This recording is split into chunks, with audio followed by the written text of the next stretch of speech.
Good morning, everyone, and the smile on our faces can tell you everything. Today is the big day. Today is finals day here at the 2024 Itacoatiara Pro, and we are more than excited. Good morning, Jay. It's an absolute cracker of a day here. We have sunny skies on tap. We have offshore winds, and the swell is still pumping in. It's a notch below yesterday, but so highly contestable and high-performance conditions out there. I think we're going to see some absolutely world-class riding today. Same here. So remember, we're going to be doing the quarterfinals first. Those are going to be man-to-man heats with 30 minutes and no limits of waves. And then we're going to have a little break of half an hour to, that's going to happen actually after the semifinals. We're going to do the quarterfinals and the semifinals. And, of course, we need to give the athletes a little break so they can get ready, drink some water, stretch, and, get ready for the final.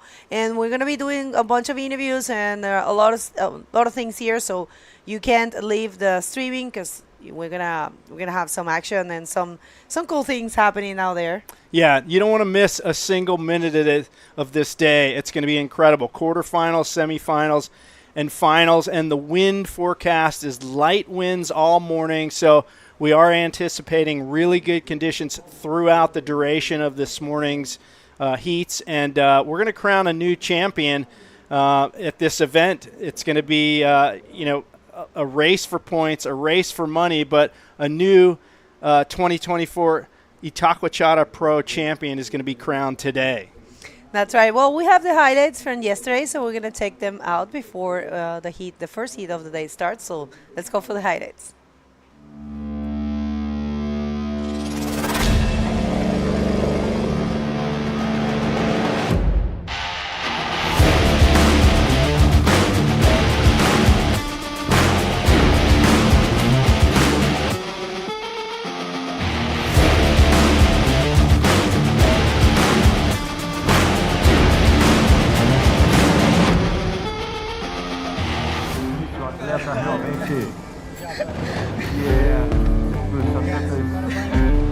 São quase 10 anos competindo, nunca cheguei na quarta de finais, então a emoção veio, bro.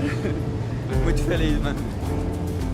Boom for Amori looking super solid. Of course, he's coming out and getting one more barrel there. Big day of action here.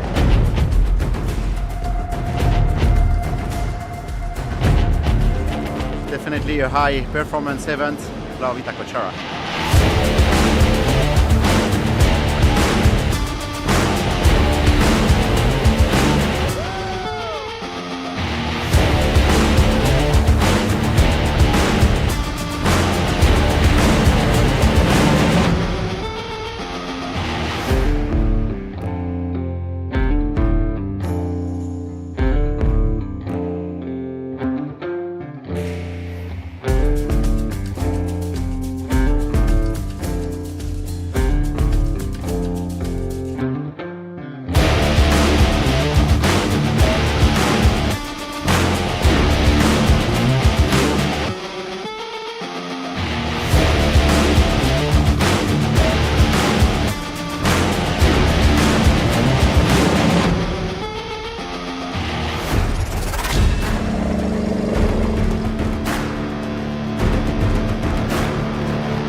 I just can't had enough of yesterday. It was amazing. I was just remembering everything that happened and what a day we had. And I think today, it's all dropped a little bit. It's not too critical, but it's very glassy and clean. So I think today is going to be a good day. Well, the good news is if you missed any of that action, you can always refer back to the IBC World Tour YouTube channel and watch the live streams from the first 3 days of the competition and see all of those waves in their entirety. You can rewind them, study them, learn how to do these maneuvers because we have the world's best out there busting huge, and it's going to be another day of that today. And as you pointed out, plenty of surf out there. It is not small, folks. It's just not deadly anymore. It's not scary, at least to me. These guys, they're pros. They can handle it, but We're looking forward to seeing all this action this morning just as the sun peaks over the horizon here at Itacoatiara, this beautiful place in Brazil.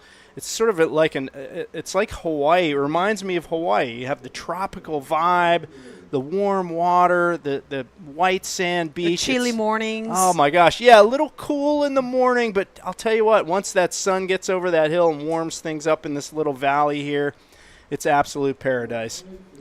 I agree with you totally, and that's happening right now. Riders are ready. We didn't move to Pampo, people. I know we told you yesterday that we might change the competition all the way to Pampo, which is the right that it's, right and left because it breaks both sides. But yeah, we didn't go there. We stayed in the same spot. And a beautiful drone shot. And one thing that it's calling my attention, today on the quarterfinals, we have one experienced pro rider with a world title in each quarterfinal. As you can see, in this one we have Pierre-Louis Coste in yellow from France with two world titles. He's facing one of the revelations of this event, for sure, Isaias from Brazil. And if you see, we have Amori, 2 times world champ, facing Socrates Santana, which is also, new to this stage of competition, if you might say, because it's not the usual suspect. All these second riders that are, new school riders, if you might, are very new to podiums and to winning events and to being in this stage of competition. And we'll see also Tristan Roberts facing Etan Capdeville. He's coming from a great result from last year, being the rookie of the year. But of course, here comes the first wave. And PLC drawing first blood in the competition today, pulls into this left-hand barrel, comes out of that keg and launches the roll. What an opener, and he's stoked on that one. What a way to get things moving here this morning for PLC as he continues his juggernaut train towards victory. He's hoping for the win here today, of course. Tour veteran, one more look. Yeah, I really enjoy the perfection of his technique, just getting into that barrel easily. No trouble at all, and right there, well projected round roll. And he loved it. You can see the claim right there. It's good because we had a little quiz for the riders, and we asked him about the claims and what does they think. And look at that. Those are some, that's Dave Hubbard. Dave, Yeah. getting a few waves. Yeah, he was clapping for Pierre. So, yeah, Dave, you got to be out of the competition area. No, it's okay. He knows. And, yeah, what a way to start things. A 9.50 for Pierre-Louis Coste. Just setting the pace in this heat. And 30 minutes, and Clement Lodejo also there, enjoying a beautiful morning. You were trying to get out there yourself. So sorry. You crushed my dreams, Bego. We did have to do some work related to the event. And look at this one more time. Just pulls up into that keg. Beautiful scoop. Great body positioning.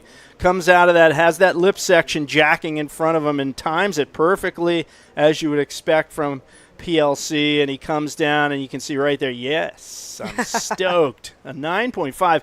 What a way to open this heat. And I'll tell you what, that has to throw a little sense of doubt into the mind of Isaias Ravik, because here we are just a couple of minutes into the heat, and he's already way behind and hasn't even caught a wave yet. And that's got to play games with you mentally when your opponent does something like that. For sure. But, Isaias, he has been super smart. Yesterday he actually advanced to this stage of the competition by winning big names such as Dave Hubbard. So, he just gotta keep thinking or doing what he did yesterday, and that also might work out for him. But yeah, today, since the swell dropped a little bit, the action will be probably a bit slower, I might say, because it takes a little while to get the best waves.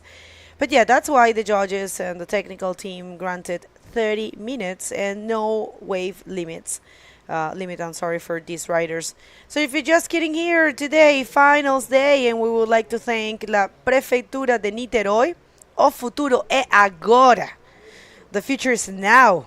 Thank you, Prefeitura de Niterói, for present this event alongside with the Secretaría Municipal de Esportes y Lazer, and Ecoponte, SGA Toyota, Pregionech, Puro Suco, Itacoatiara Inn, Academia Aquafish, Pousada Dunas de Itaipú, BW,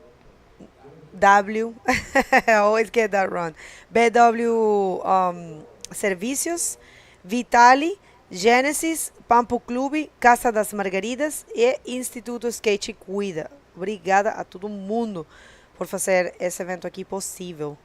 And if you want to connect with us, you just get out your phone, scan that QR code right now. It'll take you to the link tree, which has links to all the IBC information, including social media outlets, as well as the IBCWorldTour.com website. You can check out the rankings, future tour schedule, and see what's progressed in this event as we prepare to crown our new champion of this event.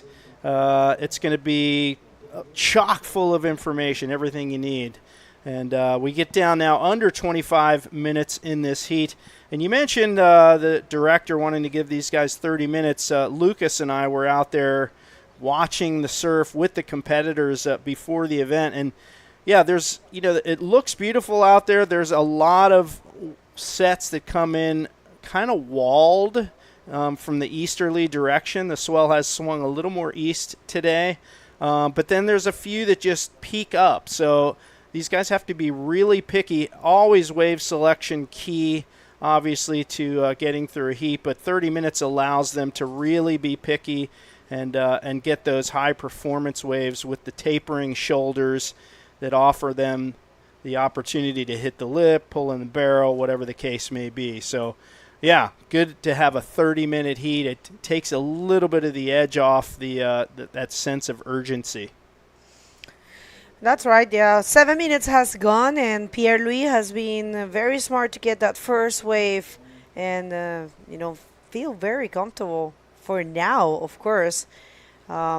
Isaias is holding the priority, and what a great situation we're living here. This is part of of what's happening in the World Tour these days. We're having new names, and, we are seeing, okay, so one more wave here. This is the backup score for Pierre-Louis Costa. Is he, nothing. I think he had a second thought there. Probably he should have gone for something, maybe a quick roll. And I'm pretty sure he was thinking about going for a backflip. But, yeah, decided not to go and ducked out. But, yeah, I was just saying that, just sending that message that you see we have 4 new names in these quarterfinals. So we'll see different people in the podiums. We'll see, maybe. But we have Pierre-Louis Coste, super experienced, 2 times world champ, facing Isaias Rabik for the first time. Isaias in his career is getting the chance of, getting an opportunity of being this far. There's a set approaching. But then we have Amori Laverne with Socrates Santana, who's also very new to this stage, and Tristan Roberts facing Etan Capdeville, and Uri, voice of experience, facing Armide Oliveres, who is also doing a great job this year in the tour.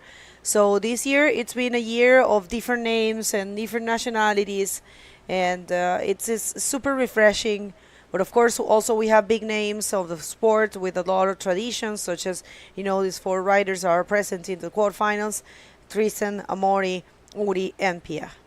Well, another development, of course, our defending event champion knocked out yesterday, as was our current World Tour leader. So both of those guys out of the action, and that paves the way for, as I mentioned, a new champion of this event. And PLC keeping busy here on wave number 3, this right-hander. He's going to come around the section and the signature backflip thrown on a little bit of a smaller wave, but he does have that momentum going strong. That second wave we saw was a 1.0. This one's certainly going to erase that score. And Isaias yet to get on the board. And I mentioned the rankings leader, Gabriel Braga, out of the event. Take us through this one. Yeah, super smart. Not the biggest wave, but of course it's granting him a 5.25. It's enough to give him those two scores that he needs, and adding 14.75. And now Isaias, without taking any wave, of course, he is in combo, but he still have a lot of time, holding that first priority. See the difference of strategies. You might think someone like Pierre-Louis Coste with such a long experience, such a vast experience in competition and holding two titles, you might think that he's the kind that might wait and go for excellency, or probably just, try to put the highest scores. But no, he is actually a very active rider in the water, as you can see on the priority, searching. He's not happy with that 5.25, and he is, his strategy is super active. On the contrary, Isaias, very new to this stage, he's betting for the waiting technique and holding the priority to see if he can get one of the bumps that occasionally are showing today.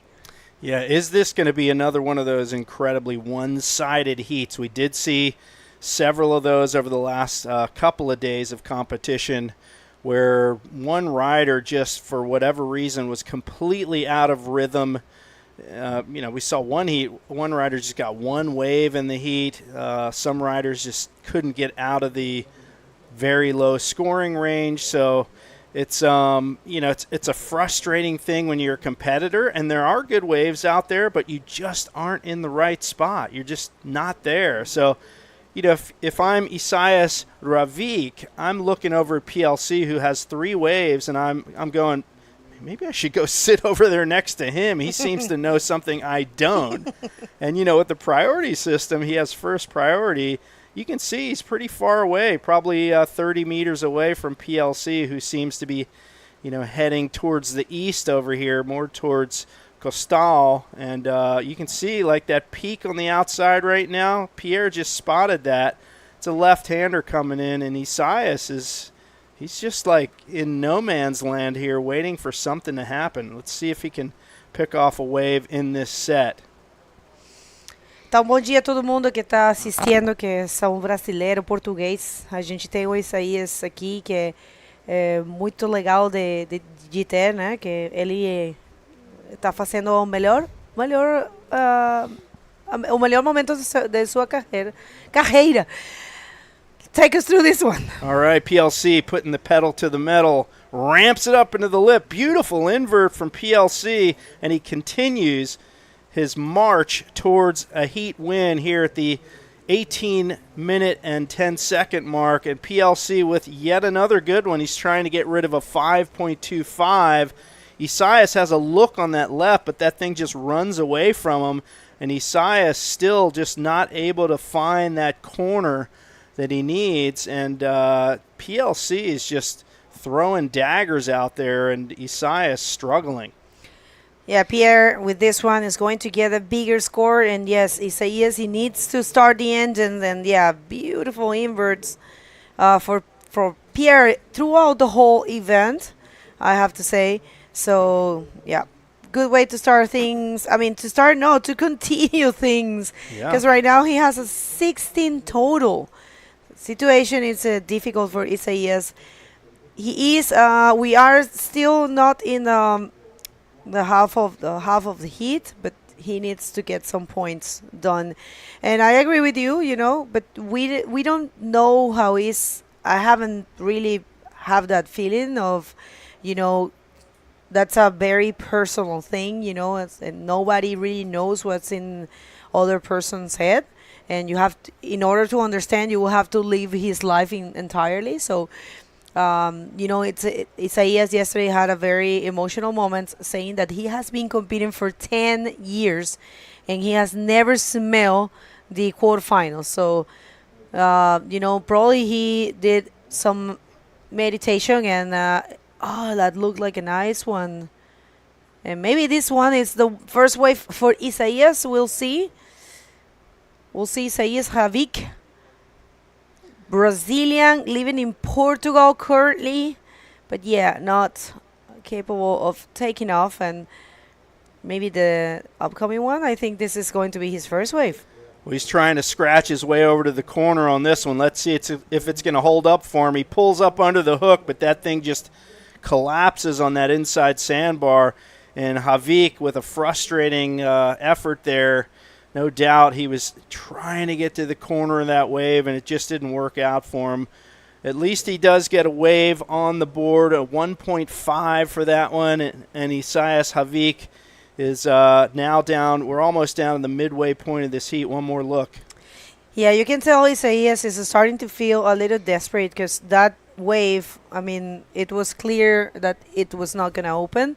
It's a very almost impossible task to get out of that closeout section. But yeah, a 1.5 is what he gets. And I think it's that, sometimes it's so hard when you want something so bad that when you get it, sometimes you are a little lost, I might say, or we'll see. I mean, he still have time. Right now we're hitting halfway, 15 minutes to go.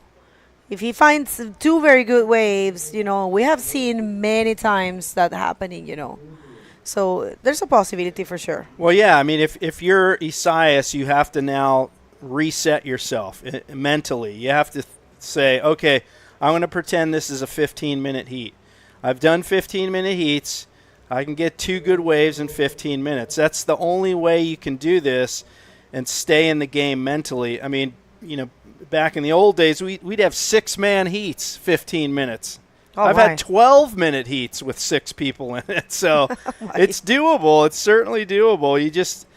I think you have to erase from your mind what PLC has already done, as hard as that may be, and just pretend, okay, I have 15 minutes, 2 waves. I got to get 2 good ones. And then really compartmentalize that thought so that you don't freak out and say, this guy's got a 16-point heat total. I'm not even really on the board yet. That'll freak you out. That will freak you out for sure. But here he comes. Let's see. This is a very nice looking. Oh no. Oh, wow. I mean, yeah, it was closing out a bit. You were watching the surf out there, and you told me that you saw a bunch of closeouts. So, it's a matter of choosing well. But, yeah, Pierre definitely, he was super smart, super wise to choose that first wave. And 9.50, that's the way Pierre-Louis Coste, 2-time world champ, starting a new campaign on his career this year. I see it in his eyes, that spark that Pierre has always had. It's back there. He had a couple of rough years in the past, and this is the 9.50. And I don't know, honestly, and I believe it's a very accurate score, given the fact that also the judges have been checking the waves. We arrived here at 6:30, so we have been checking the waves ever since then, and we know they know basically what the wave can do, and of course, that's why they gave him that score. But yeah, just going back to that idea. Yeah, so here's PLC. He's got priority on this, and unfortunately, Isaias once again will have to sit it out while PLC driving through this drainer on the inside sandbar. That one does not open at the end, and PLC unable to come out. Let's see, there was one behind that, and I don't know how the quality was, and Isaias having a look at this one, but yeah, just kind of a one-wave set, it looks like, and PLC, you can see this bottom turns, that thing just draining down the sandbar. Get some travel time here, making it through a couple of sections here before that thing shuts him down, and a 1.65 heat score. You got to make it out of those to get the big scores. And I tell you what, just by the fact that Pierre is advancing to the semifinal, regardless if he wins or not, he's coming from getting a third on the richest event in points and money of the World Tour, which is Antofagasta. So he's adding very important points to his account and, putting himself in the possibility of becoming world champion for the 3rd time. So very important what's happening right here for Pierre-Louis Coste. And Isaias, on the contrary, he has nothing to lose, He's fairly an underdog in this year tour. As you can see, Isaias is not even in the top 16, but he's gonna get important points, of course, because many of those riders are not present at this stage. But as you can see, Pierre is right now sitting on the 14th position. So he will be climbing a couple of important spots, given the fact that Dave Hubbard, Joaquin Soto, Moises Silva, Max Castillo are not, and Young Aymar, Brahim Idouche are being knocked out early in this competition. So we'll see how that ranking right there, it's going to change a lot after this event. Well, all those guys are here with the exception of Joel Rodriguez from Portugal, the only rider out of that top 16 not here at the Itacoatiara Pro. Of course, our next event on tap in about 7 weeks from now is the Maldives Pro, our third edition at that event. It's going to be a great event, as it is every year, and we'll see who makes the trek to the middle of the Indian Ocean. Meanwhile, making the trek across this wave, Isaias Havik up into the lip, goes for the backflip. This is a critical wave for him. He needs to ride out of this. And let's see if the camera can find him. He's I think he's doing some clamming on the bottom there. Oh. And it doesn't look like he made the maneuver. So an unfortunate no make there for Isaias, continuing his streak of misfortune, unfortunately, in this heat. And the time now under 10 minutes to go, and Isaias picking off a 1.6 on that wave. And poor guy, just, this is another one of those heats where he just never got off the ground. Yeah, this is unfortunate. I think the execution was really good, but that was not the maneuver you need to perform there. I don't know why he didn't go for one of those inverts he was doing yesterday, or even a roll. If he could have just go for basic roll, he would have probably would have get out of the combo line. But here comes Pierre Licoste showing off, sparking his eyes. The eyes on the prize, I will say, for Pierre Licoste.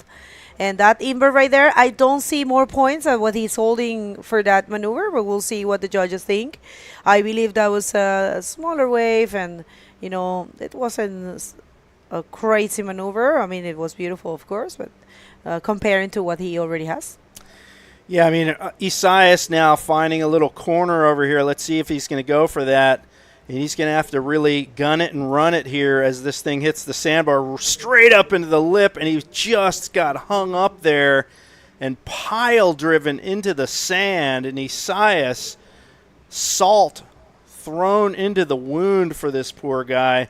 He's just not in sync with the ocean this morning. Yeah. You can't fault him, though. He's had an incredible run. He had that heat against Dave Hubbard yesterday. He was basically in tears on the beach with, I think, just overcome with emotion, kind of one of his heroes, and he managed to, take him out. And I think just getting this far in this event is a win for Isaias. So however the heat plays out, it's a big weekend for him.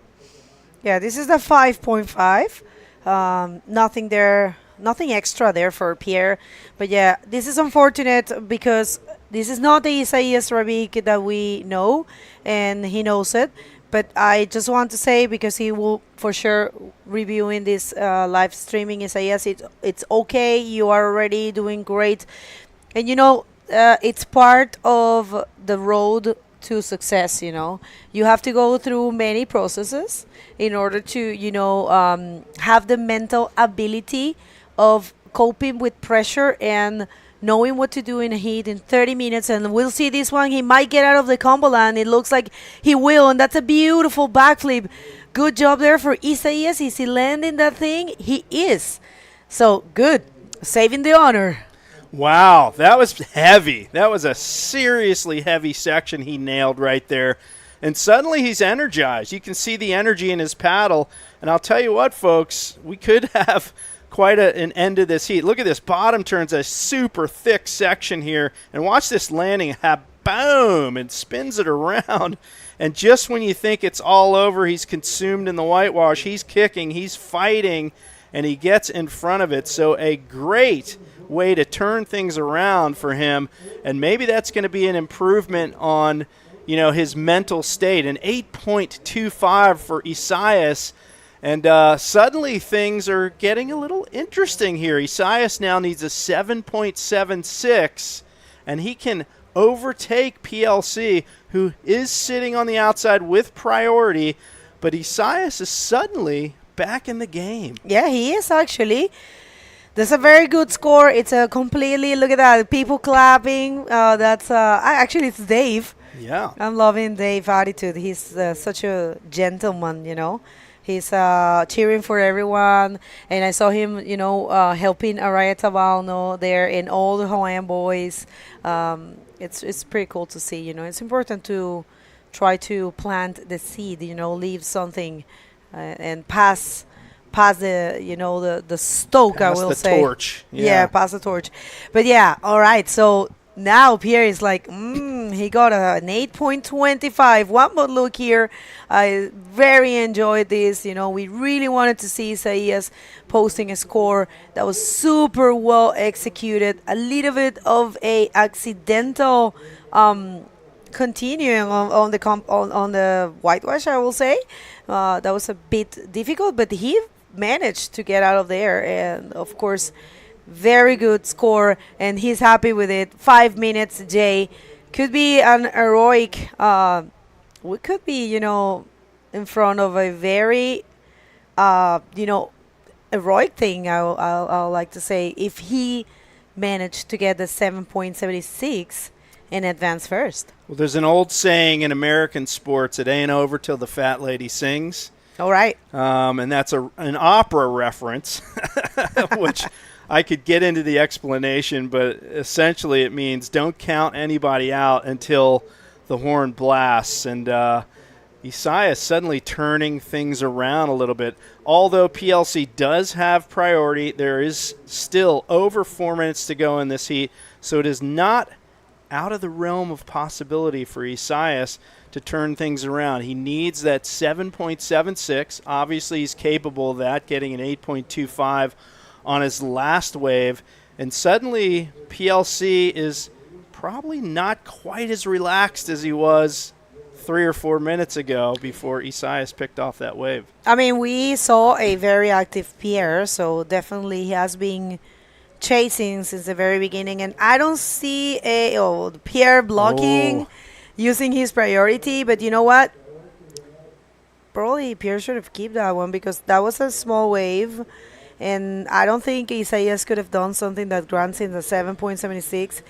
But check that out. That's Amori Laverne looking to break his own record and win this event for the third time.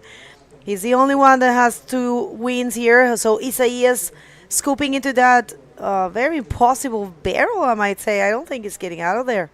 Well, that was an interesting turn of events. You saw PLC use his priority to block Isaias on the wave prior. He then lost priority, and then Isaias gained first priority and took that wave, and unfortunately the wave selection was not the best, and that was a really probably critical error on Isaias' part. Maybe he should have waited it out because he really, well, I suppose he still has time for one more good one, but he has to know that he needs a 7.76, and it's not going to be a small inside wave that's going to get it for him.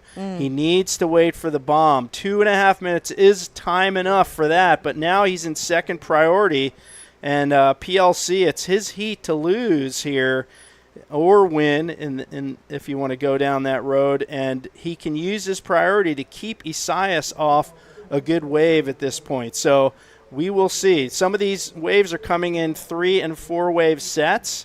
So even if PLC keeps Isaias off of maybe the first wave in the set, Isaias could then gain priority and get the second, third, or fourth. So there's a lot of strategy involved here with the priority system as we get down to the 2-minute mark. Yeah, you can. I'm telling you, I have to be honest with you. I'm very happy to see Isaias getting that 8.25, and it's just we don't have any preferences, of course, people, but of course, just it's beautiful to see a person that has been fighting so much to get a result in the World Tour to have the opportunity of having it. And I'm very happy that he had at least one chance to show the world that he serves really good and he is equipped with what it takes to, continue in competition. But it's a process, people. We have seen it throughout the years. People, step by step build their momentum, and there is a lot of mental preparation in order to cope with the pressure. All right, so one more here. This is probably the last effort for Isaias. It's a 7.76 what he's looking for. That's a backflip. It's a landed maneuver. He's happy with it. I don't know. I don't really see that score in there because the wave was an inside wave, like you said. And I don't know, but here comes Pierre. This might be the last wave of this heat. And Pierre is going to go for something big. Of course, it's a backflip. Keeps going. Let's see. One more thing. A roll. Utilized completely this wave. Happy with it. And the judges, they don't know. They haven't even started showing the scores. So we have no idea. This is definitely over in terms of time. I don't see any rider having the chance to go back there. Well, an incredible last-minute exchange between these two. Isaias up into the roof. Beautiful backflip. And watch how quick he recovers from that. Whips it around cleanly, quickly. He's chasing a 7.76, but here's the interesting part. PLC trying to replace a 6.5, and he may have done it with this one. Backflip cleanly on the open face, drives out to the shoulder and finds another lip move. So he could have potentially replaced that wave, but he does get a 5.5. So now Isaias chasing that 7.76. We're waiting for the last scores to drop, and it's just shy. Oh, what a heartbreaker, but what a late charge from Isaias. And he's got to be proud of that performance in the last 7 or 8 minutes of that heat to go down to PLC, who will move on to the semifinals, folks. Great finish to that heat. Let's go to a commercial break. We will be right back with quarterfinal number 2. Stay tuned.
Well, a ton of drama there in the very first heat of the day. That's what we like to see, where Isaias comes back in the last 7 minutes and nearly catches PLC, but PLC takes the win and moves on to the semifinals. Good morning to Lucas Rocha. Welcome to the booth. And did you catch any of that heat? Yeah, I was watching it, and it was just, in the beginning, it actually felt very frustrating. It felt very frustrating for Isaias, just sitting for so long.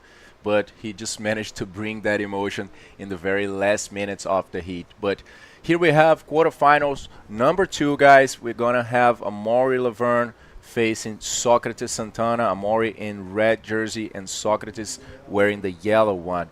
Então, agora temos a segunda quarta de final desse dia, que é o último dia aqui do Itacoatiara Pro. Um bom dia a todos. Vou trazer um pouco do português aqui, já que a gente tem doutorzinho Socrates Santana lá do posto 5, enfrentando a Amori Laverne, vindo das Ilhas Reunião, nessa segunda quarta de final. All right, so we have a couple of world champs. Amori Laverne, of course, a world champ in the men's division of IBC World Tour a couple of times.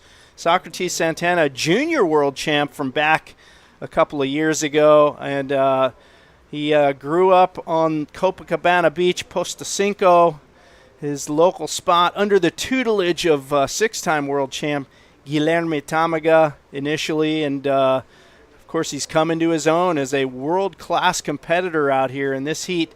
Just underway the last 2.5 minutes or so. Nobody with a wave. We do have a low tide coming up in about an hour or so, about 9:25 local time.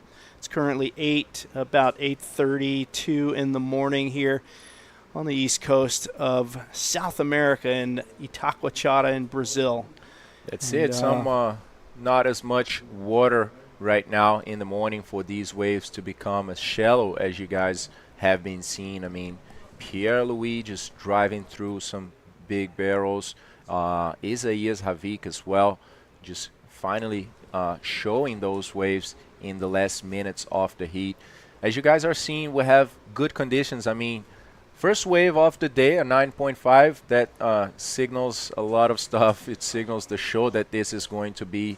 We have the quarterfinals and the semifinals as well as the big final. We're going to have a break between the second semifinal and the great final, and in the meantime we're going to be throwing some new images for you, showing around here the contest, some interviews with athletes as well, and try to make those 30 minutes the most entertaining that it can be. All right, so a few guys free surfing down the beach there, and beautiful morning here at Itacoatiara. A little bit smaller surf, as you can see, but certainly at any beach in the world, this would be an epic day. And here goes Amori Laverne to strike first blood here, and an in-and-out barrel in his right-hander punches through the ceiling, and he hangs on for the completion, and a great opener for Amori Laverne. It's shades of the last heat, but in this case, we got Socrates Santana. He quickly gets in and out of that one, hoping to get back outside and gain priority for the next set so he can get a better one. That one not really to his liking, but Amori Laverne with a great opening wave, Lucas. I think he's going to like the scores on that one. Yeah, definitely jumping in front of Socrates Santana in the beginning of the heat. It's a good achievement already, I would say. You know, as Etan said actually yesterday in an interview, he likes to get a good wave in the first 5 minutes of the heat. That gives him confidence and changes his perspective and behavior as well for the rest of the heat.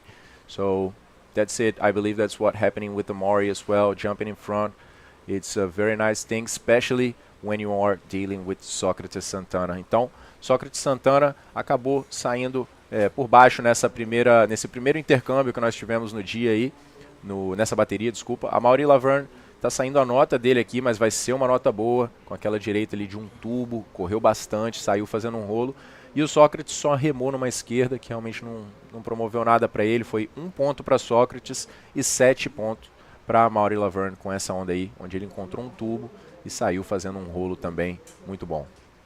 So a 7.0 for Amori Laverne, and Socrates, you saw him quickly decide to kick out on that one so he could gain priority. A frothy insider, probably a wise decision. He does hold first priority at this point. And Amori Laverne striking hard with that 7.0, so a solid start for him.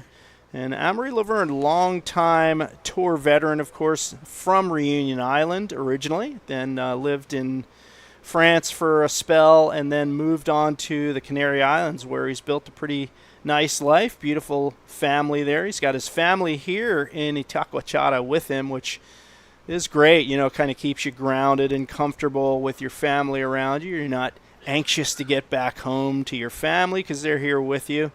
And the 38-year-old from Galdar now in the Canary Islands calls El Fronton his local break, and that guy is a Charger legend out there and has crushed it in that event many times, the Fronton King event. Yeah, Amori, one of the most consistent riders. I mean, his performances as well in Arica say a lot about this guy. I mean, getting 2 10-point rides in a heat and then just following with 10-point rides in Arica, which is one of the most challenging waves in the world, definitely. And yeah, it shows a lot of how fit, how prepared, and how technical Amori Laverne is.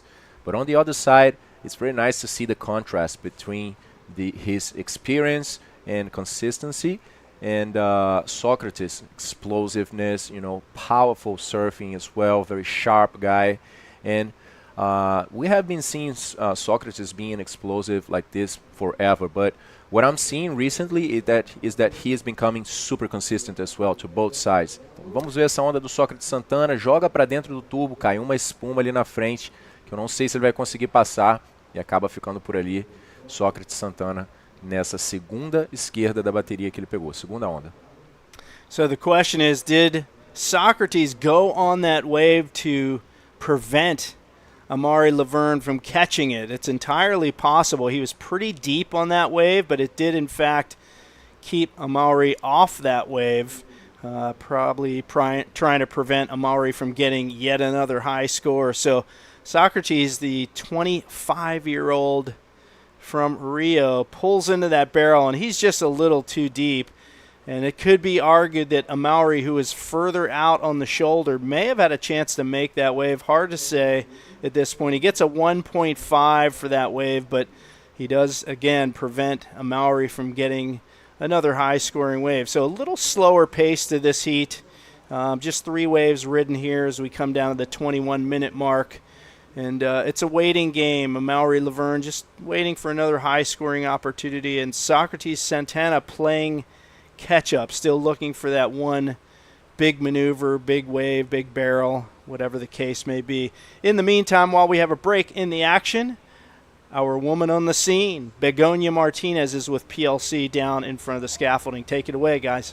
Thank you so much, guys. So, well, Pierre, you were super active. It was a very different strategy than what people might think. We were saying that in the streaming that people might think that world champs, you guys wait and you could trust in what you can do, but you were super active, and then you took that first wave that gave you a lot of confidence. So how was it? Yeah, I mean, my luck, in this heat was to be able to catch that first one, to be in position to catch the. It was a perfect wave. It was like a wave you dream to have in the competition, and I was super happy to have it. Kind of stressed because it was the first heat of the day, and I knew I was feeling pressure riding that wave, but in the end it ended up being like a 9.5, and that just completely changed the entire heat. On my side, I just wanted to build up and try to find a good backup, which is why I was active. Got a 5.5, then 6.5. I really wanted to put as much pressure as I could on Isaias, but then I was really under control, catching many waves. I felt like I was, it was my heat, but all of a sudden I did one mistake. I got one wave that I shouldn't go under. Just behind Isaias got priority and got an 8.25. So everything can change super fast here with the level of the guys. It's a beach break, so you just never know you just never know. You can sit where you think it's the place to be, and no set will come through, or the opposite. So it's a very different competition from a slab. So it's something that I'm used to, growing up in La Gravière and growing up in riding a lot at Nazaré. So I feel confident, but there's a lot of luck involved for sure. I want to pick your brain on the fact that we have on the quarterfinals we have 4 riders that are pros and have titles, world titles, and then we have other 4 that are fairly new to this stage of competition. So what do you think about what's happening these days in the IBC World Tour and these new names that we are seeing? Yeah, it's a very, I was saying yesterday, it's a very interesting year. Compared to the other one where some people were way too ahead, halfway through the year. Meanwhile, this year we have about maybe 6-8 people that are currently, in contention. No one is really compared to Tano last year when he had 4 podiums, 4 finals in a row. It was really hard to catch up. This year it's still anyone's game really. And we were talking about it with Amori, especially because he's from our generation, even a little bit older, and we were saying, man, the new guys are just on fire. It's any heat now is just you have to surf at your best, and they are so motivated. It's very pleasant to the eyes, very pleasant for us to see that what we did, I feel that we inspire a lot of people, and I'm super happy to be still able to try to fight with them. That's very good. You want to say something else to someone at this point? Yeah, for sure. Super stoked to be on the final day. My family has been supporting me a lot, so thank you so much, you know, like to my little boy, at school actually, but to everyone and my friend, my sponsor, like I'm really grateful. You know, I'm here because all of them, so yeah, I really want to go all the way this one. Well, best of luck on your main goal, which is taking this event, and of course, we'll see you today. It's happening today, so back to you guys. Great to hear from PLC once more. This guy is just surfing flawlessly in the contest, just achieving high scores in every single heat he attended to. And yeah, now he's got closer than ever to the podium, already one step in that podium, a third guaranteed place in the Itacoatiara Pro. And he left it pretty clear that this is the contest that he still didn't win, and that's the trophy that he wants to put on his house. So yeah, wants to take it back to his house actually. Well, he did take a few years off of this event. In fact, I think a 5-year hiatus, but coming back, he hasn't missed a beat. Amori Laverne had a wave during the interview, quick in and out, and Socrates Santana, actually a pretty sick, draining little sandbar right here that he comes out of and finds the finish move right here with a roll. So Socrates Santana posting a 6.25, and I'll tell you what, man, he is on the heels of Amori Laverne, who is looking for a backup wave at this point, and the scores are really close. Just a quarter of a point separates these two competitors. In fact, Socrates and Amori both just need even a remotely basic wave to move into the lead at this point. So each of them looking for that backup wave to move ahead of the other, and it is anybody's heat as we get closer to that midway point in this heat.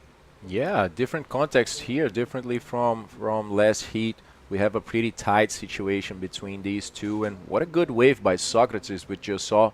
We actually saw that during the interview, but we didn't get to see the part before that last roll. Was a very good barrel, 6.25, 6.25 para o Socrates Santana, com aquela última direita que vocês viram sendo surfada durante a entrevista. Conseguiu um tubo ali bem bom, não foi uma onda da série, mas era uma onda longa, com um tamanho legal também, e ele conseguiu finalizar fazendo um rolo também para acrescentar mais alguns pontos, e está bem próximo aí, diferente da última bateria, onde nós tivemos o Pierre disparando na frente do Isaias logo no início. Nesse caso nós temos uma situação bem apertada. Socrates vem dando uma olhada naquela onda, mas quem vai é a Amori Laverne, faz um backflip muito bom, completa bem rápido, e gostou, parece que ele gostou dessa onda. So there's another good use of priority. Amori Laverne had first priority. Socrates had a look at that one, but Amori decided to go out on the shoulder and capitalized on that one to get his backup wave. One more time here, streaks off the bottom, and that thing starts to run on the sandbar. So he goes up to the lip, pulls the backflip, and he's looking to see if there's another opportunity down the line, and decides, okay, I'll call it quits on this one. But he's going to like that backup score for him to put a little distance between him and Socrates. We will see how the scores come through as the judges post them.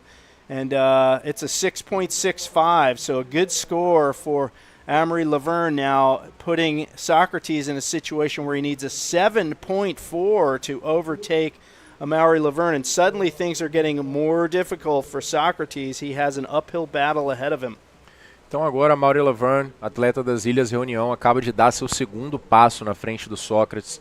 Ele conseguiu na primeira onda uns 7 pontos e agora finalmente encontrou a sua segunda melhor nota, uma onda sólida ali de 6.65 com aquele backflip. E portanto a nota que o Socrates passa a precisar agora também é maior. Ele está buscando essa onda de backup também, essa onda de respaldo.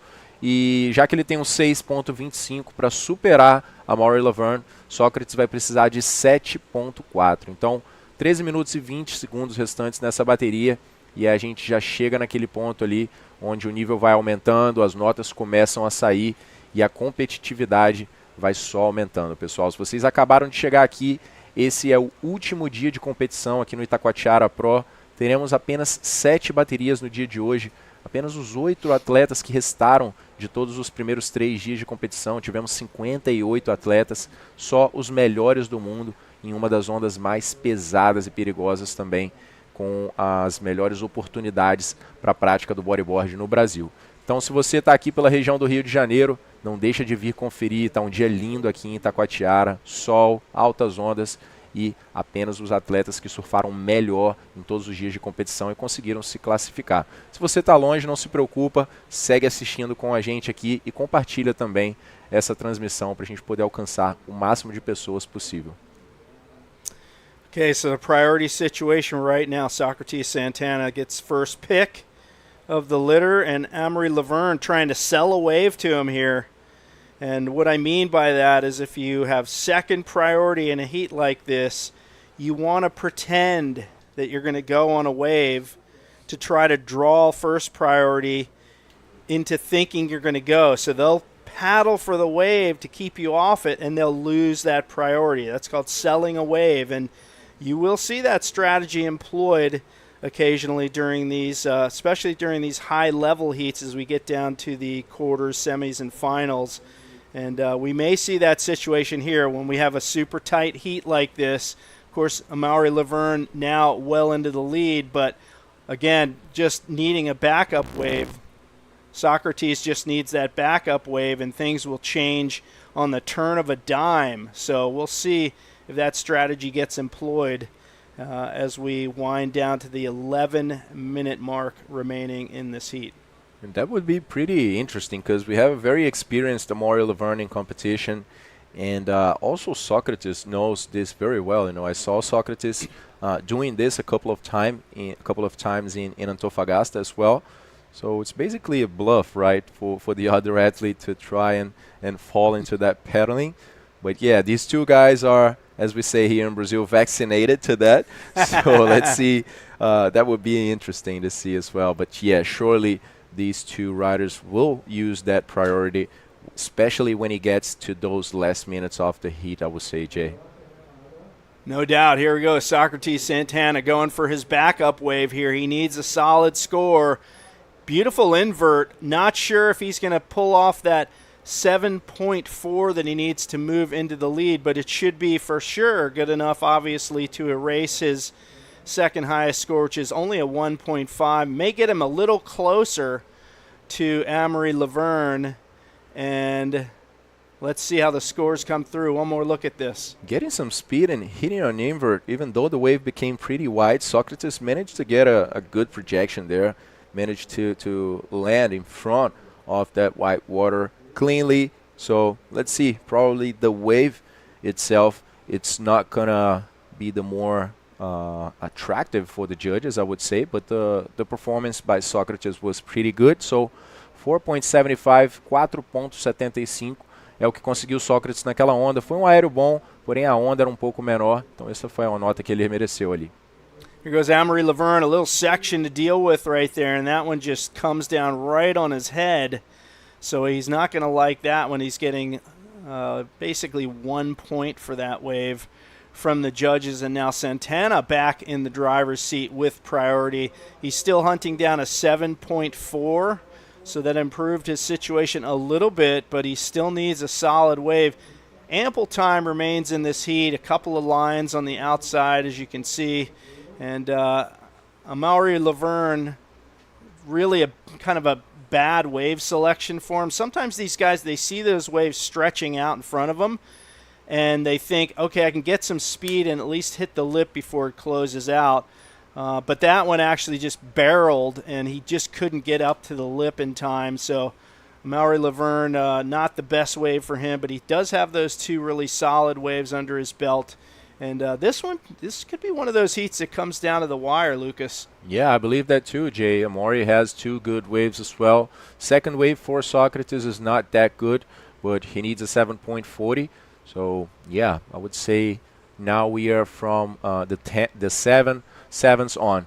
That's it for these guys. Nothing less than a 7 would be too significant for them. So there we have Tristan Roberts coming out of South Africa, the 2 times world champion, will be facing Etan Capdeville, the new guy, the new promise coming out of France in the World Tour, the rookie of the year last year. Etan, on his second year competing in the World Tour, managed to finish 4th. I mean, in 2022 he didn't get a good result, but getting a fourth in his second year in the end of the year in the ranking, it's a pretty good achievement. We saw Isaias, for example, saying that he took 10 years basically to get to the quarterfinals. So that's a very good beginning of a career for this guy in his basically early 20s right now.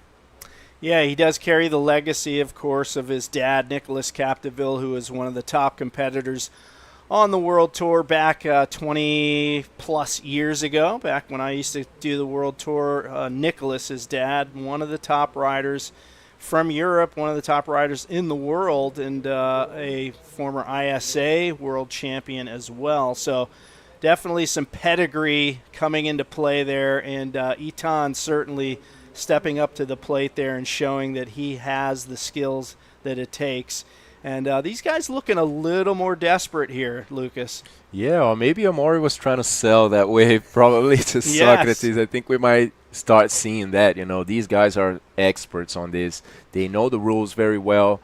They are some of the most competitive riders in the competition right now. Actually, there's a survey that we do with the athletes, and when we asked what would you like the most about the World Tour, Socrates answered the competition. The level is so high, and it always requires more from you. So these are super competitive guys. I mean, there are some riders that tend to like to prefer free surfing or surfing one type or other types of waves, and there are these guys. These guys are just those that are always ready for war. In any condition, big, small waves, they are always boosting nice maneuvers and barrels. So thankfully we're having this quarterfinal here in glassy conditions in Itacoatiara, and that's what I call it's a fair decision, you know, going in a good condition to decide that. Yep. Well, you mentioned the competitive nature of both of these guys. Of course, Amori been at it for many years. He's very analytical. He definitely takes care of every aspect of preparation that you could possibly do, from his physical fitness to his mental acuity. And Socrates Santana, with the youth on his side, is having a look at this one. Amaury Laverne, second priority. So Socrates in the driver's seat on this wave. Really important wave for him. Up into the lip. Beautiful backflip from Socrates Santana. And this could be a game changer for him. We'll see what the judges think on that wave. It was a set wave. He did get a clean launch off of that lip. And Santana fighting against the leash there, but look at this one in the back. Check this out. Looks like his left-hander is going to open. Standard bottom turn, taking off, running a bit more. He's going to go for a maneuver. There it goes. Nice invert for Amori Laverne. Just trying to get rid of that 6.65 after Socrates got the wave that can possibly be the wave that he needs to go to the lead. So Socrates is needing a 7.4. Amori has a second best score of 6.65, maybe increasing it with this wave, I'm not sure. So let's see. There was a good exchange from these two right now, and it can very possibly change the situation of this heat with a bit more than 4 minutes remaining. Well, this is a good way to finish off this heat. A dramatic finish is what we kind of saw in the first heat, actually, with Isaias really coming on strong in that last 7 or 8 minutes. And now these two back-to-back waves. We're looking for the scores to come through here. We're just waiting for everything to post as the judges ponder what just happened out there. Both guys getting really good waves. That monster backflip from Socrates Santana, was it enough to get that 7.4? One more look at this, and you can see him guns it down the line here. He stalled a little bit at the takeoff to get a little acceleration off the bottom, up into the lip, and nice launch landing combo there to pull off that move. So Socrates with his wave, and then right here he just cracks it at the perfect spot with the bounce on the landing, whips it around, and take us through this one. Yeah, just bottom turning, passing that white water in front of him and realigning to raise this wave all the way till it closed out, and Amori just came up with a nice invert. As I said, I'm not sure if this wave is going to make it into his final score, as it was a bit smaller, I would say, and less powerful than the previous two ones that he got. And it came out, guys. It was a 5.5 for Amori Laverne. And Socrates' backflip was a 7-point ride, so that was not enough for him. There he comes in another attempt, this time to the right, going for a backflip as well. Not as projected as the first one, but he's trying to compensate that with another roll to combine his way to the top. Então Socrates Santana com a última onda tirou um 7 com aquele backflip para a esquerda. Não foi suficiente para o brasileiro, segue precisando de 6,65. E agora tentou compensar ali, pegando uma direita, combinando o backflip com uma manobra a mais, para poder ver se ele consegue chegar naquela nota que ele está precisando para tomar a liderança, com um pouco mais de 2 minutos restantes nessa bateria.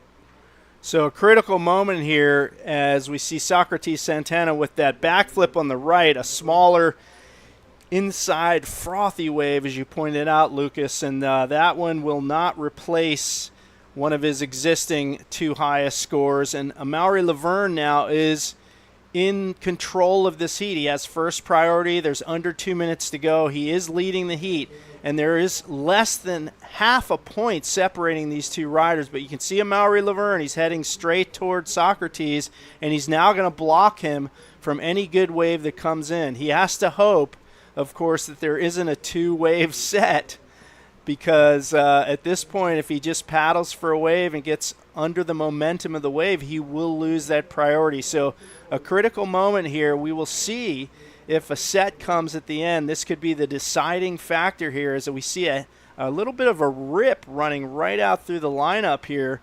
So critical moments here as we wind down in this heat. That's it. I was thinking that actually these guys were going to get together since Amori started pedaling, but doesn't look like so far. 1 minute remaining. That could be the last chance for Socrates Santana. Now he's getting to see this wave just coming out the back. But let's see, will Amori block him on this one? He's not even taking a look. Socrates also not in position. Últimos momentos dessa bateria, momentos tensos ali, como vocês podem ver. As notas estão muito parecidas. 13,65 para o Amori Laverne, 13,25 para o Socrates. E vem ele, talvez na última chance. Deu uma olhada em uma onda antes, deu uma olhada nessa também. Ele não tem a prioridade. Se o outro atleta quiser, o Amori pode bloquear o Socrates. Ele vai tentando se isolar para tentar buscar aquela última oportunidade. He's trying to isolate himself as much as he can to have a chance of that last opportunity. Yeah, and Amori going for the block there, trying to stick to him if he's going to get on this left-hander. And we're now down under 10 seconds, and it's a done deal, folks. It's looking, unless something absolutely stratospheric happens here. Socrates Santana with the final wave in the heat, and a Rolo on a frothy, quick closeout. Not sure we're going to see a 6.65 on that one for Socrates. And at least in my eyes, it appears that Amori Laverne may have taken out this heat. We will wait for those final scores. It looks like a 3.75, so congratulations to Amori Laverne on that win in quarterfinal number 2. We're going to take a break. We'll be back with more. Stay tuned.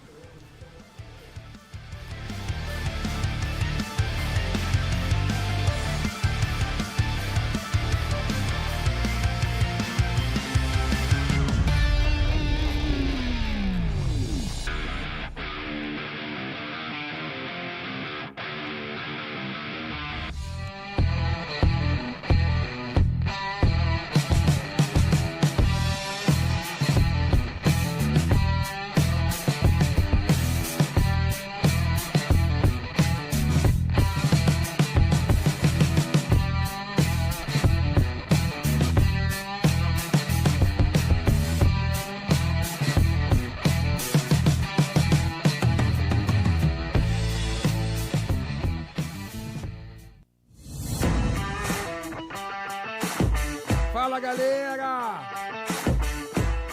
E aí? Quer entrar ainda mais no clima do Itacoatiara Pro? Dá uma passada na nossa loja oficial. Estamos ao lado da entrada do evento e também online. Itacoatiarapro.com.br. Dá uma olhada lá. Tem camisetas, canecas, moletões e bonés. São peças iradas, confeccionadas exclusivamente para o evento e pensando em você. Te esperamos lá! Welcome back, ladies and gentlemen. This is the last day of the Itacoatiara Pro. We just saw the second quarterfinal where Amori Laverne came out on top on a great battle against Socrates Santana, and now we have the third one that's going to be between Etan Capdeville and Tristan Roberts. What do you think, Bago? I think it's amazing where we're leaving, so let's hit the water because we are. I think it's amazing what we're leaving. Just I loved Pierre's words, saying that. The riders are currently doing the World Tour. They all are kind of new to this, but they have a very good level bodyboarding. So here comes Etan Capdeville fast on the first wave. These are 30 minutes, remember, 30-minute heats, and the best two waves are counting, but they don't have any wave limit, which is pretty cool for them. So, we'll see.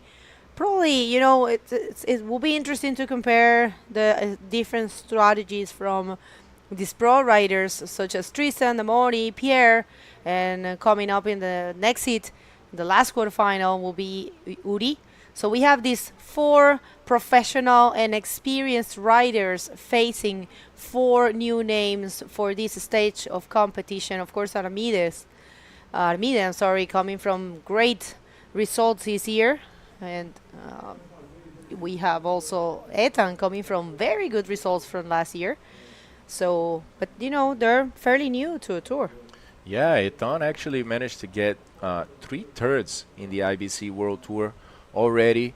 He is 4 times under-18 national champ in France, 2 times open national champ in France as well.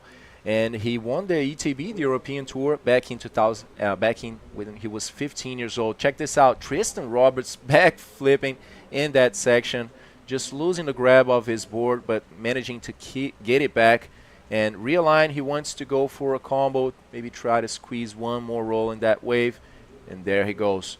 Very good wave to start with, a good maneuver, not the cleanest landing, but he managed to combine one maneuver as well. That's a good way to begin with. Yeah, Tristan Roberts, of course, he will try to get one of those scores, good score fast. And yes, a very nice backflip, and we'll see how much he gets. But yeah, Tristan, he's been very consistent throughout the whole event. I'm double checking, but I believe he has been winning all his heats since he appeared in the non-elimination round. He's giving a lot of interviews, for sure. Yeah, no, he That's has. for sure. Yes, actually, I'm checking here, and that's correct. He has. And in the meantime, guys, let's just see if Etan is coming on this wave, because we already have that interview with Moss and Jay. But hold on just a bit, Jay. Etan is getting in position for a good wave. There he goes. Good-looking right-hander. Goes for a nice backflip. Very good projected maneuver. And he completed that. 4.75 is what Tristan Roberts got in his first wave, and this is going to be the first decent wave for Etan Capdeville to try to keep up with the South African. So let's see this once more. One more look for the Rookie of the Year 2023. It's very trained to go for the closeout sections, but Tristan as well. They're coming from powerful beach rakes, so they're feeling like home here. That's actually a 6. So right now, Etan, he is in first position. The first wave for Tristan Roberts was a 4.75. So interesting exchange there. Yeah. Etan getting the best of it. Yeah, And just starting in front. now we're going to throw it to Jay because the sun is super strong. Wait a second. I'm sorry, Jay. We were ready to throw it to you, but it looks like Tristan is going to be taking this wave. He is. Right, so backup score here for Tristan Roberts. Is he going to do one more backflip? Maybe. And yes, he is. Right there. Is he landing that? Oh, no, he is not. All right, so now we're ready for the interview. Take it away, Jay. Much, yes, it is beautiful and sunny out here, and a lot of action in the water, including in that last heat. And Amori Laverne, you took a page from the book of Pierre in his heat. You got a great wave to open up. Yeah, I mean, the swell dropped a bit. Still definitely some good waves. The direction changed a bit, so there is not too many good waves out there. You really want to get the first score. And I saw that at Pierre's heat. I was like, he had the first score, and this is definitely a key to make the heat today. It was not like as good as PS score, but like a 7 point, it's enough to make you put you in a comfortable place. And yeah, and I had a second score after that. Yeah, enough to make that hit. I'm happy. Didn't make a semi-final for a while now, and it feels good. Well, I imagine you couldn't really relax through the heat because Socrates was constantly right on your heels throughout the entire heat, right? Yeah, I mean, this is where maybe, I don't know really, but maybe experience or names or something going a bit your side, you know, like just pushing Socrates, paddling on some waves, and losing the priority. And yeah, I mean, when the waves are like that, and you really need to use all the tactic you need and you have.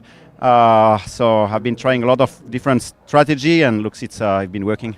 Yeah, I noticed towards the end of the heat when you were in the lead and Socrates was needing a wave, you were paddling straight toward him. You were trying to stick with him to block him from catching a good one. Yeah, exactly. I mean, this is competition, you know, and there is some rules. Obviously, if I stick too much, I can get this warning for the priority. So I was waiting for that, obviously, to pull back. But till I'm not getting that warning, I was sticking to him. Of course, he's such a good rider in any waves. He can get a 7 point in any good wave. So yeah, till the end, just pressuring the other, and I'm going to do the same for with PLC in the semi. All right, so some words for your friends and family back at, well, your family's here, but your friends back at home. Yeah, thanks to everyone watching. Bonjour à tous les gars à La Réunion qui nous regardent, à tous les bodyboarders français. Un abrazo a todos mi gente en Canarias. Et merci à tous. Multiple languages. This guy's amazing. We're going to see him in the semifinals. Back to you guys. Thank you, Jay. Great interview. I mean, towards the end of that heat, it was very clear the strategies that Amori Laverne is just using all of the rules basically to try and apply some pressure on the adversary. That's pretty common in every modality, I would say. In fights, you can see a face-off. You know, you can see the guys sometimes talking something to try and destabilize or affect your opponent. And it's the same thing here, guys. They just have to go by the rules, and you could see how much it works for Amori Laverne. Also against a guy that knows the rules of this sport very well and has some good experience in competition. All right, so one more wave here for Etan Capdeville while we're in the interview. So a good backflip, and Etan's super solid. Now he gets a 7. This is what you want to do if you want to win someone so strong as Tristan. So good job there for the Rookie of the Year 2023, coming from Mimizan Beach right there in Lalonde. Oh, check. New action by these guys.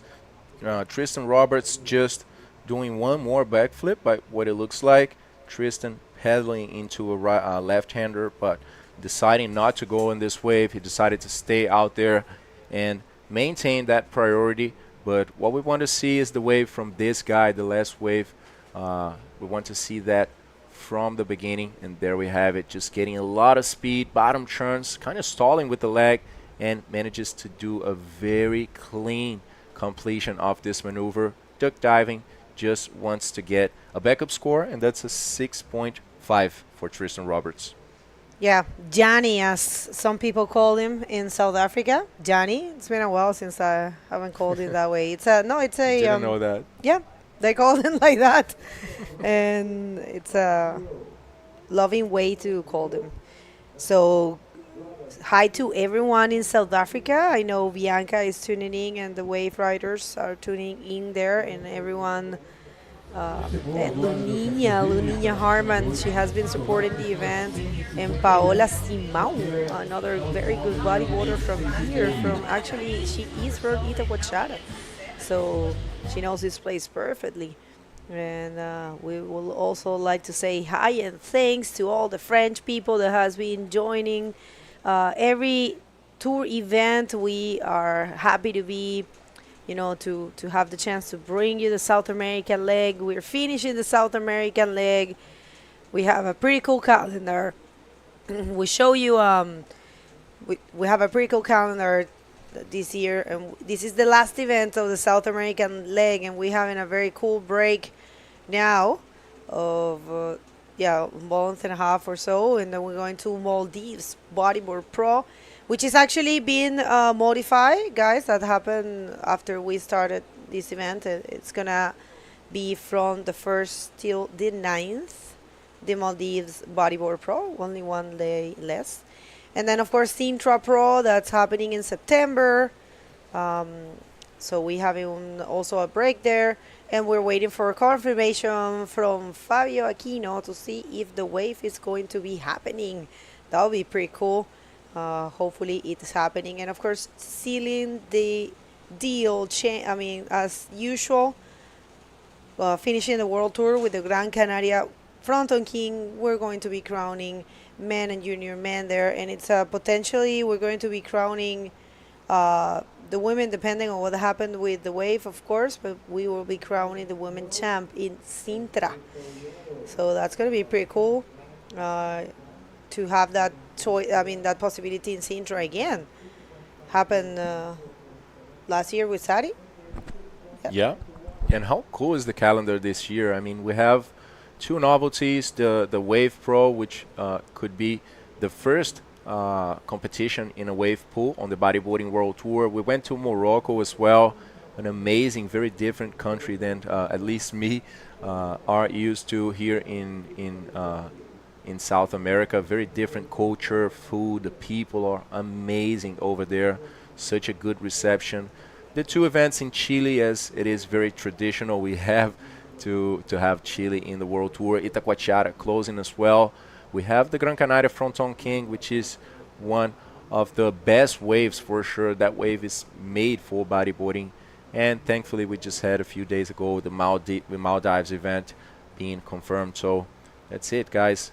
Looking so good. Many different types of waves. We have beach breaks, point breaks, right, left, big, small, all of that for these guys to put on a show for everyone at home. So coming back to the situation here, Tristan Roberts didn't find any other wave. They are just waiting out there. And talking a little bit about these guys in the heat, I mean, Etan is competing in the tour for his third year, actually. He started in 22. In 23, he managed to get a fourth position already. In 23, he did it the whole tour. Yeah, in 22, he wasn't that good. He didn't get any good results, he said. And in 23, just on the second year on the tour, basically the first one pursuing the whole tour, he managed to get a fourth. I mean, I was talking to Jay about your interview with Isaias. He's saying that took 10 years for him to get to the quarterfinals. And Etan just, getting a very well-deserved award of Rookie of the Year with an amazing result. Now a bit more experienced, but he's facing a rock as well. Tristan Roberts, 2 times world champion, junior world champion, and this is one of the guys that is just on top of the progression of this sport as well. Yeah, for sure. So a difficult heat here, but we never know what's going to happen. And check this out. We do have our first semifinal established. That's just so good to see once again. Pierre Lecoste facing Amori Laverne. That's going to be a bomb of a heat. I have no idea who's going to take it. I mean, Pierre has had a very good run in this event, but, Amori, on the contrary, he has been very humble. Every interview has been saying that he's not thinking too much about winning the event or anything. He just wants to keep moving and advancing. One more wave here for Tristan. Another backflip, probably a little better than the 4.75, and I think this was pretty similar to the 6.5, and maybe he gets something like that and increases his total score. I'm not sure if it's going to be a 6.51. Let's see. Nice bottom turn and a backflip in a critical section, actually, in the pocket, just disappearing for 1 second in the white water and doing a nice finish for this maneuver. I believe he's going to change that 475 as well. Yes, he needs a 6.51 to go to the lead right now. Very possible, I would say. Tristan is adjusting very well when it comes to relating the time and the scores that he needs on this heat. We are basically halfway through this heat, and we can see Tristan just adapting there, just adjusting. He's coming to the inside. He is finding those inside waves, and looks like it's being enough for him to get back to the lead, as we are just waiting for this last wave and this last score to come out. Yeah, no, for sure he's going to be changing the situation, and I think he wants to get something else. Of course, he is going for the left, and probably is going to perform the same backflip. But is that gonna? Oh yeah, he did completed that. That's pretty cool. We'll see. Maybe he gets something bigger. But he got the score. He got a 6.66. Sorry, 5.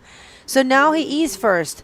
And Etan Capdeville right now is looking for a 6.15 to take back that lead, and the possibility of advancing to the semifinal and repeating what he did last year, a podium here in Itacoatiara. We'll see if that's possible.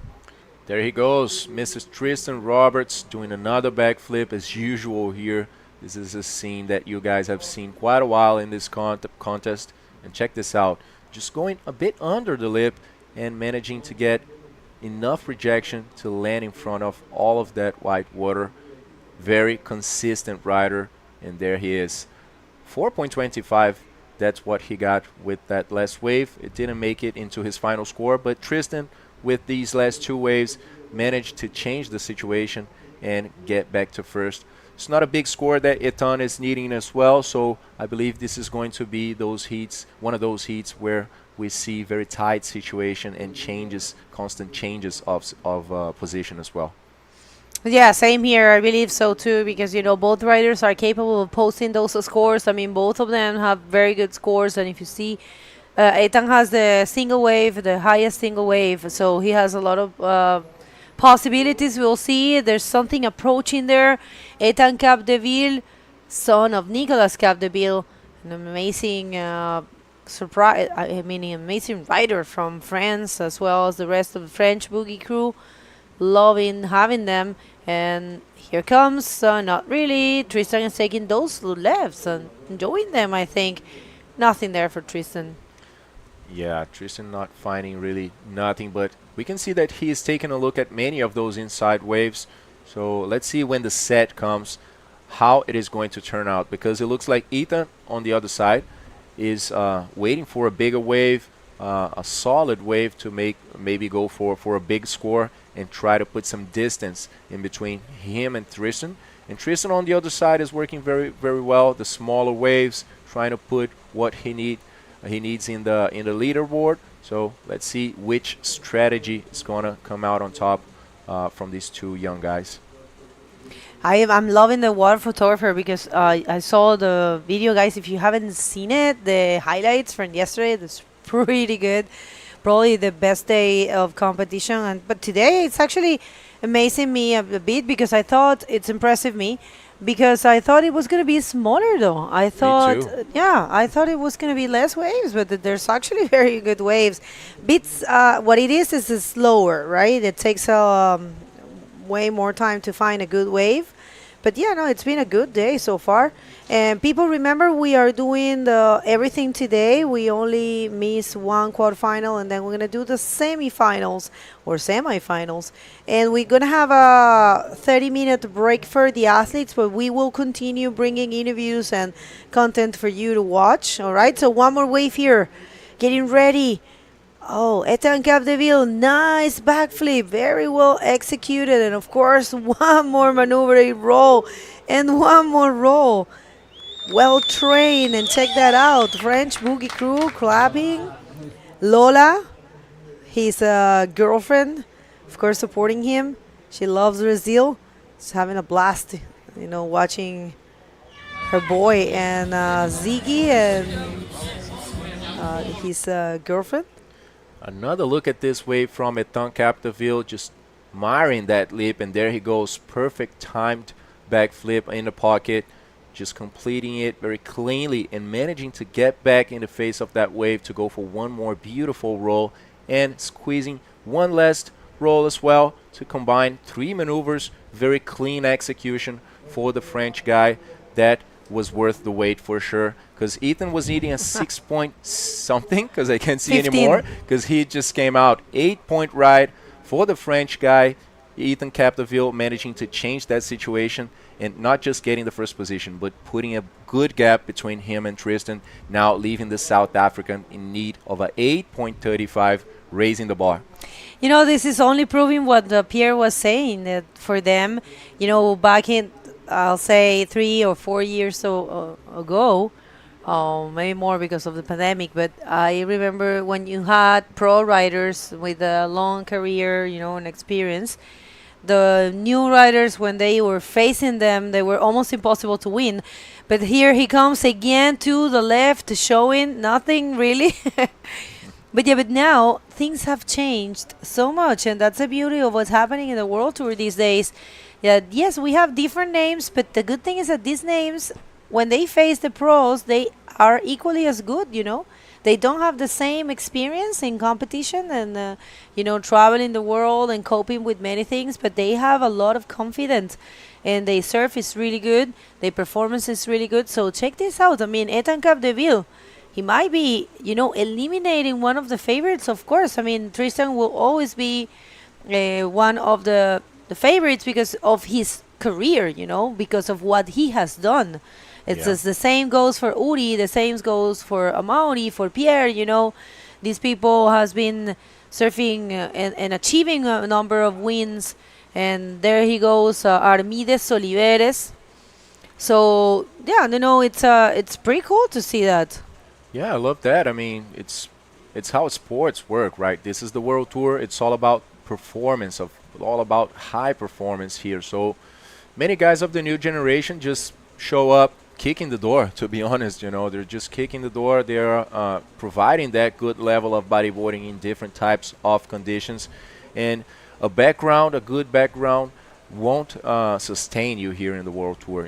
You got to find those scores in every heat.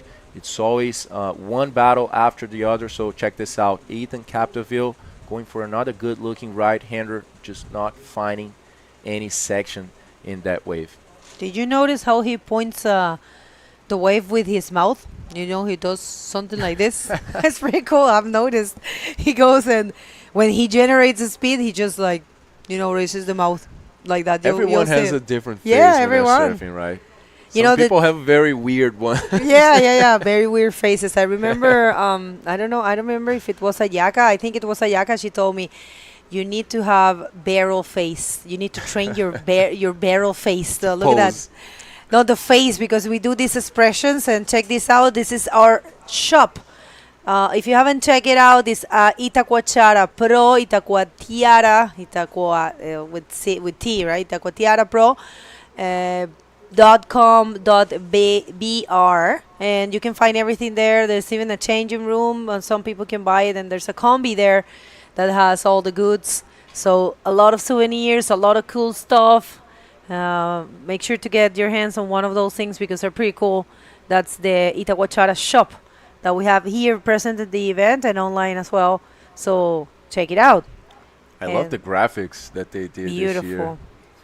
Yeah, no, the team, the design team and the marketing team for Itacoatiara Pro this year, every year they're very good, but I think they changed this year and they are super, super good. And I know for a fact there's a lady that it's running all the marketing, and she's doing a great job. So thank you for that. And thank you, Juliano Lara, for bringing this event once again in its 11th edition. And of course the presenters, which is the Prefeitura de Niterói y a Secretaría Municipal de Esportes y Lazer, Eco Punch, as co-sponsors we have them, Eco Punch, SGA Toyota, Pre-Gelnet e Puro Suco.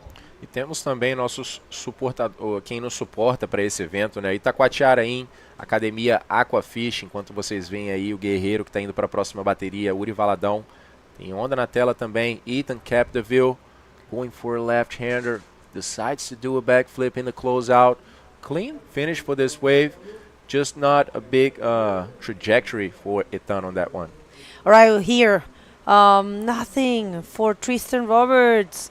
Tristan is now looking for an 8.35 to get that first position again, and of course the possibility of coming to the podium, having a podium once again.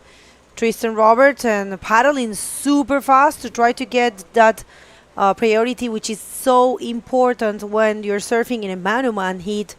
He did get it, and now he is there. All right, so one more look here to the last wave of Etan. It's only a 4.60, so no changes. Yeah, so getting back to our sponsors here, thanks a lot to Academia Aquafish, Pousada Dunas de Itaipu, BW Serviços, Vitale, Gênesis, Pampo Clube, our promoters as well, Rádio Mix, Rádio Amil Paradiso, and thanks a lot to Resex, Peset, and Soami as well for making the Itacoatiara Pro one of the most iconic events in the World Tour in this legendary place here. I mean, such great wave, great food, amazing landscape and beach here, a very safe place as well, and it's one of the most expected stops of the World Tour, very known for its challenges here, for its big waves. It is a very tough ocean to get in Itacoatiara. Everyone that goes in, even on a smaller day, knows how heavy it is. So yeah, one more year we're here. Thankfully, everyone happy with this event. The athletes love it. And it's just a show for everyone out of the water as well. Yeah, 2 minutes and 50 seconds, and Tristan Roberts is not finding that score that he's looking for, an 8.25, and what a great job for Etan Capdeville. Etan is showing off, it's knowing, I mean, it's letting the world know how strong he can be. You know, he wants to do even better than last year, ending here in third position. And Tristan this year, the best result that he had, he only had one podium out of the 3 events for the men division that we had. Tristan won in Iquique, but he was not present in the podium. He was not part of the podium in Tagasud Bay Morocco Pro, or neither in Antofagasta Bodyboard Festival. So Tristan, who is in a very good position in the World Tour rankings, 2024 World Tour rankings, it's really needing these points right here, especially for everything that's happening. Gabriel Braga has been knocked out, and Armide is still there. Of course, he's coming up in the next heat, and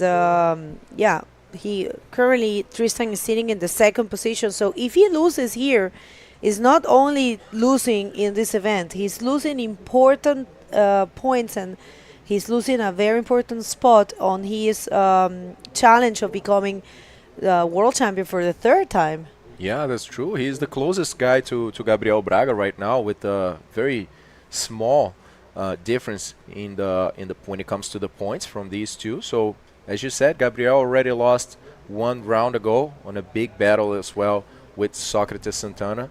And Tristan, losing in this heat will also give the opportunity for so many more people to climb up that ranking. So yeah, as Pierre said, it's a very diverse ranking this year. We are seeing new names, and these guys are deserving it. They are climbing their way to the top in very tough conditions that we had this year in all of the events. We had good waves. And great to see the renovation of these sports and this new generation managing to keep up with very well-experienced riders and some of the best in the world. All right, so this is coming to an end, Lucas. It doesn't look like Tristan is finding anything, and we just want to see the riders. Well, that's our ranking. But yeah, I don't see anything coming up there, and it's we still have 17 seconds. And oh man, I don't know what's gonna happen, but I have to tell you, what a great result for Etan Capdeville right there. I mean, just managing to actually, it's happening. He is winning this heat, so one more time, Etan Capdeville is achieving a podium. And check this out, he's okay, he's cool and calm. He was expecting this, so congratulations. Gotta remain calm, because he's got a very strong heat ahead of him. He's going to be facing on the 2nd semifinal the winner of next heat between Uri Valadão and Armide Oliveira. So we're going to see that really soon, right after the commercial break, so stick with us.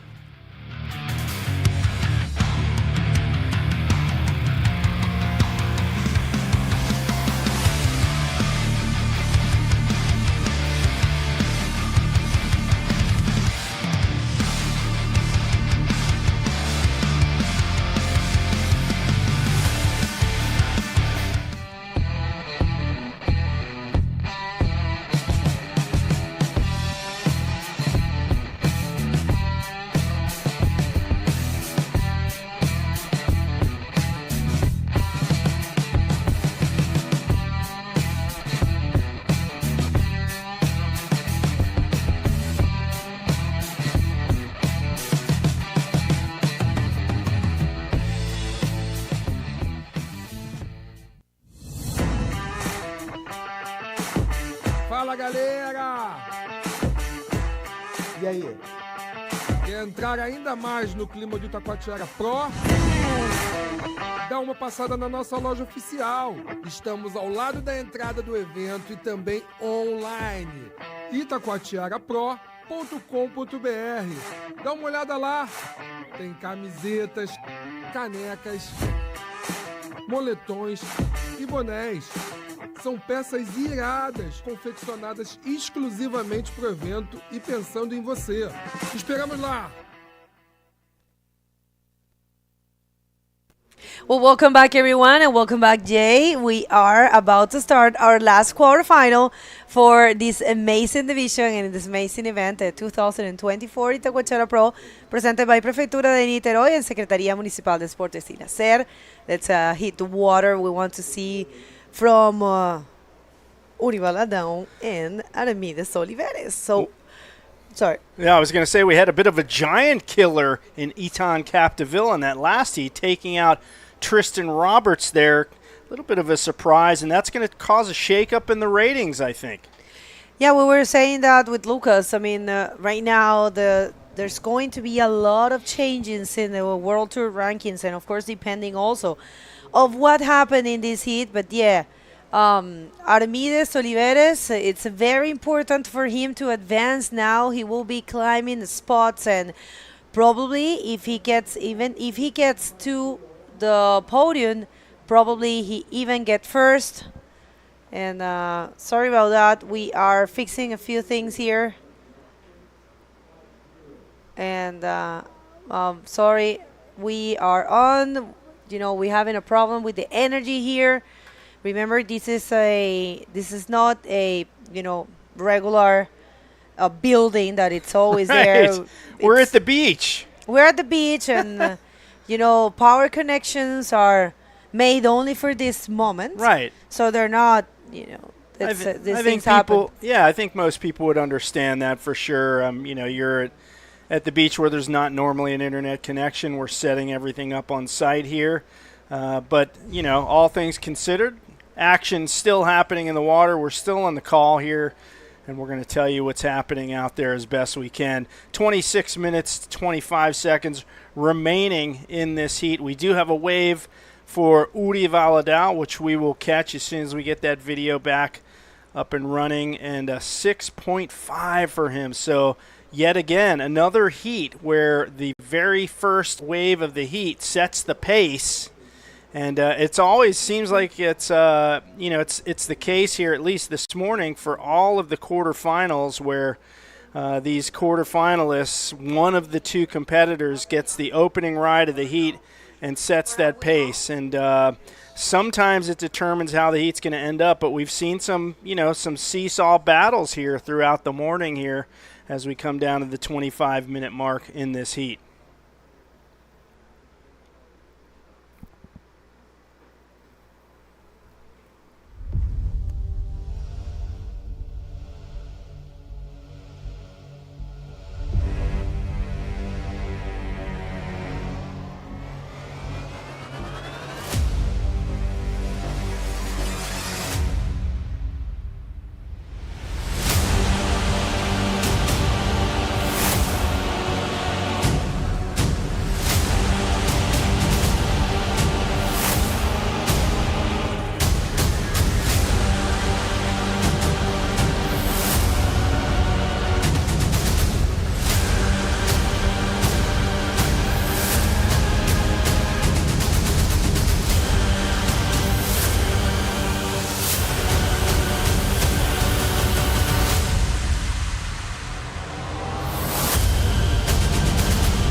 Fala, galera!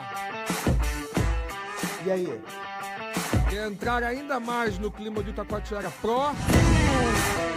Dá uma passada na nossa loja oficial. Estamos ao lado da entrada do evento e também online. Itacoatiarapro.com.br. Dá uma olhada lá. Tem camisetas, canecas, moletões e bonés. São peças iradas, confeccionadas exclusivamente para o evento e pensando em você. Esperamos lá! Ok, estamos de regreso. Disculpen a todos, tuvimos ahí una caída de energía. Ya saben que estamos en una playa y bueno, este no es un edificio establecido. Esto es algo que se monta nada más para estos eventos y pues obviamente siempre hay alguna cosita.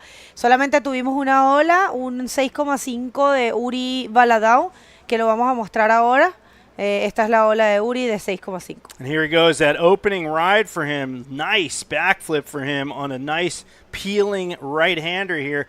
And he's going to stall right in the bowl of this one and gets up into the lip. And look at the body English he throws out there on that Rolo. Lots of energy into the reverse. Nice link of maneuvers. He really crams it in. Meanwhile, Armide Salaveras finally gets his wave and throws the backy and cannot hang on. So Salaveras coming unstuck there on that move, and that is a no-make, folks. So he's not going to want to keep that score. He's going to throw that one away. But you saw the 4-maneuver wave for Uri Valadao, and he gets a 6.5. All right, so we have the interview ready with, of course, Etan Capdeville and Lucas. Let's just see if the, Armide takes this wave. No. All right, Lucas, go ahead. Thanks, Bago. I'm here with Etan. Etan, it was a cracker of a heat this quarterfinal. You were playing a very different game than Tristan's. Tristan's was just staying in the inside, trying to put those scores that he needed in the leaderboard. And he managed to get to the first position, basically halfway throughout the heat. But the waiting game proved to be a very good one for you in this heat. Can you let us know about that? Yeah, I begin the heat with 2 good waves, like a 6 and a 7. And after Tristan just needed a 6.5, so I know he got to take the score. So my strategy was to wait a good wave, like a 8 or something like that, because in this kind of condition with Tristan, you never know what's happened. So yeah, I wait, I take a very good wave, I got 8 points, and after Tristan needed 8.43, and yeah, he didn't take the score, but I was under pressure since the last second, because Tristan is such a monster, especially in this kind of condition on the right. So yeah, to finish first in front of Tristan in this kind of condition is like an accomplishment for me. I'm very, very, very happy to show myself in right. And last year you had basically your second year competing in the World Tour. You managed to finish 4th in the ranking. Right now, Gabriel Braga, the leader, is out of competition already. You just knocked out Tristan, the second guy in the ranking. And you're in 9th, are just getting closer and closer to a good result in the end of the year. How does that represent to you? Yeah, very happy, but now I'm just focused on the competition. I know this competition was very important for the ranking because it's the second more point event. So yeah, I'm in podium now, I'm in semi-final. I really want to go as far as possible, so now focus on my hit and let's see what's happened after. And how do you feel getting another podium here in Itacoatiara? Yes, so happy. I'm in love with this place. I feel good vibes, so yeah, so happy to be back on the podium here. Do you have any words for people back home? Ouais, gros bisous à tous ceux qui me regardent. Dédicace à Sud Surf School, les boys, j'espère que vous me regardez. Allez, on continue, merci à tous mes sponsors. Allez, voilà, on va essayer d'aller le plus loin possible, on lâche pas. Youh. Congratulations, Etan. Good luck on the semi-final. Back to you guys. All right, sweet. Sorry. Yeah, I was going to say, sorry, Bego. We had an amazing wave from Armide Salaveras during the break there, 5.75, but it was really technical in that, and you'll see once we do get to that replay, he really, really had to use precision on his rail to pull off the maneuver. He is in the lead of the heat. He has one decent wave, that 5.75, his last wave, and he's trying to catch up to Uri Valadao in terms of wave scores.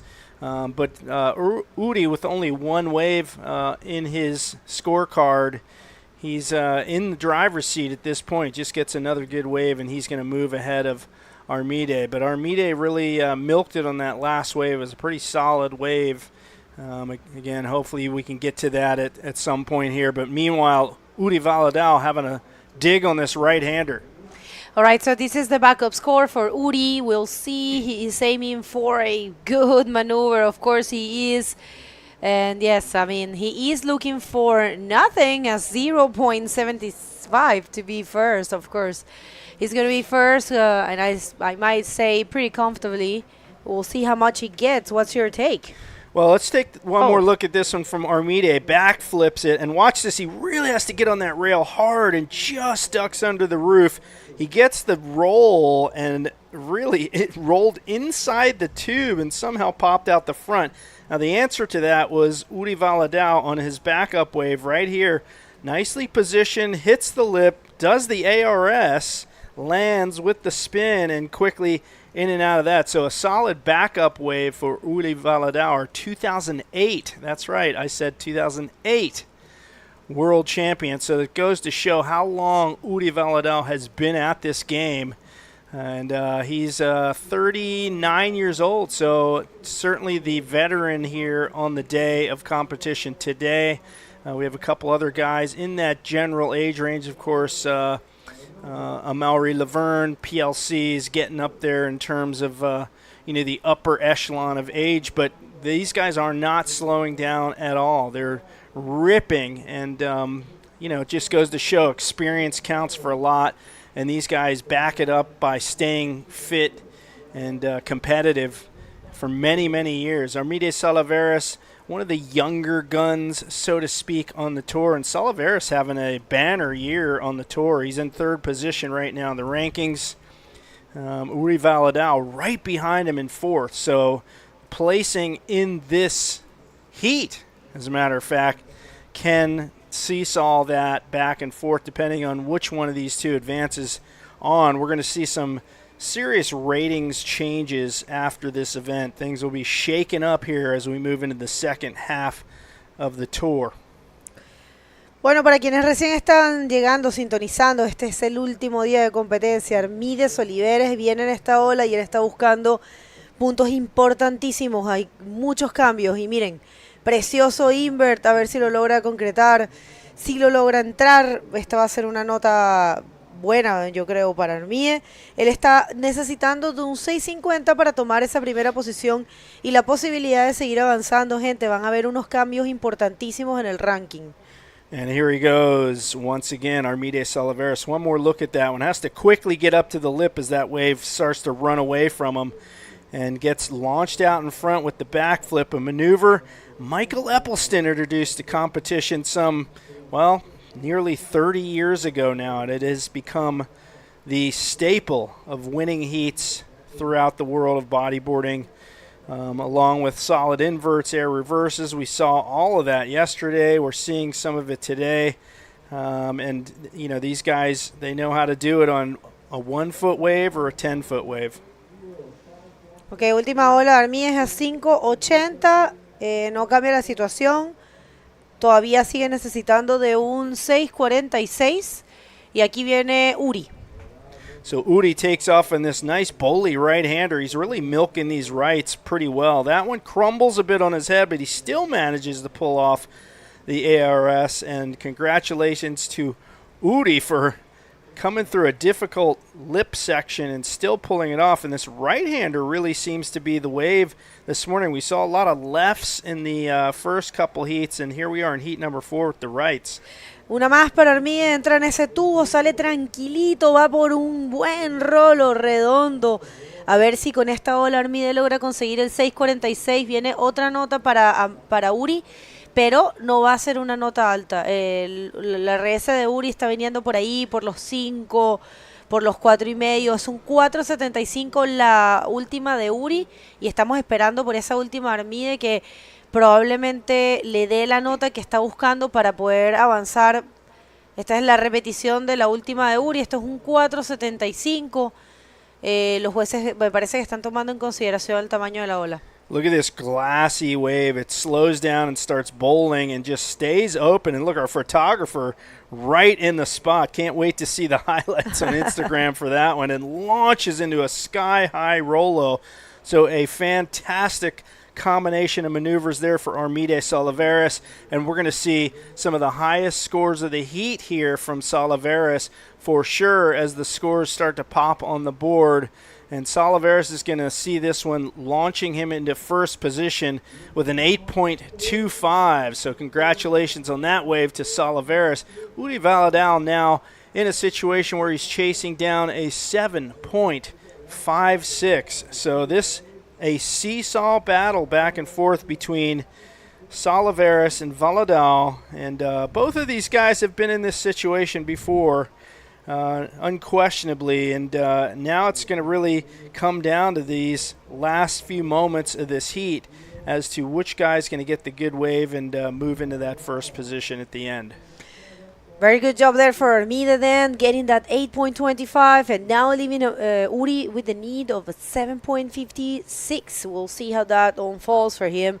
Still plenty of time, I dare to say. Man-o-man heats, scores are easy to make for someone like Uri, and I'm loving the fact of having an experienced rider, a one-time world champion, Uri Valadao, facing, one of the revelations of this year tour, which is Armide Oliveres. Armide, who really needs to keep advancing because with what has happened, and one more look here to the 8.25, very good barrel combined with the round roll, so this is what the judges want to see, a lot of control. And that was actually super controlled. I mean, that was just a beautiful wave. It was lean, green, and no caffeine, folks. And look at that huge high-flying Rolo.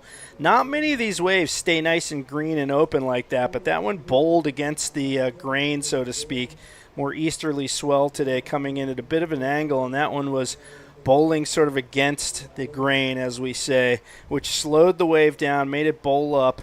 And this is the judges' view. Best seat in the house here, folks. These guys are right on top of it. They have the best perspective as they need to, and they enter their scores on the terminal in front of them. And, of course, there's a head judge behind them sort of overseeing all the proceedings. And all these guys are well-versed in the sport of bodyboarding from all over the world. They fly in, drive in, whatever the case may be, to be here and not miss a single wave of the action and write the scores down. So a big thanks to the judging panel for being there for us. We just have a few more heats left in this event. In fact, just 3 more heats, and we will wrap things up with a 2024 Itacoatiara Pro champion.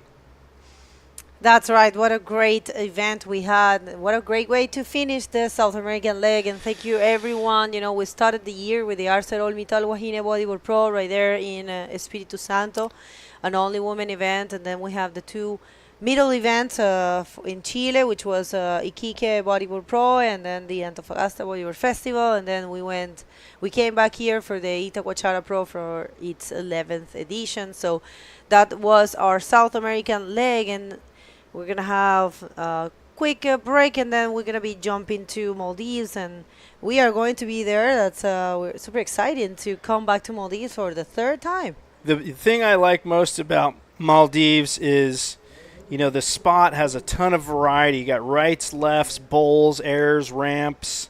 There's a little bit of everything at that spot. It's a super versatile spot. And the other part of that I really like, and this is a little bit selfish, but the contest usually centers around the low tide, so I can actually get sessions in before and after the event every morning and afternoon. so a little bit of fun for the announcers as well. Here we go. One more wave here for Uri, enters the barrel, but not able to get out. Actually ducked out.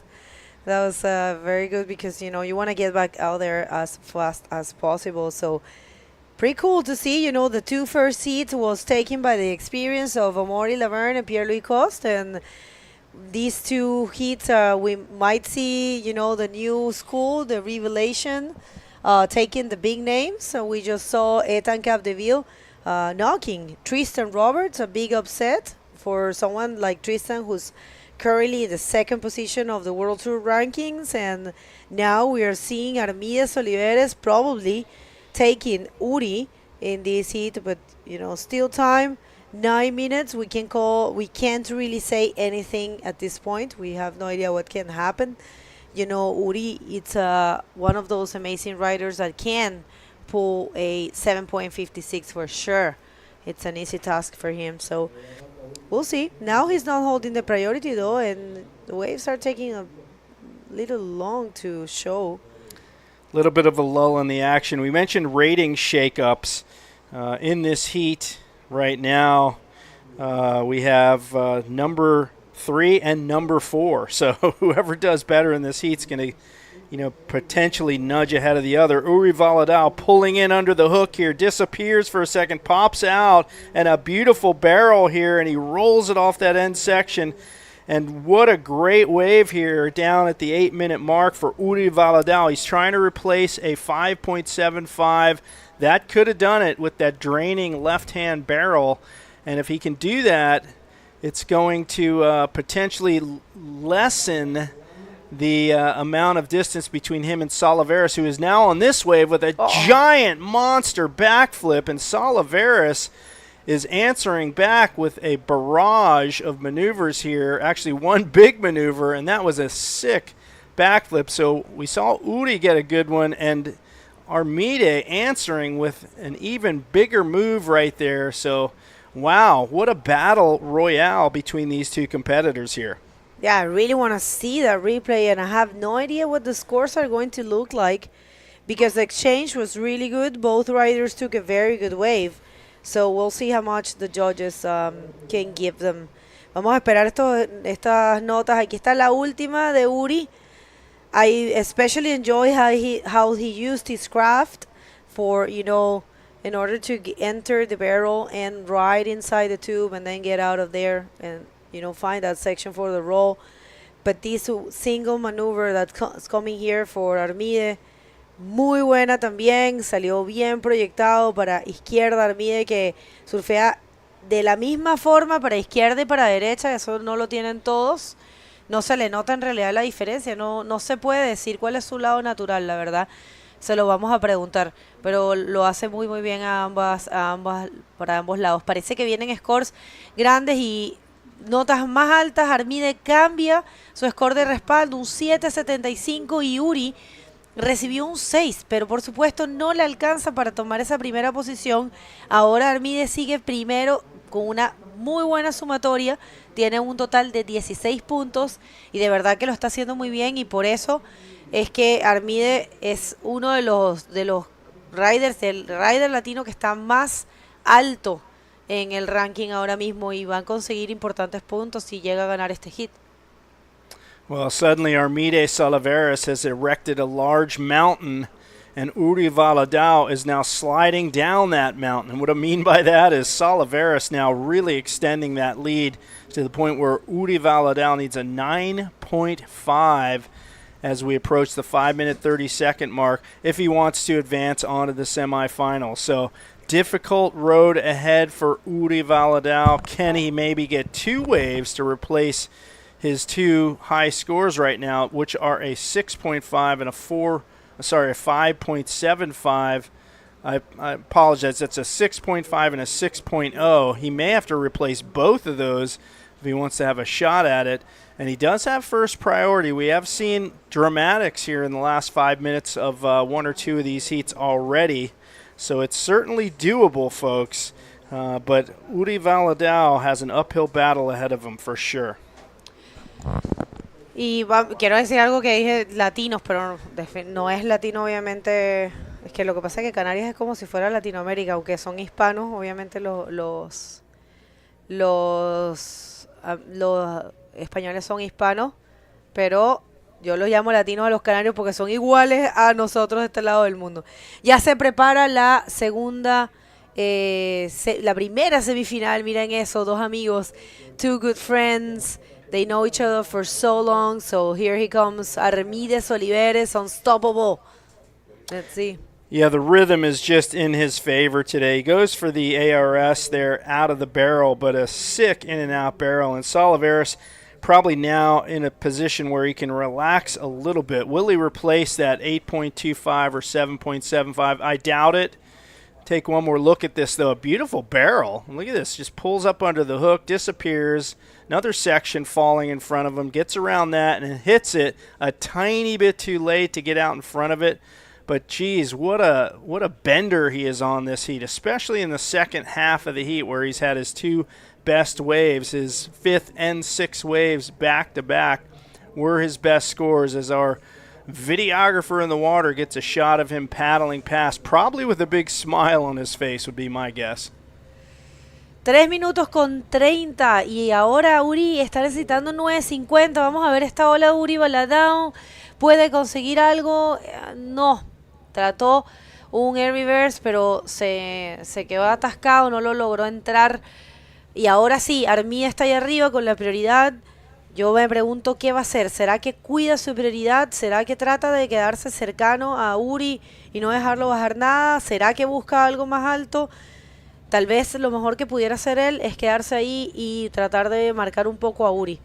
What would you do if you were Armide? Would you sit there and, watch for your spot and keep the priority and block Uri? Or would you try to, get, if let's say, if a good wave come, would you take it? No, I would not. I'd absolutely use my priority and sit on top of Uri. It just makes sense, really, here, because we're down to the 2.5 minute mark. And, at this point, Armide is unlikely to better the two high scores that he has, an 8.25 and a 7.75.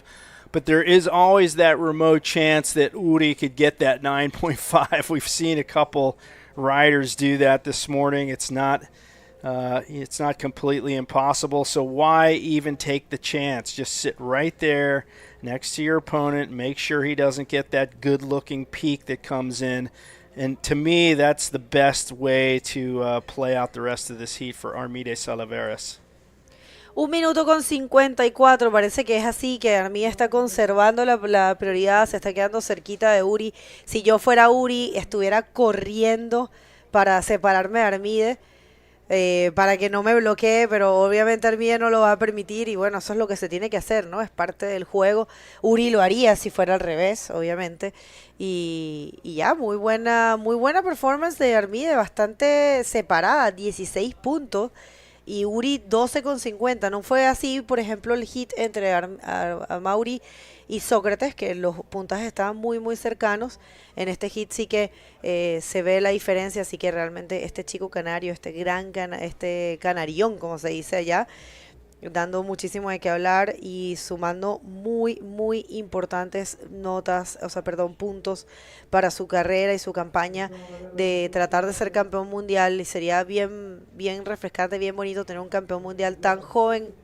Si lo lograra este año, sería realmente alguien, y también alguien que tiene pocos años dentro del Tour Mundial, si se quiere, porque Armide es súper joven y no tiene una carrera tan larga como digamos los otros competidores. Imagínate el tiempo que le tomó a Tanner McDaniel ser campeón mundial, pues Armide con una buena posibilidad. I was just saying that Armide is super young, Yeah. Oh, 20 seconds, I'm sorry. No, that's okay. He's 23 years old, Armide Salaveras. So, I don't know. He's not quite half the age of Uri Valadao, but quite a bit younger. Not that has any impact whatsoever here. We've seen Uri surfing like world class, especially yesterday. He had some heats that were just mind-blowing and actually done really well today. And you can see these two, they're champion athletes, both of these guys. And what a sportsman there. Uri Valadao giving congratulations to Armide Salaveras, who takes out this heat convincingly, especially in the second half of the heat. And Salaveras will move ahead of Uri in the ratings and move through to the semifinals. And folks, stay tuned. We'll be back with the next round after this.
All right, so we've whittled things down from day 1 to now here on day 4 with our last 2 competitors in this heat and the next 2 in the next heat. So the last 4 competitors in the entire event, and rejoining me here on the call, Lucas Hosha. Welcome back to the booth, Lucas. Thank you, Jay. We finally got to this moment. The 2 semifinals are set. The first one will be the old generation, Amori Laverne and PLC. And the second one, we will have the younger guys, Etan Capdeville and Armide. So let's jump in the water right now to begin with the most experienced riders, probably names that you already know, PLC and Amori Laverne. Some world titles there in the water right now.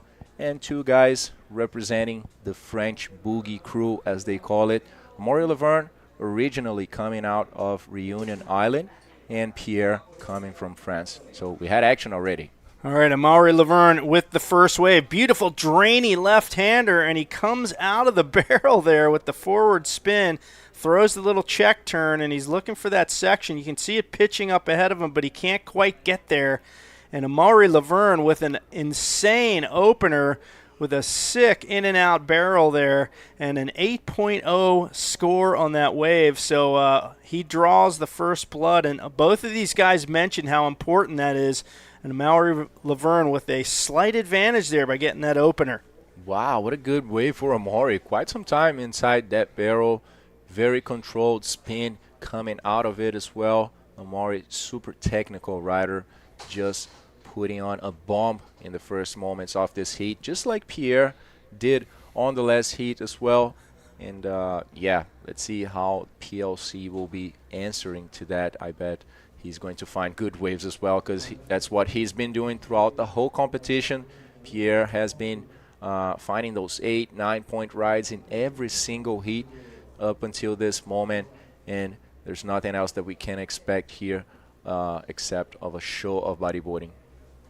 Well, what's interesting here is Amori lives in Galdar on Gran Canaria. He says he's not used to beach breaks. However, he does have the advantage of having won this event twice, going for his 3rd win here. PLC, on the other hand, does live in Portugal. There's beach breaks around, and he has not been at this event in 3 years. So both of these guys have something in the plus column and something in the minus column. Of course, they're both 2-time world champs, and they're, as you mentioned, longtime friends. They've done battle in the past. This isn't their first rodeo in terms of competing against each other, and I do expect a seesaw battle with these 2 guys back and forth. They both know where to be.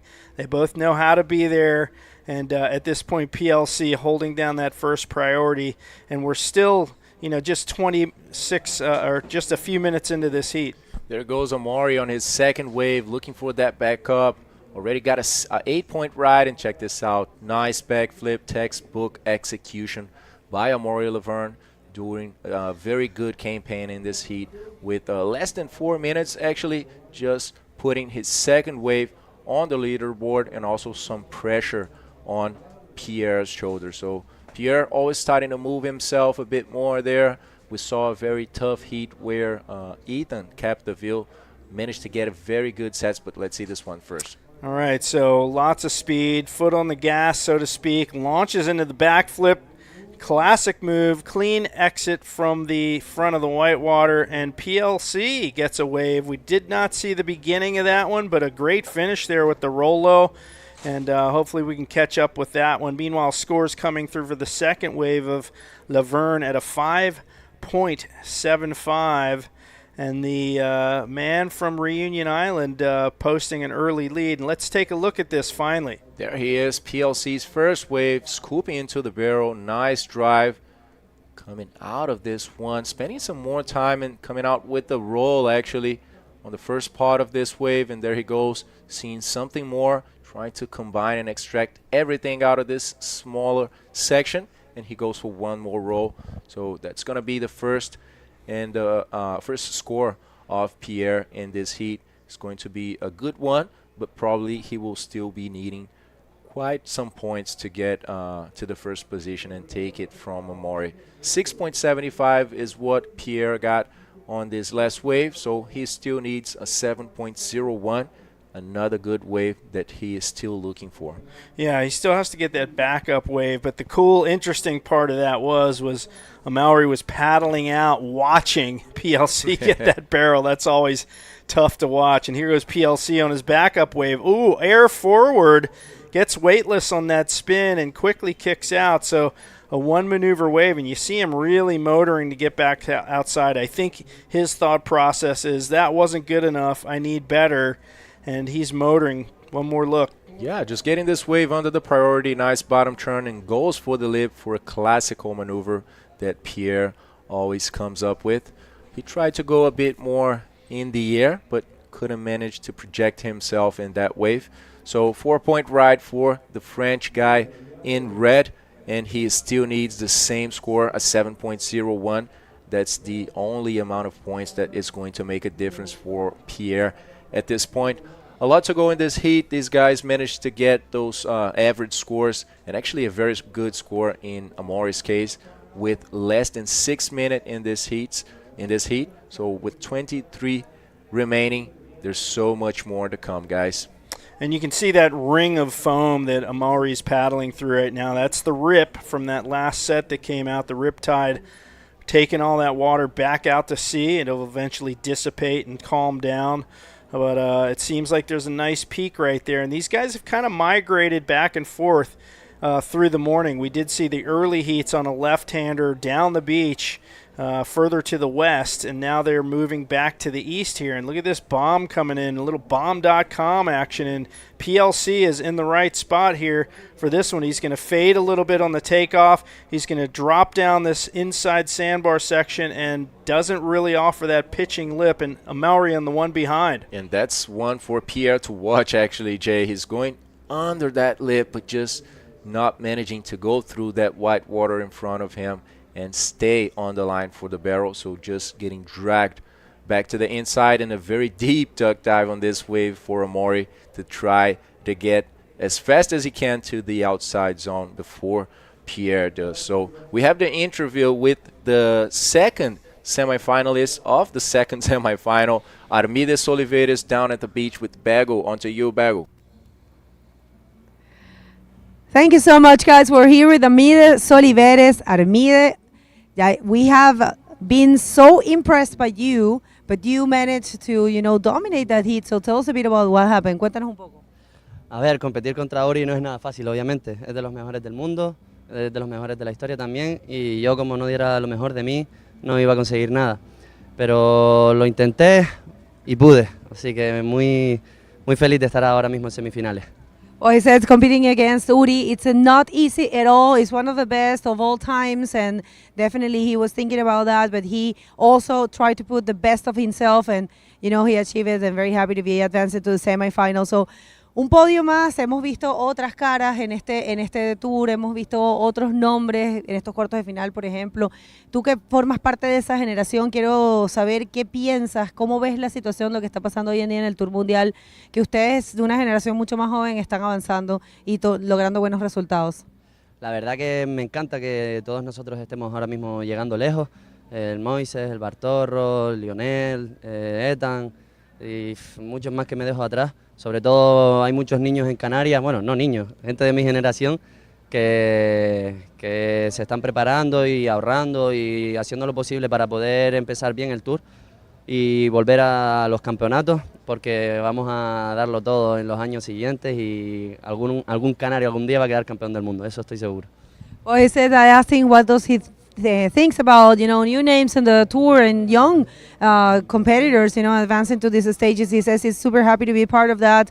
His generation, and also a lot of people, a lot of good young riders from Canary Islands are getting ready for that, and he's very happy or motivated to be part of that generation, and he feels that Canarian will be a world champion very soon. Do you want to say something to someone? Muchas gracias sobre todo a mi familia, que siempre están ahí, a mis amigos, a la gente que me apoya y a mis sponsors que me hacen también llegar hasta aquí. Muchas gracias a todos y vamos a por ello. A prepararse, que tienes una semifinal. Felicitaciones, de regreso con ustedes. Back to you guys. Well, thank you so much, Bego. Of course, a long line of top bodyboarders from the Canarias goes way back. I'm thinking my generation, it was It was Alexis Diaz and Ricardo Estupinian were two of the best from the Canary Islands, and that tradition continues. We do have a world champion from the Canaries. It's can you think of the name? Wow, no. I'm challenging you. It's Alexandra Rinder. So. Oh yeah. And Marina Taylor. That's true. That's so true. There you go. We have two women champions from the Canaries, but of course he's hoping for a champion in the men's and juniors division. Actually, he could be the first. We'll see. So certainly capable as he moves his way into that semifinal number 2. But meanwhile, a slow pace here through the middle of this heat for these two guys. Neither one has had a wave for quite a while. We're down just under the 19-minute mark, so tons and tons of time for these guys, and they do not panic. They've, as I mentioned, been in this situation many times, and we can see Amori motoring for this peak. Let's see what happens. Amori getting in position, taking a look at this left-hander, but it's just some waves here actually in the middle of the beach, as we saw beforehand, Jay. They are bowling on the inside, and some of them just open way to the back. So these are the waves that you want to avoid, and I think that's what happened with the Amori's waves. The last wave, it was looking pretty clean, but it looked like it just bent backwards. So that's not the ideal section that you are looking for to execute an air maneuver. So Amori Laverne with the second priority right now. We had a first nice run in this heat with very high-paced moments, but now we are just pausing a little bit. So let's take some time to thank our sponsors for this event.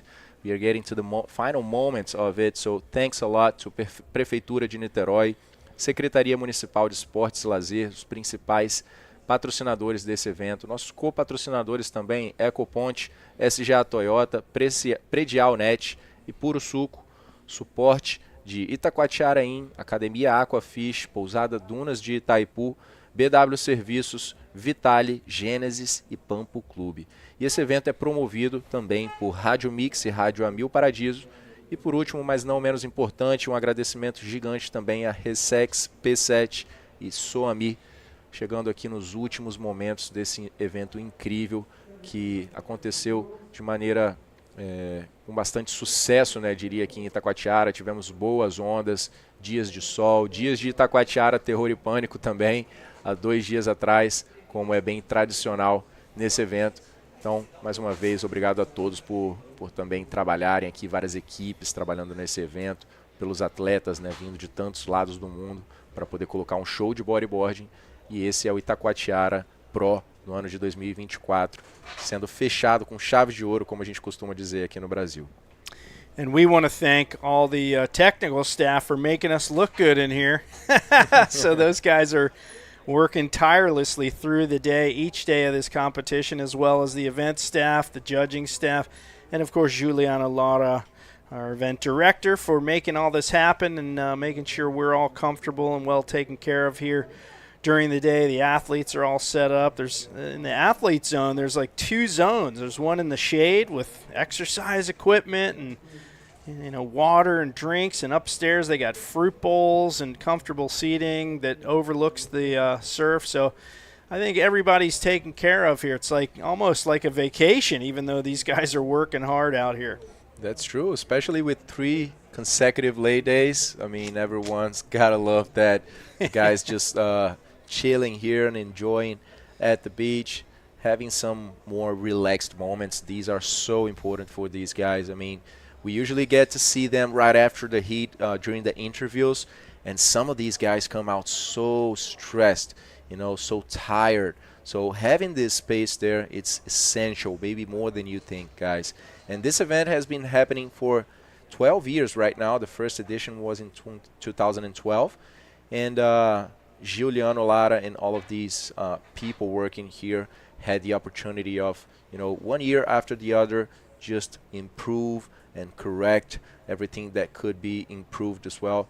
So yeah, very big shout out to Gil Lara for idealizing such a great event with a very strong identity, of big waves, Itacoatiara, heavy waves as well.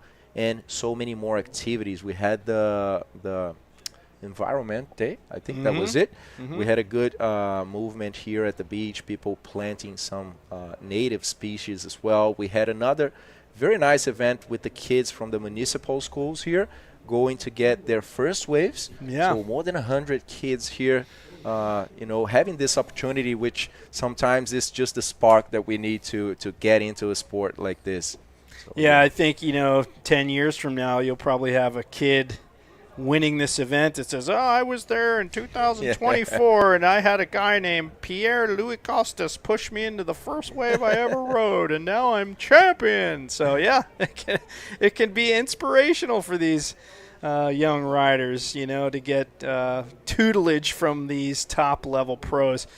And we look out here, 13 minutes 50 to go. Amori Laverne PLC, a very slow middle part of this heat here. Neither rider getting anything, and we are coming off the low tide just about an hour ago, so the tide is on the increase. But the forecast was for the swell to drop a little more considerably through the afternoon, but we just could be in a lull right now. Yeah, hopefully that filling up tide will match the drop in swell and we'll have good waves. Check this out. Nice clean back flip, but just losing it during the landing, just putting his legs in the water too strong and not being able to finish that rotation cleanly. So that was not a completed maneuver for Amori Laverne, and we just see one more 1.5 on his leaderboard. And PLC with the answer to that gets a nice left-hander of his own. He pulls the backflip off, though, and gets out in front of that wave. And I don't know what the look is. Is that like a, hey, man, check it out. Look what I just did.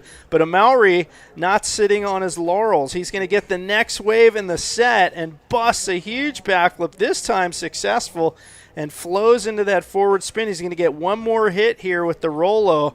So look at this. Amori gets 2 waves in the same set. He fails on the first one and has huge success on the second. That is the mark of a champion, folks. And I'll tell you what, man, these two veterans are going at it here as we finally get a set.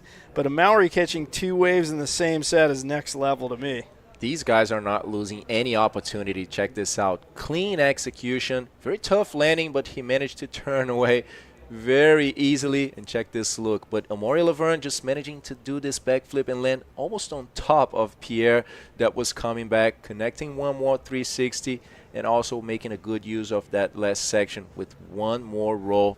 Now we are going to see some scores here, and Pierre needing a 7.01 with those 2 scores. Let's see how this situation will be after that, because Pierre is probably changing this 4-point ride, but I believe it's possible as well for Amori to change the 575. So now it's up to the judges. Yeah, it really is a tit-for-tat thing here with these two on that set wave. So we're just waiting for the scores to come through to see what the status will be. It's really anybody's heat now. And one more look at this one from PLC, just up into the roof there, hammers it into the flip, and solid landing. And hey, did you see that? Look, hey. And here goes Amori with the answer here. Ba-boom, hammers it, lands on a flatter section of the wave, but carries that momentum into the forward spin and gets that banger off the lip with the roll at the end of the wave. So cramming a little bit more into it. Amori Laverne, we see scores beginning to pop on the screen here, and it's looking pretty solid. But I'll tell you what, PLC's wave looking a little more solid in terms of initial scores. That's it. I mean, Pierre Louis' wave was more, we could see more projection. You know, he projected himself all the way to the flats. And on Amori's wave, we could see that he was projected sideways on a wave, not having such a hard landing, such a powerful landing. And I think that maybe Pierre Louis being more critical in that backflip, I believe that's going to grant him some more points. But yeah, 8.25 is what Pierre Louis got on that wave, and 7 was what Amori granted with that backflip. So Pierre managed to get to the first position right now, and check this out, guys. We have the same total score for these two riders, But Amori is in the second position since Pierre managed to get a bigger score than he has. So Amori's biggest score is an 8-point ride, and Pierre's is an 8.25. So in this draw situation, that's the criteria that it is used for them to decide who is coming out in the first position. Good analysis there, Lucas. Yes, the rider with the higher single score, that's the tiebreaker right there. And PLC, you saw that exchange before. You saw Amori throwing in multiple maneuvers, and PLC just with the one big move, and your analysis was perfect. PLC's backflip more critical. He landed in a steeper part of the wave, more risk, and obviously more reward for him, whereas Amori did his backflip and landed on a flat shoulder before doing the spin roll combo at the end. So that little subtle difference is the difference between an 8.25 and a 7.0. Yeah, good point, Jay. And Amori, probably knowing that, decided to squeeze that wave all the way to the end and try to get as many points as he could. Because, guys, if you want tight heats, if you're looking for a good dispute, check this out. We have basically a draw situation here. These guys have been putting on a clinic in this heat and managing to get the same score. So very tight situation. Amori is needing not a huge score. It's a 7.01, not easy to get, but we saw these two guys getting more than this in this heat. So two very high-paced moments, actually one high-paced moment in the beginning of this heat. Few minutes ago, about 4 minutes ago, we had some more action, and now we're having a slow moment. So let's compare these waves. I believe that's the 7-point ride. That's actually the first 8-point ride for Amori Laverne. Quite a long run in this barrel. Clean exit. One more, very controlled spin, turn, finishing with the check turn, and that was all for him to get an 8-point ride. And PLC up into the roof there for that huge backflip, lands in the critical part of the wave. We mentioned the 8.25 score for him. So those are the two high-scoring waves of the heat. And you see Amori having a dig, trying to get to the edge of that one. That one's not working out. 7 minutes, 20 seconds left. It may come down to one more wave for each of these guys, and who gets the better of that exchange will advance on to our final. Amori wants to get his third win here at the Itacoatiara Pro. PLC, after a 3-year hiatus from this event, would love to get on the podium as a winner this time and not just in the top 4. That's it. He said it himself that he has a bunch of trophies from the Itacoatiara Pro, but they're all 2 thirds, second thirds, and he really wants, this is the only stop of the tour that he didn't win yet.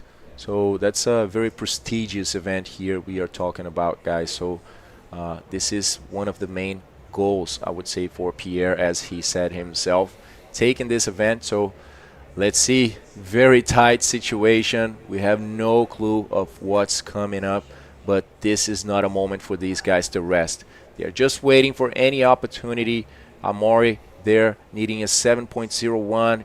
Taking a look, you can see him starting to move to one side and to the other, taking a look at the inside as well to maybe get in position close to a nice sandbar formation there and getting a wave that pulls for him to go for one nice air maneuver, because that's definitely what he's got to do to get something more than a 7.01. So semifinal number 1, just 5 minutes 45 seconds to go, and 2 more heats after this, and we're going to wrap things up here. But right now, Amori Laverne trying to catch back up to PLC here with a huge backflip and lands again right out in the flats, and he throws the peace sign to the crowd, and he is happy with that. Will that be the 7.01 he needs to move ahead of PLC? These guys are tied right now. Taking off, stepping in the gas here and going up for this backflip, landing on the flats in a very quick rotation to finish this maneuver. He is saying, give me that 7.01 that I need to go to the first place. That's going to be up to the judges, guys, but that was a good maneuver for Amori Laverne, just releasing the beast inside him and going for one more backflip in that wave that just popped for him on the inside. So that score that you see, if you're checking out the scoring online, we see a 6.5 for that wave, and that is not enough to push him into first position. So Amori Laverne, I think because it was kind of a smaller wave, he needed a little bigger wave to get that higher score. So Amori Laverne, as happy as that wave made him, I'm sure he's not feeling so stoked after he hears the score, and he knows he's still got a little bit of work ahead of him, still chasing down a 7.01. You do see some lumps on the outside. Will this work out? Well, PLC has first priority, so will that come into play? We shall see. Yeah, I mean, Amori's backflip on that wave undoubtedly was a very good maneuver. He projected even more than I expected, to be honest, but as you said, I think it was an insider wave. It was a smaller one. You know, he just tried to maybe get that opportunity and change the situation in the heat, which is a game changer, especially with less than 4 minutes in the heat. But as we saw, it was just not enough for the Reunion Islander to change the situation. He will need a more powerful wave to try to keep up with PLC, because that backflip with the 8.25, that was a tough one. It was a high maneuver, you know, a good sized wave as well. So yeah, Amori back in the outside now, hostage to Pierre, priority number 1.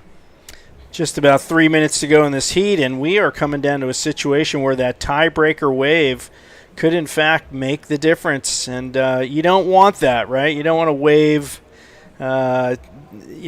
you're tied on paper here, but you don't want to wave that your opponent got a one wave to make that kind of a difference to have to go through a tiebreaker scenario.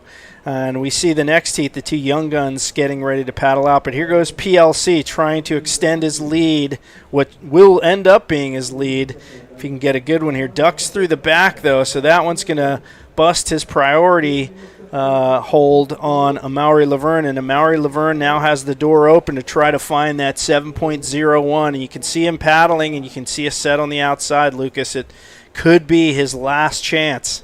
Yeah, a new setting coming up here. Now Amori holding the priority. He's got the chance of that opportunity, and it looks like a few waves are coming up.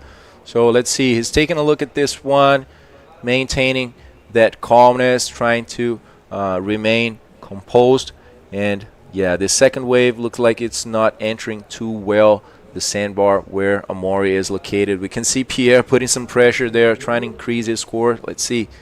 High line, goes for the bottom turn, marring that lip. Very good backflip, just landing on the white water, falling with the lip and not being able to complete this wave. Pierre was looking for a better score than a 6.75, but that's not going to be possible.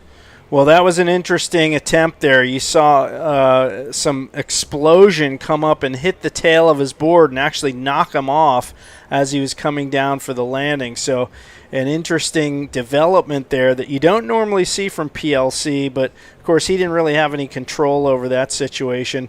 Amori Laverne still out there hunting something down. We're down almost to the 1 minute mark, and he is running out of time to try to get that 7.01. So PLC had a look at his watch after that last wave, as you saw, and he will make his way back out, but it's probably going to be pointless for him to get back out. He does not have first priority, and you can see him. He's decided that's indeed the case. He's going to come in and cross his fingers and hope and pray that Amori Laverne doesn't pull off that buzzer beater. That's it. Not much to do, just to expect on Pierre's side, actually. But this guy there is going through some stressful seconds for sure.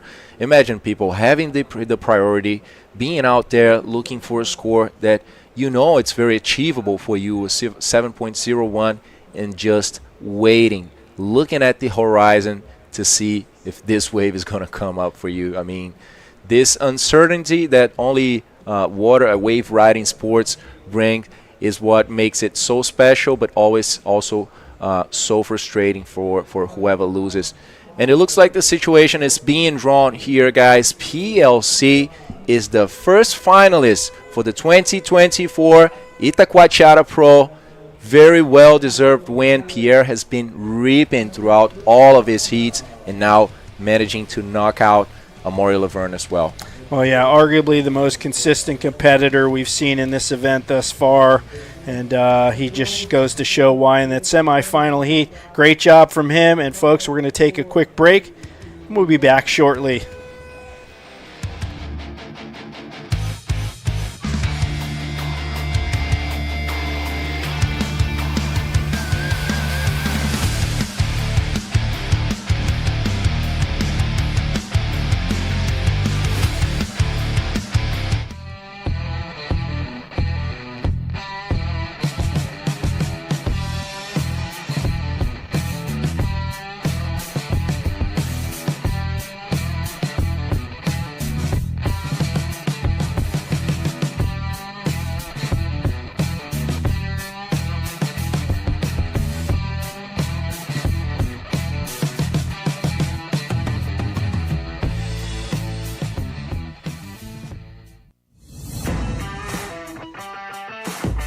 Fala, galera!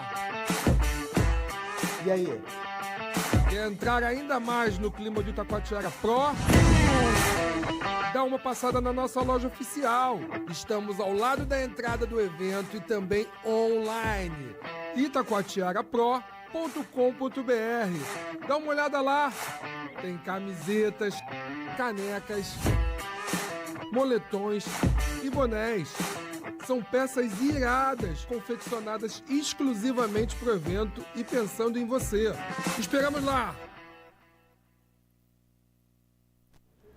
Welcome back, ladies and gentlemen. This is the last day and we are reaching the final moments of the Itacoatiara Pro this year, guys. We just saw a battle between PLC and Amori Laverne.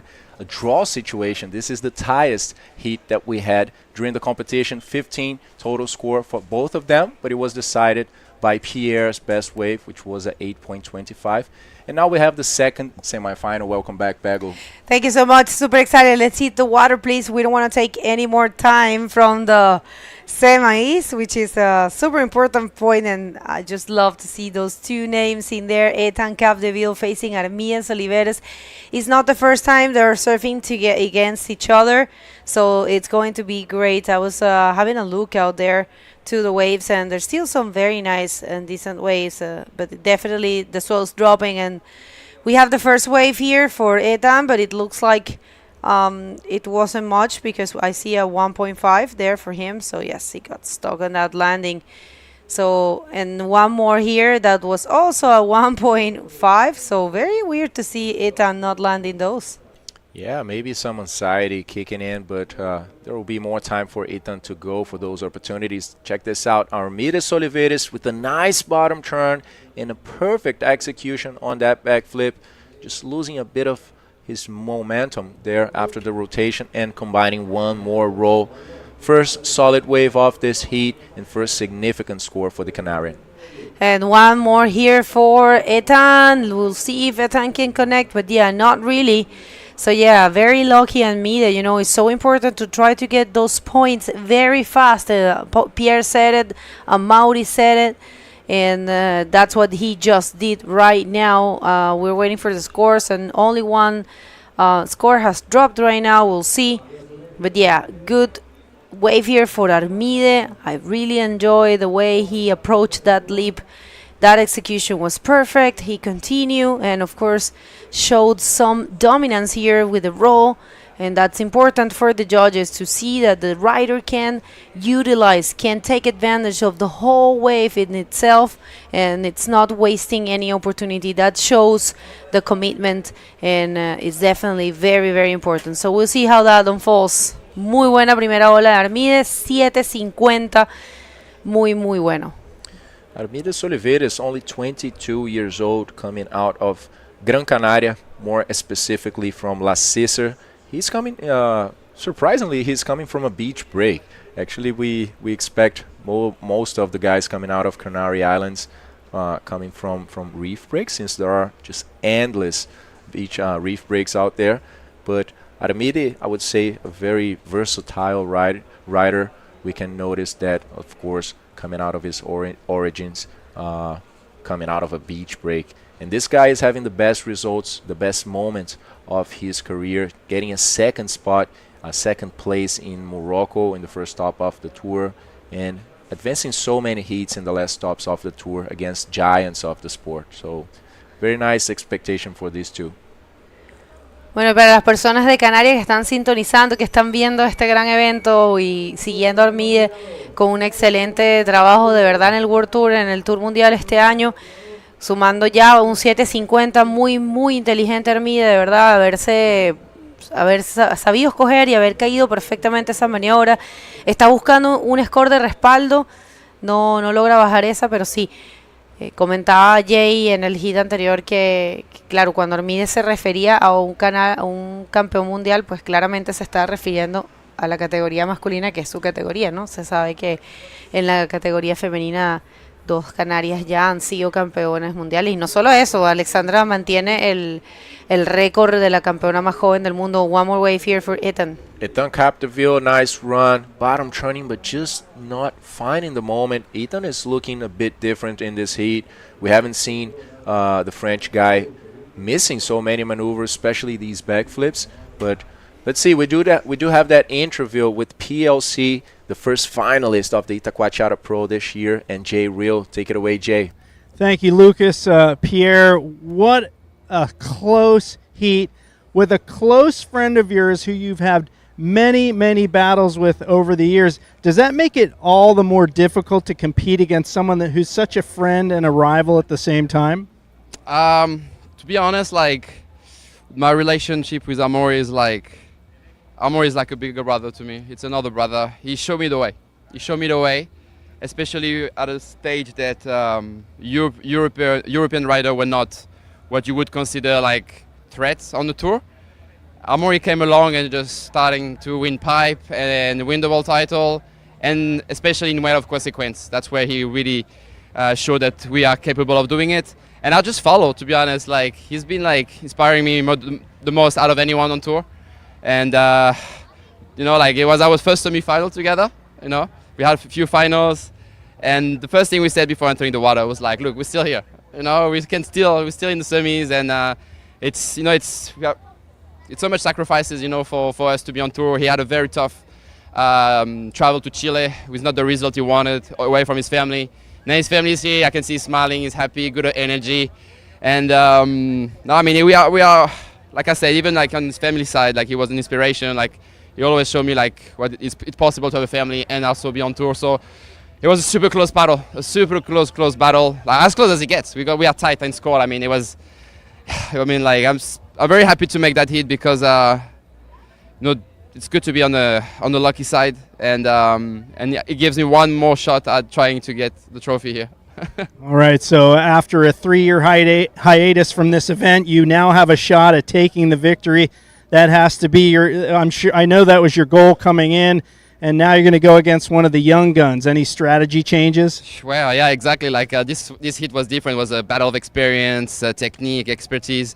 This hit in the water are just like backflip machine. Like, Armide and Etan have the same age. They are inspiring me too. Like, I mean, like, I want to be there too. I want to try to do backflips like consistently like they do. And I mean, yeah, it's gonna be a final. I mean, I look at other sports. You know, guys like Djokovic are still being able to beat guys like, you know, like Alcaraz and Sinner, and it's possible. You just have to be, you know, like, concentrated and believe it. I believed it in my hit. You know, I didn't start good. He got an 8.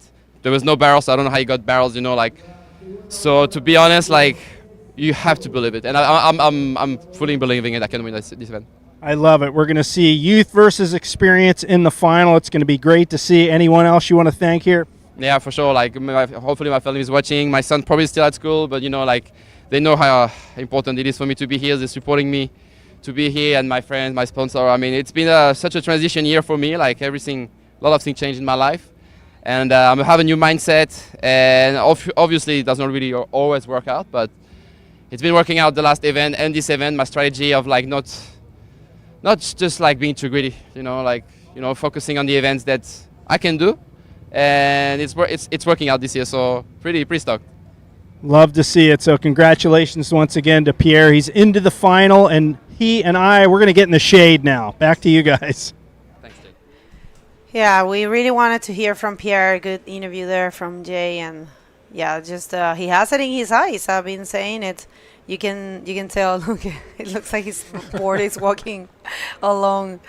But yeah, no, he has it in his eyes. But who has it in his eyes also is Armide Oliveres with the 7.5 and a 6, destroying this heat. And it's been very weird to see Etan Capdeville. He has 5 waves, and all of them are 1 point. Actually, it's so weird. We have seen a lot of consistency in his riding, and this is the first time I see Etan like that. Let's see if he can find something for himself. The young Frenchman, Mimi San, right there with a roll.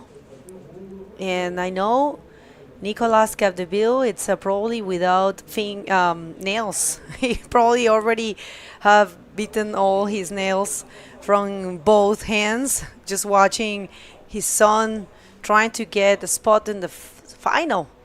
Yeah, the first decent wave for Etan Capdeville. That was a 4-point ride for him. Good call, I would say, after a few moments in this heat, basically 10 minutes of 5 attempts, not finding any significant wave.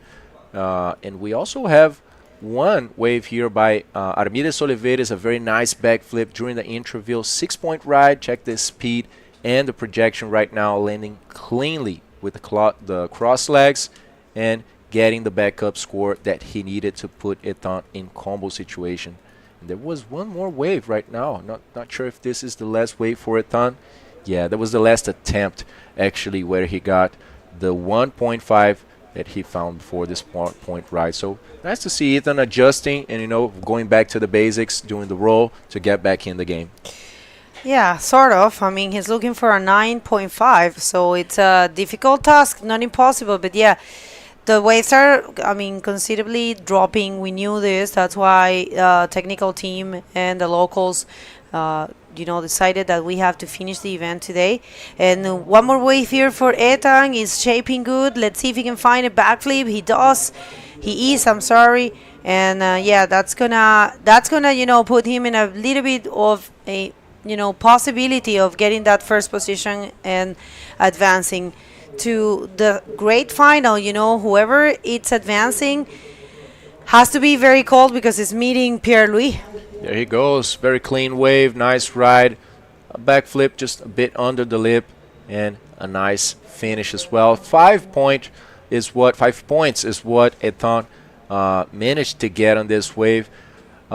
Score-wise, I would say he is still pretty far from Armide, but I think that psychologically these two last waves can be a very, game changer for Etan, because he hasn't been frustrated with 5 attempts in the beginning of his heats since the beginning of the competition. So that can change your, and that can frustrate and change your behavior in the water. So these two last waves, I think, were a good decision and a good thing that he did to try to change that and reposition himself for the heat. Yeah, it's so weird. He usually is super consistent. 5 waves of 1 point, actually 1.5, 3 of 1.5 and 2 of 1 points. And right now with a 4 and a 5, so we'll see how that unfolds. And yeah, 4 and a 5. He's looking for an 8.5.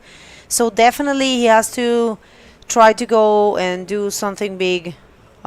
Otherwise, he's going to lose that chance. And it will be his best result. He has never been further from the 3rd position, Yeah. And he really wants to do better this year. And, it's so important in his head. But also, on the other side, it's very important to build your momentum step by step, and knowing that nothing is too easy. Things comes after a lot of work and training, and it's a process. So I have to say he is on a very good path, and for sure we'll see if he continues this way. He might be a world champ very young. Yeah, I believe that's for sure. He on the 2nd year competing in the World Tour, managing to finish in the 4th position. That's a huge accomplishment, guys. Just to be between those top 16 is a very good accomplishment, and has very good benefits as well for you on the next year. But yeah, finishing in 4th at the age of only 22 years old, it's absurd. I mean, and completely normal, you know, to see Etan getting stressed and getting affected at some point, because I mean, he's got to the semifinals. It's very tough. Let's see, getting a lot of speed, looking at that lip, going through the barrel. Looks like he's gonna come out, and he did, but he wasn't able to find any other section to combine a maneuver. So just a barrel, and let's see if Etan will change that 4-point ride. All right, so yeah, that's it might be a little bit something, but here comes the straight answer of Armide Oliveres. Nothing there for him, and I was just looking at the scores, and it looks like Etan is going to find something bigger than what he already has, but it's not going to be a huge score. It's another mid-range score. He might be, you know, getting maybe a little bit more than a 5. I see a couple scores dropping there. We'll wait for those. But yeah, Armide is doing a great job, I have to say. Very consistent throughout the whole event, and just this one right here, you know, found that section and rode that barrel very well, I have to say. Got out there easily. Not the cleanest, of course, but you know, it was a made move, if you might call a barrel a move, a maneuver. Some people say it's not really a maneuver, it's a wave, riding a way of riding a wave. It's considered a maneuver as a technical, in the technical, you know, team. All right, so it's a 6, and now he needs a bit less. So he has been building, starting with a need of 9.5, then an 8 point something, and right now a 7.50. So I believe he's also building his confidence. Yeah, that's good for a rider. Yeah, for sure. I mean, we had a very different situation in the beginning, since the beginning of the heat for these two. Armide just found in the first minutes of the heat a 7.5, a very good score to start with. Etan on the other side had many attempts just in the first minutes as well. He rushed too much to go for those backflips, and unfortunately for him, missed some of them. And then he is needing right now to reset. I think that's actually what Etan is doing. You know, try to just put something into that leaderboard to, you know, put yourself in a good psychological state where you are able to deal with the last minutes of this heat. And now Etan has to change the perspective. He needs to go bigger. He needs to go for those 7, 6, 8 point rides to keep up with Armide Oliveres. And right now, he needs a 7.5. Well, very good moments here for Canary Islands, also from France. We'll see 3 Frenchmen in the podium. That happened last year in Arica as well. We had Maxime, Amori, and Pierre, and this time it's going to be Amori, Pierre, and Etan, and only Armide, you know, from different nationalities. So sending a huge message that, you know, French community is very strong in bodyboarding, and we are urging all the communities in the world to come and participate. It will be very good to have, you know, different nationalities. We are starting to see more Moroccans. That's pretty cool. Yeah. I know for a fact there are a few trying to go to Maldives and trying to, you know, participate also in the junior division, the junior men division that's going to happen in Maldives. So that's pretty cool. And, you know, we have a very strong Peruvian team, very strong Chilean team, very strong Canarian team, and, of course, Portuguese as well in the ladies, and some very good riders on the men division. And we have, well, we did see some Australians in Iquique. Pretty cool to see the League brothers, and Tom Morris, of course, there. And we would never forget about Ebony, you know, the Australian national champ. She came to Morocco and to Iquique. Yeah, it's been pretty cool. New names, new nationalities. And how to forget the Japanese ladies. Yeah, that's very nice actually, Bago, you mentioning it this way. These new, let's put it this way. The Brazilians, oh my God. Yeah, I mean, the Brazilians. You guys are always been there. Yeah. You are the only nationality that has always been there, you know, in bodyboarding. We are so many here. I mean, there's gotta be a Brazilian over there. So yeah, but it's nice to see what you were talking about, like the Australians showing up, the Moroccans, you know, which are some nationalities that we weren't seeing. But hold on, we will get back to that after this wave for Armide, very clean face that he hits for an invert, and that can be a possible increase for that 6-point ride.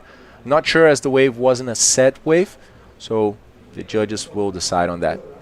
Una ola bien buena para Armide, la verdad que está muy técnico, muy sólido, está cayendo todas sus maniobras, trajo algo diferente a este hit.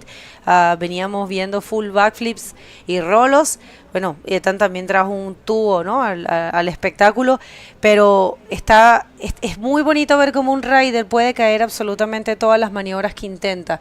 Eso no siempre lo puede lograr todo el mundo, ¿no? E incluso hasta el mismo Pierre estaba cayendo algunas maniobras en el hit anterior, suele pasar, le puede pasar a cualquiera, pero Armide ha estado muy constante, muy sólido.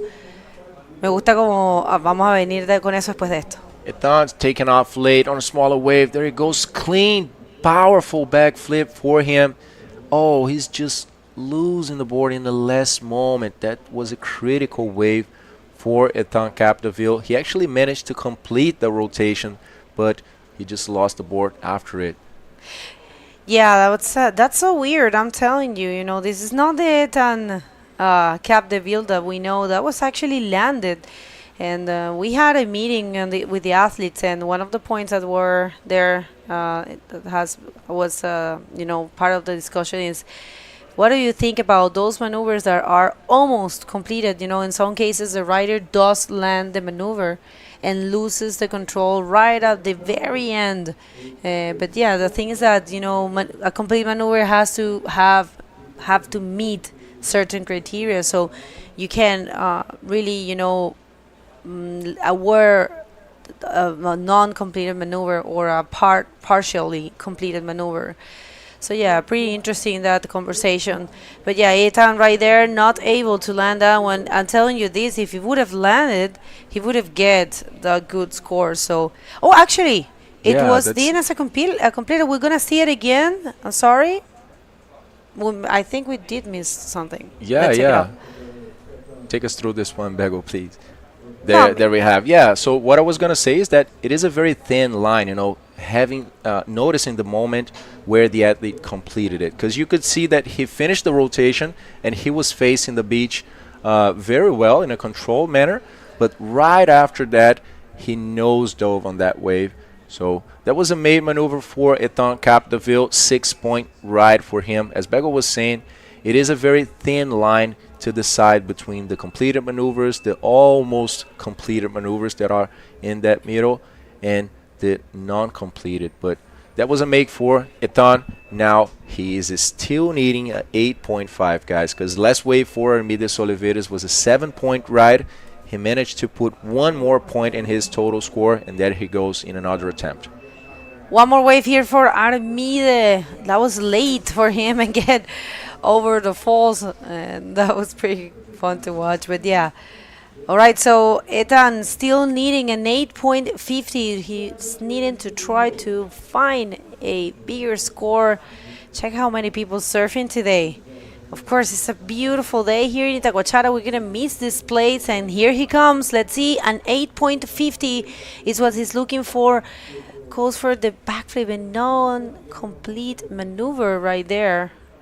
So wow, you know, definitely Armide has been showing more skills, and this heat so far has been very, very connected, I believe.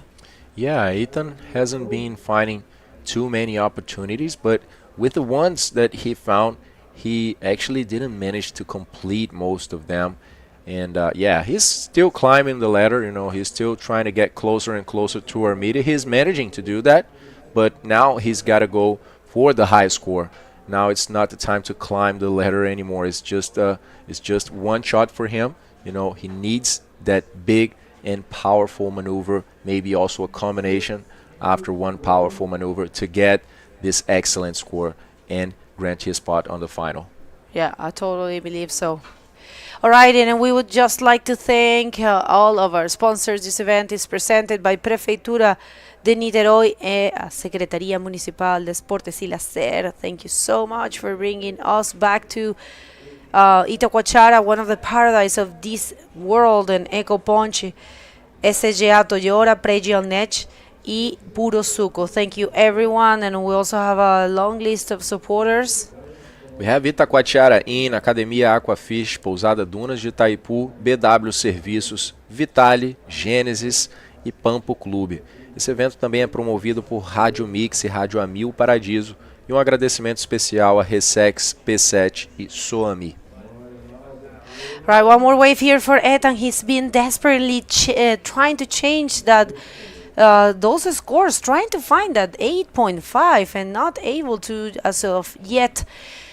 4 minutes and 54.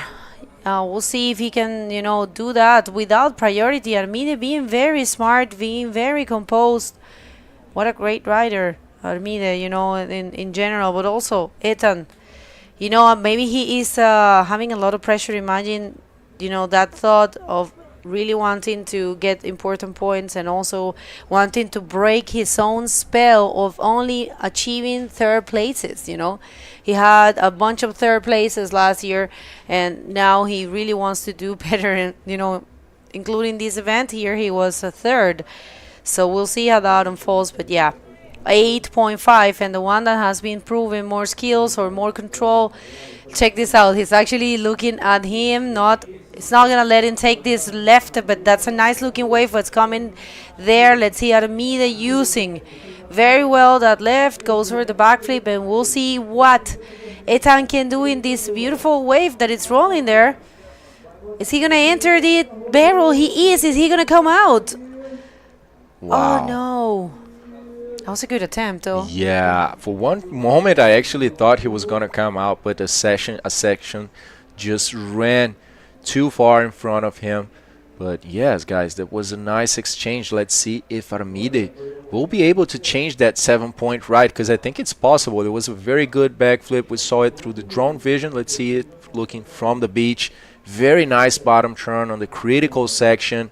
A clean landing as well for Armide, and he got an 8.25. And check out this runner for Etan Capdeville. 1 section, 2 sections, and 3 sections on the run there, and he was not able to come out, but it was a good run. It's so hard, sometimes it's too fast. It's faster than you, those barrels.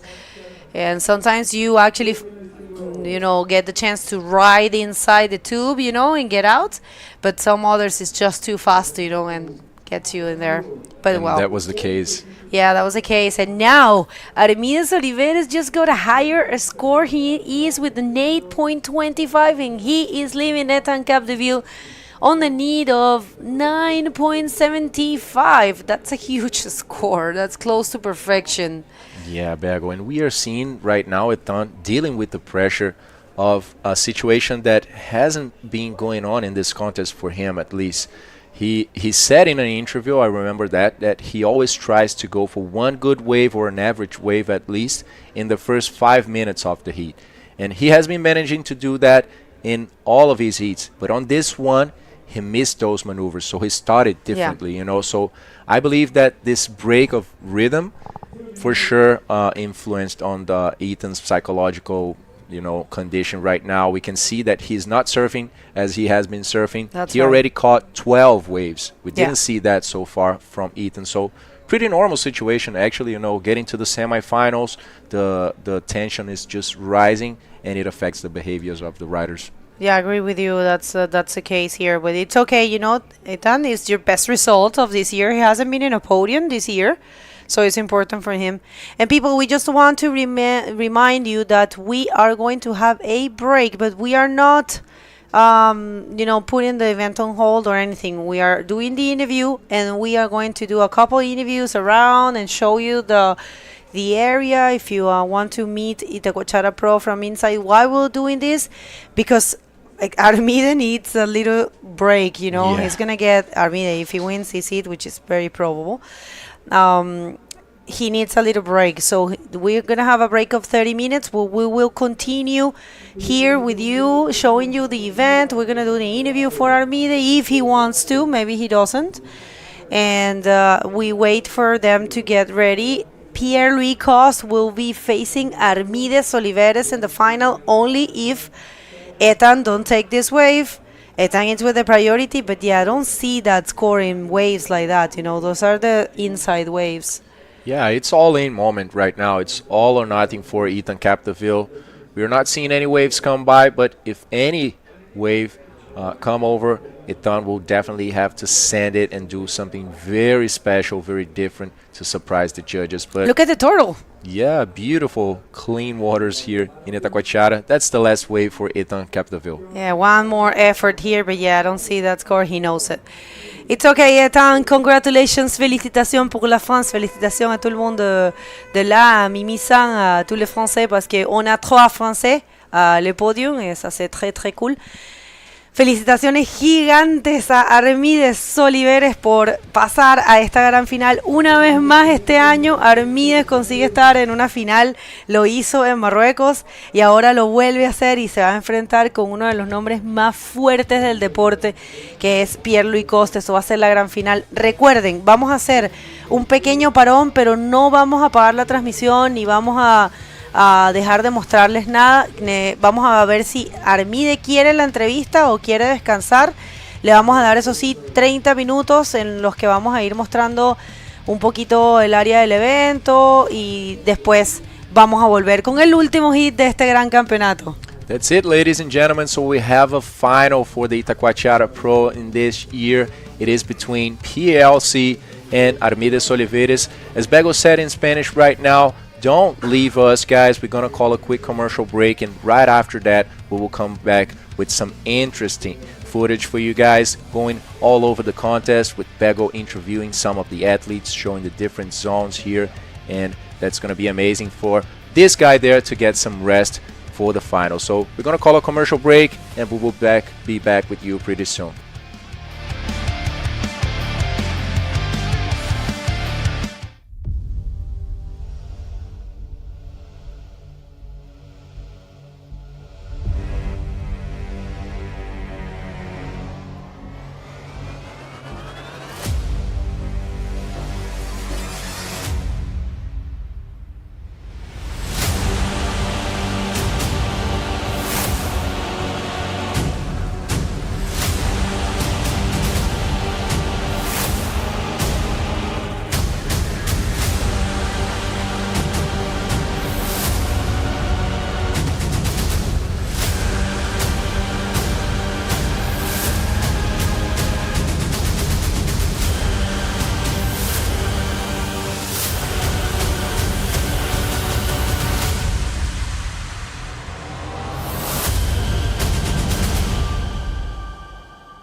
Fala, galera!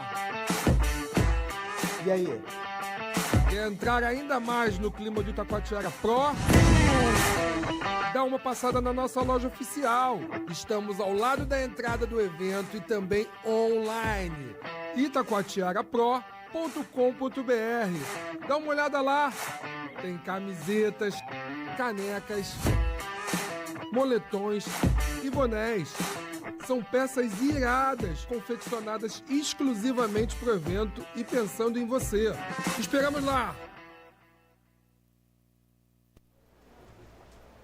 All right, I'm back in studio now. It is an absolute cooker out there, and I don't just mean the weather. I mean what's going on in the water, folks. 2 amazing semifinal heats where we saw a really close battle between Amori, Laverne, and PLC, and then that was the battle of the Titans, I'll call it. And PLC came on top with a tiebreaker. And then in that second heat, the battle of the young guns, where Armide Soliveres came out on top. So we do have our final set. It's going to be a barn burner, as we like to say.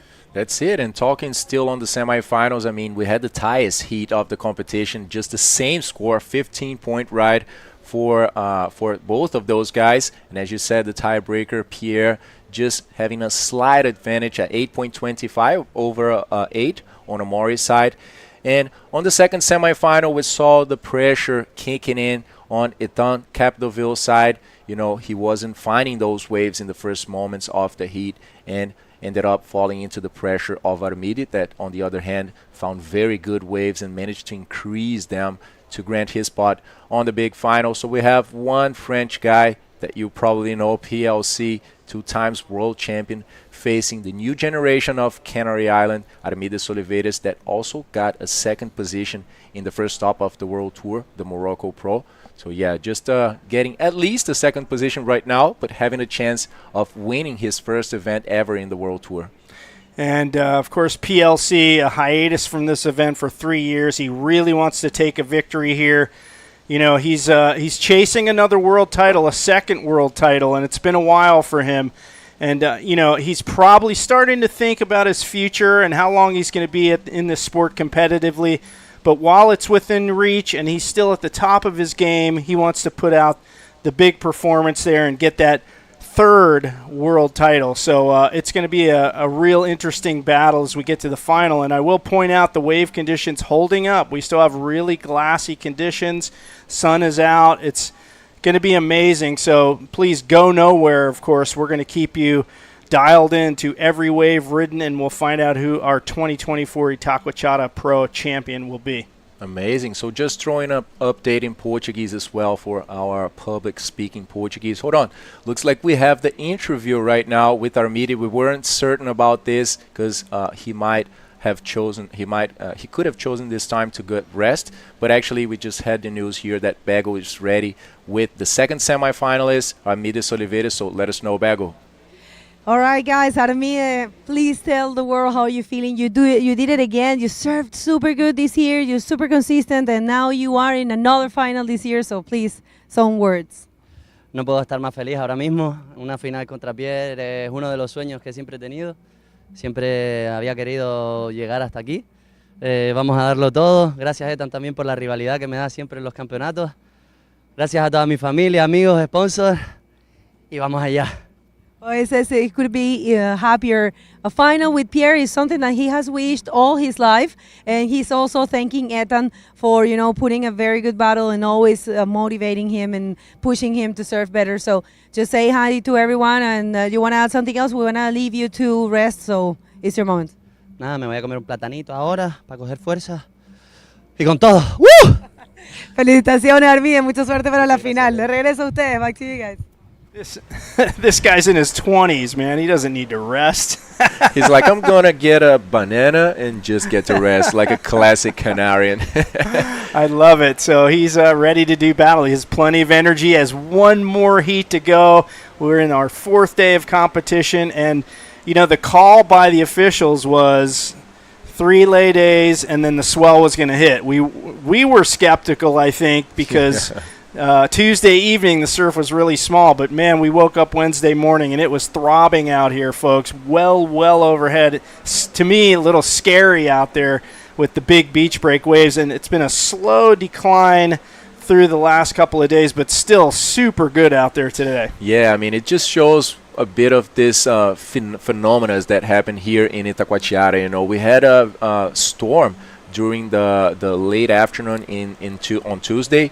And then when we got here on Wednesday it was just pumping big 10-foot waves, as you guys saw 2 days ago. It is a very special place here. We have to throw some details, you know, on this beach that just captivates everyone that comes here. It's a beach that is pointed straight to south here in Rio de Janeiro, and this is exactly where the swell comes from. So we have a raw swell that comes from the South Pole, usually here in Brazil. And when this swell meets the beach with 2 huge mountains, kind of like in a funnel shape, it just amplifies so much. And that's these are some of the reasons why Itacoatiara is just so special, so particular, you know, and just impresses everyone year after year. I would almost call it sloshy on that big day because of that rebound you get from either side of this beach. You can see the 2 ends of the beach just sloshes the waves back and forth. Obviously not the case today because the swell is smaller, but look how chic glass it is out there. It's absolutely gorgeous. Yeah, so just before we start recapping some waves, I would like to throw an update in Portuguese for everyone watching. A gente acabou de ter agora, pessoal, a segunda semifinal desse último dia de competição. Já temos uma final aqui, vai ser entre Pierre-Louis Coster e Armide Oliveires, um atleta da França, bem conhecido já, um sênior aí no circuito mundial. E o outro, por outro lado, é um atleta da nova geração das Ilhas Canárias, que está no melhor momento da sua carreira. O Armide teve um segundo lugar lá na primeira etapa no Marrocos. Então tá muito forte esse menino aí de amarelo que vocês conseguem ver. Nós vamos ter um break de 30 minutos desde o fim da segunda semifinal e a grande final, para os atletas poderem descansar, né, poder se reestabilizar ali na área de atletas, ganhar uma energia, comer alguma coisa e tomar uma água. E nós já vamos voltar para a grande final. Então não saiam daí. Nesse meio tempo nós vamos trazer também algumas atividades interessantes aqui, entrevistando alguns atletas, mostrando a área de competição e um pouco mais desse evento incrível que começou em 2012 e até hoje vem se tornando cada vez mais uma tradição no circuito mundial. So hopefully you haven't missed a single minute of today's competition, but just in case you have, we've got the highlights for you. So we're going to toss to the highlights. Check it out. PLC on a cracker of a barrel, just a nice, completely controlled takeoff, putting a good run against this wave, getting out of this barrel cleanly to go and execute one more roll, just punching that second section, and he liked it. And by the way, that was the first wave of the entire day, so that really set the tone here. And carving hard off the bottom, bam, up into the ceiling. Massive landing on that flip right here. Hardcore landing, and can he pop out the white water? Well, he did. That was a tough and heat. A great exit from the white water, but he gets pipped, and we're talking about Isaias. I'm struggling. Havik, thank you so much. And that was a great finish from him. Yeah, and then in this heat, we came to see Amori Laverne facing Socrates Santana. That was the second quarterfinal of the day. A round roll, as always, from Amori. Super technical guy, super strategic guy as well. Always playing those rules very well, attending to every aspect of competition. And check this split pick between Socrates Santana and Amori. Yeah, and Santana getting the better of this exchange, finding that draining right-hand tube, disappears from view, clean exit from that one, and you see him eyeballing the end section.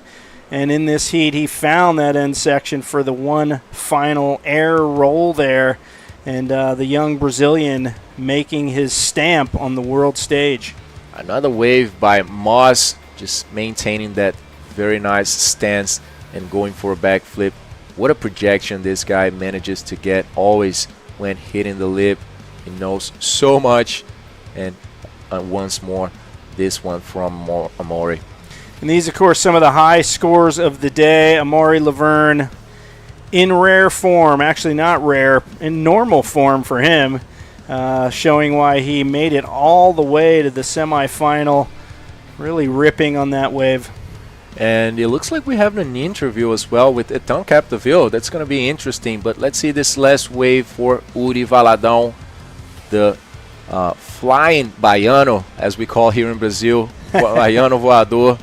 Baiano is whoever was born in Bahia. And with this last wave, we come back to the studio as Bagel has an interview ready with Etan Capdeville that just ripped throughout all of his heats in the competition and now has a bit more to say to us. So please bring it on, Bagel.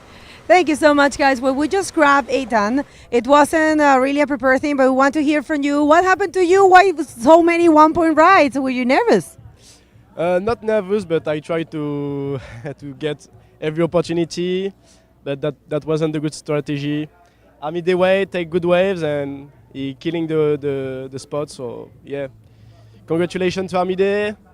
I try to stay happy for my performance here. Back-to-back podium, it's a good performance. Even if I really want to go more far in the contest, go to the final, win an event. But try to stay on the positive, try to be happy on my performance, and yeah, now time to profit, to enjoy in Chile, in Brazil. Sorry, time to eat aside and time to watch the final. And I'm with Pierre-Louis. Let's go la France. Well, how do you feel about the fact that you got 3 Frenchmen in the podium? That's very good. Yeah. It's the second time, I think. Yes. The last year at Arica and this year. But yeah, I really want to share a final with Pierre because it's my idol since I'm a child, you know, and he inspired me a lot. So I really want to share the final with him. It's not happened like that, but it's okay. I'm fine with that. Happy to be on the podium with Amori and Pierre-Louis, who was such a big inspiration for me, and yeah, very happy. Bon, pour les Français? Ouais, ben merci beaucoup à tous ceux qui m'ont regardé, qui m'ont supporté. Dédicace à la Sud Surf School, un gros bisou à mes parents. Merci à mes sponsors et voilà, c'est pas grave. On garde la tête haute, on reste bien motivé et la prochaine ce sera la bonne. Felicitación, another 3rd place. It's a good one. You had a podium, so it's great. Back to you guys in the studio. We are about to start the great final of this event, so we don't want to miss a thing. That's a lyric from Aerosmith. I don't want to miss a thing, right? So, great interview there with Etan. Looks very relaxed. He's here with his girlfriend. He seems pleased with his podium finish.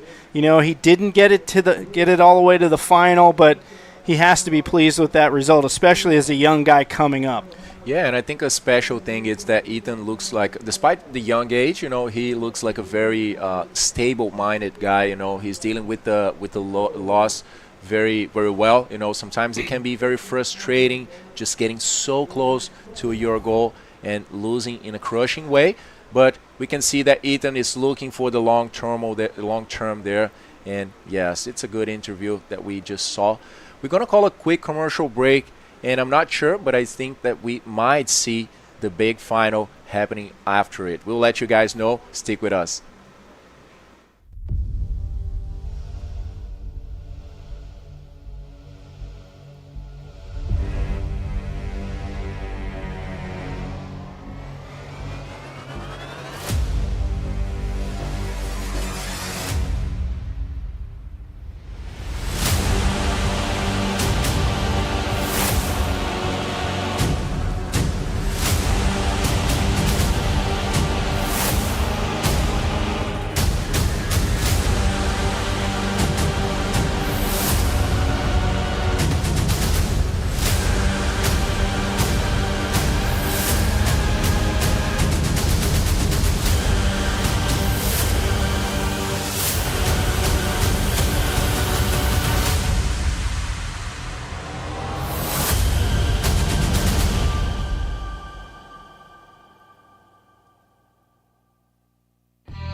Fala, galera! E aí? Quer entrar ainda mais no clima do Itacoatiara Pro? Dá uma passada na nossa loja oficial. Estamos ao lado da entrada do evento e também online. Itacoatiarapro.com.br. Dá uma olhada lá. Tem camisetas, canecas, moletões e bonés. São peças iradas, confeccionadas exclusivamente para o evento e pensando em você. Esperamos lá! All right, back in the cool confines of our lovely studio here at the Itacoatiara Pro. It was a little hot out there, huh, Bego? It's beautiful, though. It makes you feel that you want to go surf now. But, of course, we are super excited because we're having this final. This is going to be a very, very impressive final.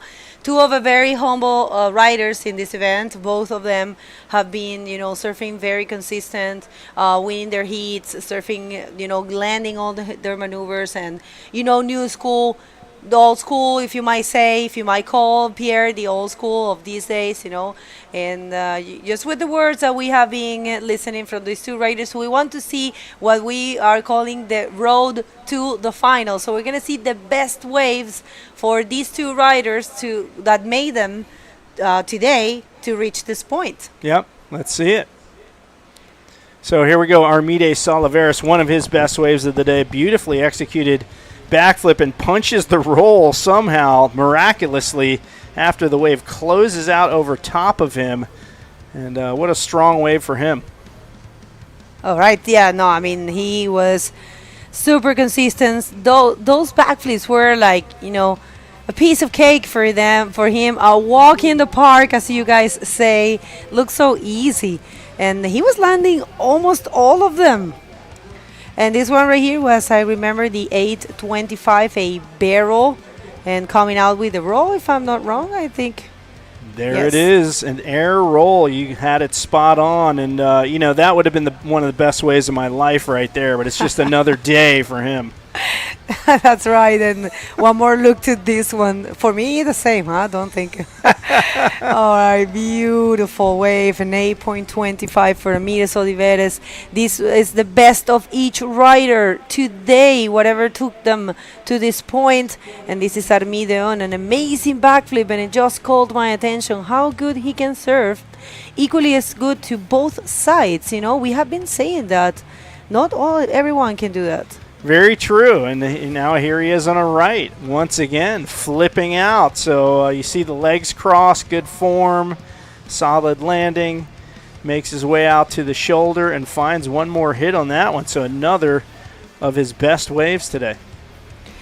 Okay, una más, one more here for Armide Oliveres, our young hero from Canary Islands, from Gran Canaria, coming from Las Palmas. He says he serves a lot there in Las Palmas, and he loves these beach rakes. So this one right here is a 7 for him, and I remember this as if it was only one hit. I love that invert. I mean, it's textbook, really, just perfectly timed, perfectly placed, solid landing, and then he finds this left scoop into this pocket, but he doesn't stall for the barrel. He goes right to the roof, hard landing on the flip, smooth recovery from that, and Salaveras just on a tear as we see him congratulate the man that he took down, Etan Capdeville, these two young guys back and forth. And what a great battle that was between these two youngsters. And Etan Capdeville, we already pointed out, seems very happy with his place in this event. He's made peace with it at the very least, and no shame, man. He's had an absolute bender throughout the entire event, only to be stopped by Armide in the semifinal. Yeah, well, we'll see if he can, actually make this dream of his that he has been saying throughout the whole event, that he hasn't been here since 2019. So since we started the IBC, he was not present in this event, and he really wants to take the win. He has never won here. He had a couple podiums, but he's looking to actually his first win here in Itacoatiara. He has a special spot in his heart for this place, especially for this country, for Brazil. So definitely is one that he wants to take. And I'm pretty sure Ruth is tuning in there and thinking, should have gone to Brazil this year. I know you love Brazil too, Ruth, and you love these beautiful beaches, so maybe next year we can see you in Benji. But of course, the whole Canarian crew, everyone back in Gran Canaria, and I believe in all the islands, and in Spain, of course, they are supporting Armide. And in a way, I think it's not only the Canarians, but I think it's all the Latin people, the Hispanic and Latin people. It's there cheering or rooting for Armides, maybe. I kind of feel it's that way. Sure, why not? I mean, I think the Australians and the Americans might have a similar sort of a bond. It's crazy that it's a bond based on language, but that just seems to be the case, I think, in sports. It's cultural, in general. right? Yeah, it is. It's a cultural thing. I think you're right.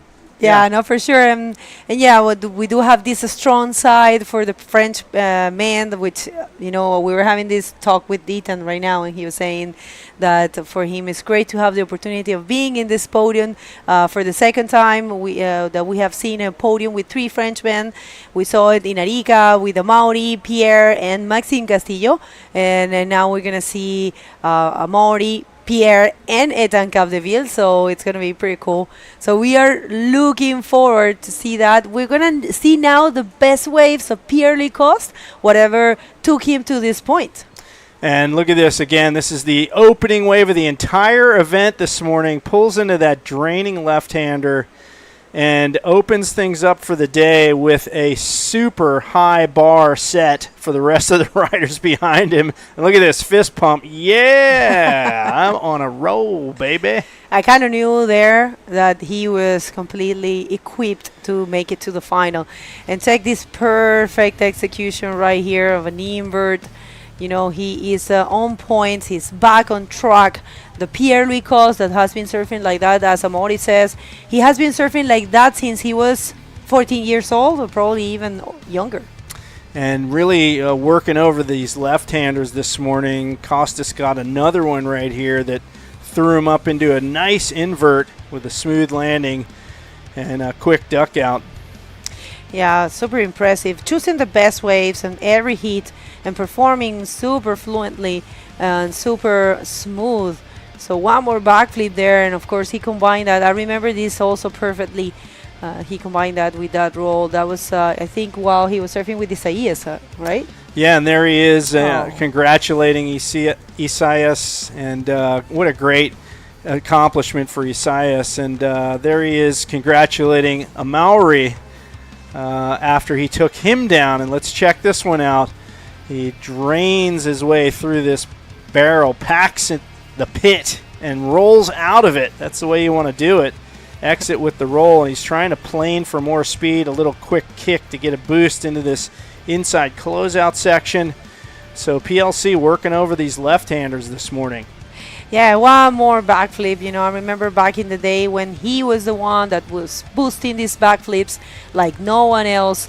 I remember he was, check that out, the perfect, calm and cool look. And that's the finish of the semifinal number 1, 2 friends. I loved the words that Pierre said, that Amori taught him everything, that Amori inspired him since he can recall. So beautiful day, beautiful memories we are creating. We are putting some serious stuff in the bodyboarding history books. We are coming from many excellent moments also in the South American legs, and we are closing the South American leg with this event. We started here in Brazil for the ArcelorMittal Wahine Bodyboard Pro. It was an only women event. We crowned the Master Woman World Champ there, Mariana Nogueira, for the 3rd time, taking everything.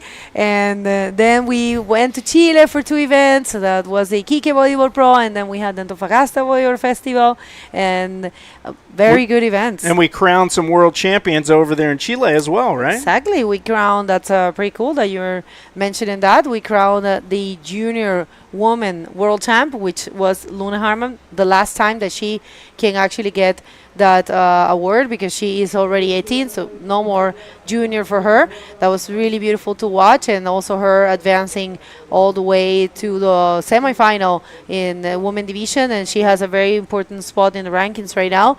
And also we crown Sammy Moratino as his 5th world title falls into his, well, I won't even say it falls into his lap. He had a 3-heat battle with Dave Hubbard, one of his, his heroes basically growing up, a slightly different generation, but both of those guys from Kauai, and really the two of the best drop knee riders I've ever seen. So it was appropriate that they did battle out there, and Sammy got the world championship there.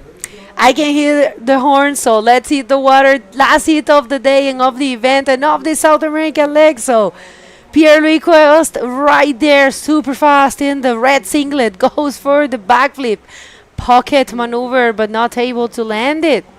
Well, that's a rare no-make for PLC, and right behind him on the next wave of the set, Armide, the young gun, now putting the gas on here. He's got a ton of speed, ramps it up into it. He goes for the air reverse, and that thing bats him down a bit, and he comes unstuck. So both of these guys really stepping it up here. They are not holding back, folks. It is so key, and we alluded to this in the interview I had with PLC this morning, how important it is to get that big score on the board right at the outset and not only set the pace, but put the fear in your competitor. Like, they have to catch up the entire heat. They're behind the 8 ball the entire time. So both of these guys going big. All right, so it's weird to see both of them not landing their maneuvers, but I think, of course, there's a bit of anxiety there. I mean, come on, it's a final, a very wanted moment here, and the waves are really good. We are so lucky and blessed, Jay, that we didn't find any wind, or I thought actually the waves were going to be way smaller. Yeah, and you know, I say this every time. When you're watching on your screen, you can see what's happening with the competitors, but you can't see to the left or right.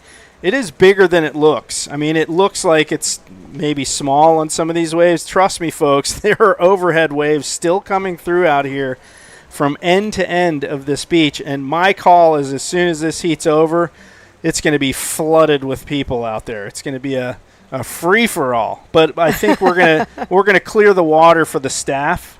That's right, right? I heard that. Somebody said that, right? We're having a staff heat. You know, we're having a competition. It's going to be at least, you know. Staff heat. Staff competition. Yeah, right. That would be good. All right, people, if you're just getting here, we would like to thank the Prefeitura de Niterói. Thank you so much. And as you see, o futuro é agora. Obrigada a todo mundo. Obrigada pelo soporte. Prefeitura de Niterói e la Secretaría Municipal de Esportes y Lazer for bringing this event, for presenting this event and trusting once again an amazing festival. Here comes Armide Oliveira. Let's see if this is the first wave with the valuable score. Gets into the barrel. He comes out in a roll. Smart Armides, very smart Armide. We all tend to say Armides because, you know, the last name starts with an S. Double rolling there for Armide Oliveres, and very, very smart. I'm loving the fact that he found, you know, the barrel come out with, you know, the strength to go for the rolls. So Salaveras really looking good on this wave. Just pulls in that little cascading section, gets through that, and he eyeballs the lip up ahead and heads off the bottom and up to the roof. Nice rollo, conservative maneuver. He just wants to really complete this ride successfully, and he's keeping that speed through that inside flat section, and one more little foam ball to float off of and bust yet another rollo. So Salaveras now getting the opening good ride. I should say they both had 1.5s for their first wave, but Salaveras now will be the pace setter in this heat with a 7.0, and just 4 minutes away from the beginning of this heat. It's really anybody's call as to how this one's going to go down, because PLC has been on such a rhythm in pretty much every heat he's had. And look at this one from Armide once again. Yeah, no, that was super well read and very well written. So right there, Armide Oliveres getting the first valuable score, a 7 for the young Canarian. Armide Oliveres coming all the way from Gran Canaria, you know, just I think he's sending an amazing message to all these riders from there. He said it in the interview, there is a lot of amazing bodyboarders in Gran Canaria. So he said that he wants to see all of them competing, and he encouraged everyone to try to compete, to give it a shot. And just a quick update in Spanish. Armide está fuerte con un 7, pero aquí viene una ola al parecer para Pierre. No se le pone. Están las olas un poco más pequeñas, pero están perfectas, realmente bellísima. Hay opciones de hacer todo tipo de maniobras. Yo creo que vamos a ver un espectáculo gigante. Armide, que la verdad muere por ganar un evento mundial, y lo dijo en su entrevista. Siempre había soñado con una final con Pierre-Louis, así que escaneen ese código y se conectan con nosotros, así podemos seguir siempre en sintonía. Thank you for that update in Espanol. Just looking at the ratings here, we've mentioned there's going to be some changes in the rankings. Armide Salaveras in third position, so he's sitting pretty here in terms of ratings points as he made it to the final. PLC back there away, number 14 in the rankings, so he's got some catching up to do if he wants to have a shot at a world title. And that goes to show you, the current ranking system. It's going to be flip-flopped after this event as some of the top riders in that top 16 went down early in this event. And right now, a little lull in the action with these two separated by probably about 30 meters. They're not close together at all, and it's so far nothing but left-handers out there in this heat. Glassy conditions prevail, sunshine, and a great setting for this battle to continue here as we wind down through the heat. 23 minutes, 30 seconds to go. And we'll see if PLC can give an answer to that great second ride of Armide Salaveras. All right, so far so good for him. A bit of crazy start there just to see Pierre and Armide not landing their maneuvers, but it's okay. Just getting used to the rhythm of things there. The ocean is constantly changing, so they might felt a little different in this heat. But if you're here, if you've been tuning in with us, thank you so much. It's been a great run. Last heat of the South American leg, people. It's just so impressive. We were talking about that with Lucas. So impressive to know that it's already gone. I mean, it looks like yesterday when we started the South American leg. Pierre-Louis Coste. All right, this one's setting up nicely, this right-hand wedging bowl here, and PLC above the lip. Beautiful invert for him, and what a great wave for PLC. That is his answer. Can he get that 7.0 or better? Like Armide, we shall see how the scoring goes here. And, of course, he needed a 7.01 to take the lead, so he just needs 1/100th of a point better than a 7.0. And it happened. We'll see. And there he goes, a 7.75.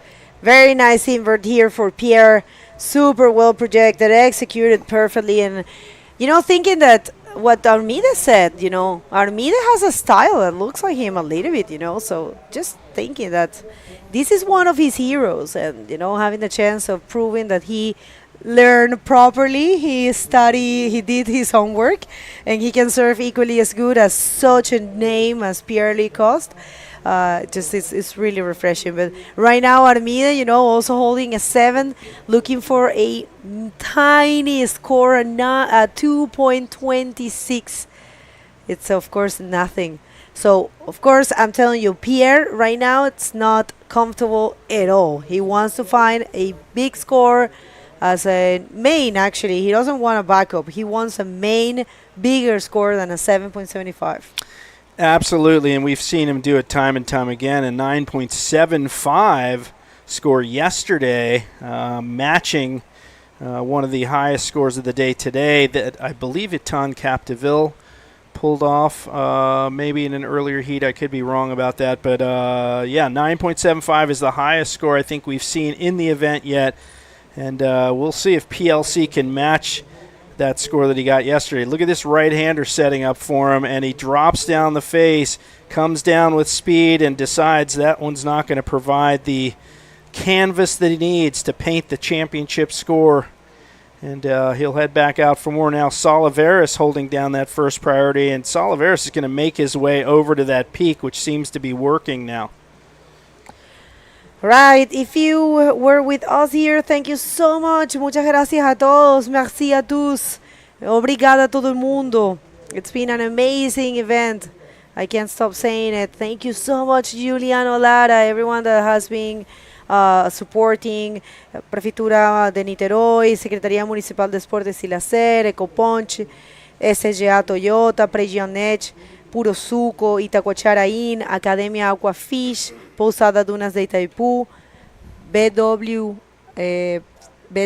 Servicios, and Vitali, Genesis, Pampo Clube, Casa das Margaridas, Instituto Skate Cuida, Radio Mix, Radio Amil Paradiso, Resex, Passage, y So Am Me. And remember, this event is over today, but we will have more activities tomorrow. There is a tow-out session here at the beach, and in Sunday there are a lot of activities, and also they have a Brazilian national contest happening right after this one, and they will have also a surfing contest and a body surfing contest, and I think I'm not sure about all the sports, but you can check Itacoatiarapro.com. That's the official website, and if you haven't checked the official shop, there's also a lot of souvenirs and a lot of cool things. It's itacoatiarapro.com.br. All right, so looking like a couple of lines pushing through from out the back. Right now, Salaveras holding down that first priority. Let's see if this one's going to hit the sandbar in front of him. And Salaveras now making a run for this right-hander that's hooking in toward him. I don't know if he's going to get over there in time. He's having a look at that. Not quite going to make it. That one's pushing in a little further to the west on the beach here. And he's going to have a look one more time at this next one. So a bit of a lull in the action here midway through the heat. And our photographer, who you see bobbing around in the middle, no, that's not a sea lion. He's in the right spot at the right time often out here today. And if you want to see some of the clips he's getting, check out the IBC Instagram page. There's been some insane clips on there. Really, really excellent clips as far as not just each wave, but highlight packages on there featuring water shots, drone shots, beach shots. You're getting the best of the best there. So go to the IBC World Tour Instagram page for all of that. Right, and I want to pick your brain. This is your first time here in Itacoatiara too, so what's your take on the event? Wait, we're going to get back to that idea. Yeah, Armide Salaveras on this right-hander, and he's got some speed down off the bottom, eyeballing the lip, throws the backflip. Textbook move there from Salaveras. He's got to be stoked on that. He's replacing that 1.5, and that's going to probably, I can almost say with a lot of confidence that's going to probably move him into first position here ahead of PLC. But PLC's not done yet. He's chasing down this left, trying to get to the corner, and Bego, it looks like he's going to pick this one up. Yeah, for sure. I mean, Pierre-Louis right now, we're waiting for the score, but he knows he needs to change that 1.50, and he does it with the backflip. And now I want to see the difference between those two backflips, but because the style is super similar, so it's a matter of analyzing, the projection and the execution and the size of the wave. So let's see one more look here for Armide, cross legs, landing well. I don't know, they're pretty similar. Check this out, one more look, closer. There could be that little intangible difference of the perspective of the judges. Are they looking directly into the wave like they are with Armide on that right-hander, or is the rider going away from them like Pierre so they can't quite see certain aspects of that? But I'll tell you what, he got some hang time on that move. Yeah. So those are pretty spot-on similar maneuvers, one on the right and one on the left. And scores just beginning to pop through for that. So PLC answering back very quickly to Armide's move into the first position, and now Pierre with a 6.0 on that wave. He is now in first spot. So it is a seesaw battle in this heat. To me, I saw a little bit more of a degree of difficulty on Pierre's execution. So I think that's why he's getting a little bit more, because it's almost nothing, They were super similar, but, Pierre wave was a bit bigger and it was closing out, so he pulled it a bit more, I would say smooth maybe, or yeah. I think he broke away from the lip a touch more than Armide, which was the difference. It's 5.65 for Armide, 6.0 for PLC. That's a super close score, but I think the judges made the right call on that one. A slight difference in the projection of PLC. Yeah, no, as you can see there, even, turning it around, it wasn't as probably fluent. I don't know. We'll see one more look. See. You could see his head was sort of buried in the curtain as he was doing the flip, right? So not all of his body was away from the lip, whereas PLC's right here, you see him, his whole body was away from the wave. That tiny difference was enough for those extra 0.35 points. Yeah, his body was completely on top of the board, and Armide, he kind of like separate his body. But yeah, it's almost nothing. They're super close, and right now, Armide is looking for a 7.76 to be first, which it's also very easy for him. And I'm just loving that. If that's an elephant, that could be a total. Yeah.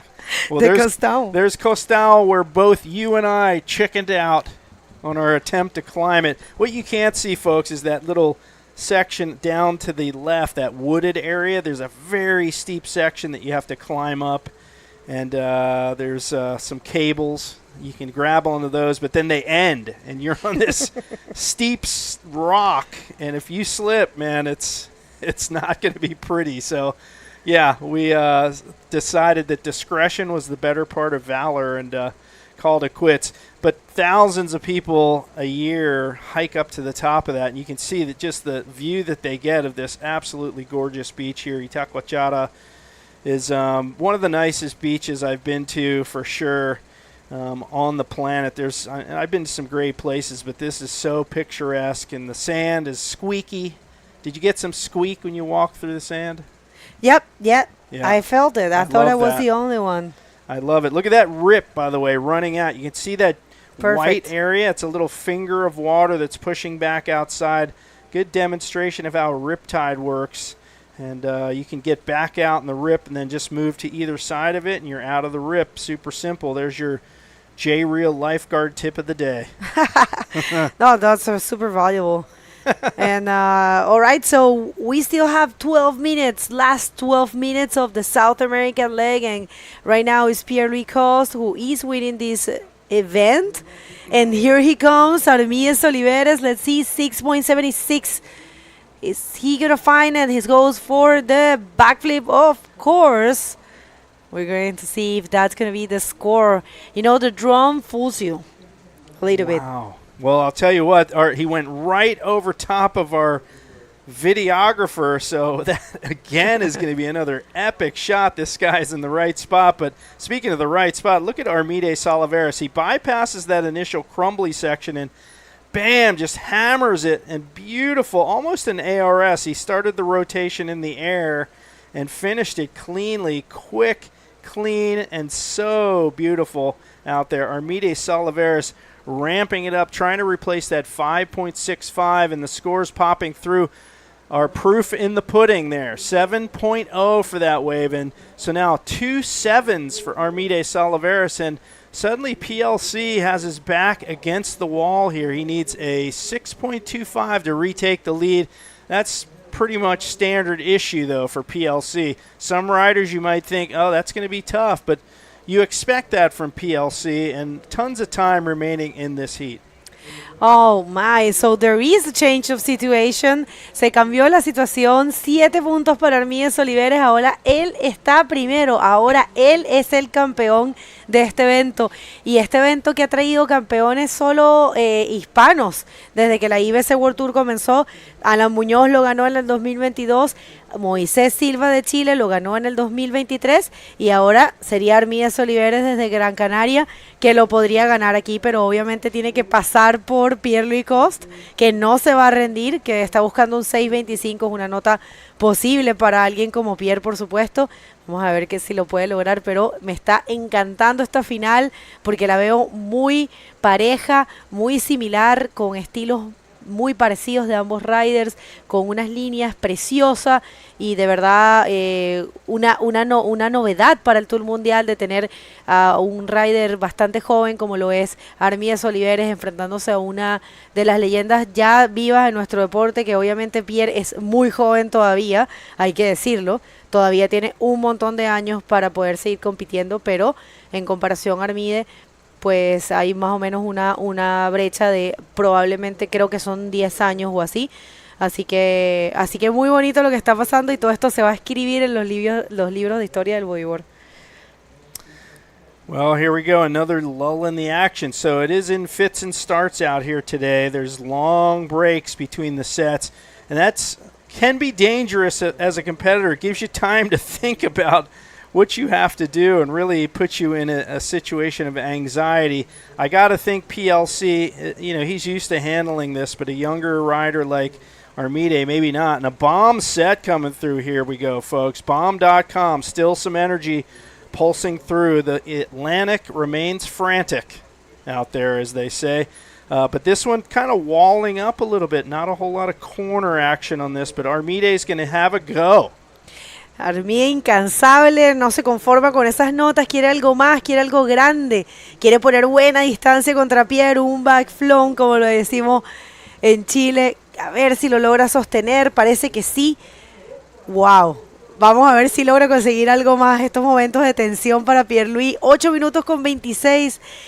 Armide might get a bigger score with that one. Well, that was killer, and he was so stoked through the claim. Watch this. One of the bigger waves of this heat for sure. Bouncing down the bottom, a few ribs in the face, but it does not stop him from launching the huge backflip, and he's buried in whitewash. You think maybe it's lights out for him, and even the camera operator lost sight of him, but hey, suddenly there he is, pulls it off, throws the fist to the crowd, and he is suddenly turning the wave conditions into his momentum right now, and he pulls off an amazing ride right there. This could potentially be the high score of the heat so far, and Salaveras is steering the ship at this point of the heat with 7 minutes and 35 seconds remaining. All right, we'll see how much he gets. We don't even see the first score being dropped. What I can see is a lot of people in the competition area. Is he Armide too far away from the competition area? I think he is, because the jet ski is taking good care of, putting the limits of where the riders can surf and not. I think that's Paola Simão. She's surfing in that red board. That's pretty cool. Local here, and another lady I think is sitting there, and a couple riders watching Armide and probably saying, "Hey, what a great wave! Congratulations!" All right, so score has been dropped, and it's an 8 for Armide Soliveres. Right now, Pierre-Louis Coste is looking for a 7.26 to try to win this event, to accomplish what he put in his head since he got here, since he actually booked the ticket, I think. He put it in the head, he said, I want to win, this event. So we'll see. Well, we still have time. Yeah, for sure. There is still time left, 6:25, but Salaveras continues his roll here with a barrel on that right-hander, stalls it up into the lip and pulls the ARS, and Salaveras is unstoppable in this heat. He is carrying the energy all the way through from start to finish. Salaveras rocking it in this heat as we wait for scores from that. And this young Canarian is maybe having one of the heats of his life. Yeah, I don't see more points in this one. It's a beautiful wave for sure. Like you said, for me, it would have been my personal 10 if I would have done that. But yeah, no, I don't. It's a 5.25. It's not really affecting anything. Pierre-Louis Coste right now, he still needs 7.26 to be the champion of this event, to win this event. And we'll see if he can find it. Right now, Pierre is trying to remain calm. We had this conversation before the interview. I asked him about waiting or not. He said it depends on the situation. So he has been waiting for a number of minutes, and right now he is choosing for this right. Is he going to find what he needs? A 7.26. Pierre-Louis Coste. Let's see. He's aiming for a section and no section. That's a frustrating wave for him. He was winding up for the big move, and the lip just did not cooperate. So you can see him paddling with a sort of a sense of urgency, as you can imagine. Under 5 minutes to go here, and he is searching for a 7.26. Salaveras just absolutely on a roll, the 23-year-old from the Canary Islands. Really just on fire this whole heat. He's been in rhythm with the ocean. He's been on every set. He's, other than the very first wave, he's landed all his moves. In fact, you can see not a single score other than that first wave, not a single score under 5.65. That's a pretty solid heat right there for anyone, and that's what you want to do in the final. All right, so Pierre is starting to, search desperately for a wave, and he's gonna come in this one. I don't know if this wave has the potential for a 7.20 Cs. He knows it. He's just getting out of there, and he needs to paddle back there super fast. And I don't know, Armide right now with the priority and 4 minutes and a little less than 4 minutes, I wouldn't take a wave. I would just stay next to Pierre. I think that's what he's doing. It looks that way, and Pierre to me looks like a desperate man here. He's just picking up waves halfway through, but he's the kind of guy that can turn a wave like that into a super high score, pulls that reverse, gets a tiny bit of air, not a huge amount of air. Is it 7.26 worth of air? That's questionable. So we'll wait for the scores to pop through. An early scores posted on the board indicate that, in fact, no, it is not enough. So PLC will hunt down another one. We're down almost to the 3-minute mark, and Pierre's got to hustle right now. Yeah, that was actually super beautiful, but yeah, as you said, it's a 4.85. It's definitely super short for what he needs. So Pierre right now has to, that's beautiful, of course, but not enough.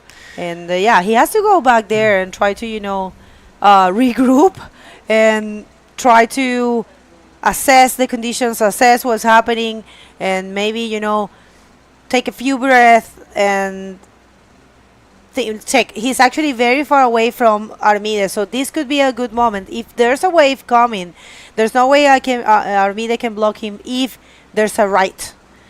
You see, there's no way that Armide can bring a interference, but Armide, look at him. He's chasing him. Smart move, really. He needs to get over there. You can see him motoring as hard as he can to get over there. And PLC, the two-time world champion, 34-year-old from France, now living in Portugal. He's no stranger to finals, but, sometimes the ocean is the boss out here. And he has finally hit a wall in terms of the momentum he's had throughout this entire event. But can he regain it one more time here for this finish of this heat? Yeah, so he actually is escaping from Armide, but this is not a big wave. Goes for the backflip. And yes, it's a landed maneuver, but I don't know, Jay. I don't know. I think that's going to be short. I don't see the 7.26. It's the last minute and a half of this final. Oh my God, what a stressful moment they're living. Well, here he goes. Bottom turns up into that section. The lip sort of connects with him on the way up and kind of buries him in whitewash. So not a clean exit from this one, although he does get the finish. And a 4.75, as you pointed out, Bego, not going to be enough for him. So PLC at this point, it's going to have to be a miracle wave, and Armide holds down priority. So now it's really simple and elementary for Armide. We do see some lines out the back, but Armide's job is simply to sit there and make sure that PLC doesn't get that wave, because if anybody can get that score in the last minute of the heat, it is PLC. It's not too much, a 7.26 is something that Pierre can do easily. He just has today he has the highest score of the day. It's a 9.50, but of course Armide is not letting him. I hope this is not a mistake for Armide, but for sure it's not. He needs to use that priority, and he used the wave as well. So right now, Pierre, 30 seconds. This is the last chance that he could have. Look at him. He's right there. Oh my God. Well, right there, I think PLC sold that wave to Armide. He was hoping there would be one behind it. He sold him the wave. Armide went. It was a good wave for Armide, but certainly not going to be one of his top two scores. And now PLC with the waiting game, and the clock ticks away from him, and he watches victory escape him, and Armide Salaveras already celebrating. Oh my, we have only 3 minutes and countdown is there. We have our champion. Felicitaciones a Gran Canaria, felicitaciones a Armide Oliveres, lo lograste. Vienes de un segundo lugar en Canarias y mira, David Pérez, Lionel Medina, abrazándolo, felicísimos, contentísimos. Lo lograron. porque son sus amigos, porque han estado ahí desde siempre. Qué bonito, what an amazing moment, you know, with their friends, traveling together. And this is a really amazing moment here for Canary Islands and for everyone. And of course, a huge round of applause for Pierre-Louis Coste with his best result of this year, being second, and Giuliano Lara handing that beautiful trophy to this is a traditional, you know, medal, huge medal from Itacoatiara. Check that out. Well, a well-deserved win from the 23-year-old Canarian, taking out probably one of his heroes, PLC's, everybody's hero in the sport of bodyboarding. And really, he fired from start to finish. He carried the momentum by getting that first high score of 7.0, backed it up with an 8.0, and really never looked back. He once he got the lead, it was a chase game for PLC, who never really was able to regain the lead and just simply ran out of clock. So a well-deserved, as I said, well-deserved win for Armide Salaveres. No, I mean, you can tell. I didn't want to say it too much because we don't want to sound like we have any favorites, but we kind of sense these things in the riders, right? There was check that out. Oh, what is that guy? I think he's pulled this out of his cooler. What is it, an ice pack? Or he knows he's on camera and he's trying to sell stuff. I don't know what's going on there, but it's okay. Armide isn't having it. What he is having is congratulations from all of the guys in the contest and fans. They're all down there celebrating. It's so cool. I think he's waiting for Pierre to get out, and of course he's going to hug him. And look at that, Lunina saying he's going to say congratulations to him and everyone. And the Marcelo guy, it looks like, yeah. Oh my, that beautiful trophy. And that's João Sick right there. They're good friends. Wow, what a moment. Felicitaciones, Canarias. Felicitaciones a todo. Miguel Soliveres, que yo sé que estás ahí, que has estado, el papá también, el hermano de Armide, los padres de Armide, toda la gente en Gran Canaria que deben estar contentísimos con esta victoria. Primera vez que Armide Soliveres gana, primera vez logró un segundo lugar en el comienzo del año. Ya dijo mucho al haber logrado ese segundo lugar. Viene con muy buenos resultados y unos importantísimos puntos para Armide Oliveres para el ranking. You can't have enough of that guy. This guy's classic. He's a super fan. And I love it. So David Perez down there with him. Everybody's getting photos. Our event champion here at the 2024 Itacoatiara Pro from Gran Canaria, Armide Salaveres, 23 years old. Currently third in the World Tour ratings. So that's going to change potentially. Will he move ahead of Tristan Roberts? We'll have to do a points tally at some point. There's our event director, by the way, Giuliano Lara, down there congratulating him. And just the bodyboard fans are stoked on this. And as they should be, this young guy. Great job here. That kid with the Itacoatiara hat, and Armide is such a nice, that's his mother. And Armide is such a nice guy, always humble, always, pays attention to everyone. He always stops to talk to you and listen to you and always smiling. He's a great guy. So there you have it. It's, getting a chance there to carry that kid and take a picture. Yeah. That's beautiful. Well, Armide, he used to have this wicked cool mullet. Maybe he'll bring the mullet back. The mullet was happening a couple years ago in Maldives. That's right. And Armide, a true champion now, of course, the winner of this event. And Oli. Yeah, there's Ollie. And there's Gio Lara, our event director. He's so stoked that we have a beautiful trophy, beautiful weather, great waves, and a fantastic finish to this event. Yeah, what a way to close the South American leg. I know for a fact that not only Gran Canaria or Canarias is celebrating, the whole Spain, because he's of course representing the Spanish flag, and all Latin America, because in a way he's Hispanic, we're Latins, and we are. It's a culture, yeah. Yeah, we're almost the same people, and not only cultural thing. I know everybody enjoyed his riding. We have to say he deserved it, you know. I'm not saying anyone else doesn't, but he deserved it, definitely. He has been having a very consistent way, I will say, run throughout the competition. So it's fully deserved for Armide Soliveres. So we'll see how that goes for him. And I mean, we are waiting for the award ceremony, which we're going to have in the podium. 3 French. Big congratulations to Etan Capdeville and Amori Laverne for their equal third, very important as well, and Pierre-Louis Coste for being second. Yeah, we had we mentioned we had 2 veterans, 2 newcomers in those semifinals, and that was cool to see, sort of I don't want to say a changing into the guard, but it's a mixing of the guard, so to speak. So great to see all 4 of those competitors on the podium, and we have a new winner here at the Itacoatiara Pro, and we're stoked to have him there, as well as our other podium finishers. It's going to be a great award ceremony, and we'll wrap things up here shortly. Great 4 days of competition, right? Yeah, no, amazing. I won't forget ever this. We have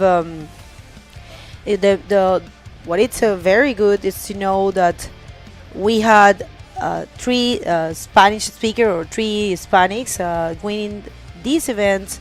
We had Alan Munoz in the first edition here, and we had also Moises Silva last year, and right now is Armide Oliveres. But I have to say huge congratulations to Pierre-Louis for fighting and battling till the end. And it was he didn't even need that much. He was looking for only a 7.26. If he would have find a wave, he could have make that that score for sure. So we'll see. Armide is very tired. He's very happy, of course. I mean, just what a great run. Well, PLC and Amori are great examples of class. Both of them have so much class, so much poise. They're such true professionals in every sense of the word, and they get to sort of put out the template for younger guys like this to follow, and Armide certainly coming down that route. He's a classy young kid. He's got a ton of energy, a lot of positive energy out there. As you said, he's all smiles, says hi to everybody, very friendly guy, and a worthy champion here at the Itacoatiara Pro. And I'll tell you what, man, he's going to be celebrating tonight, I think. And we have the weekend ahead. I don't know if he's staying here. He's going to leave after the event ends, back to Canaries. But whatever he decides to do, whether it's party here or party.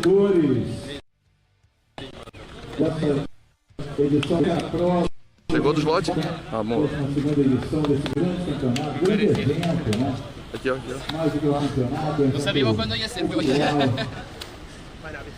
Gostaria de convidar a todos, o público presente, para vir aqui fazer o seu carinho, o seu aplauso para os campeões, para os vencedores. Armide, felicitações. Muchas gracias.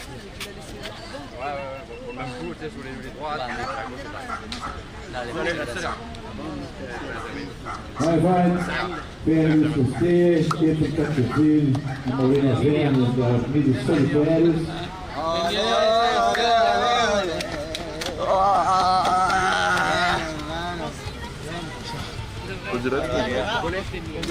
Tivemos um grande evento, uma semana maravilhosa, altas horas.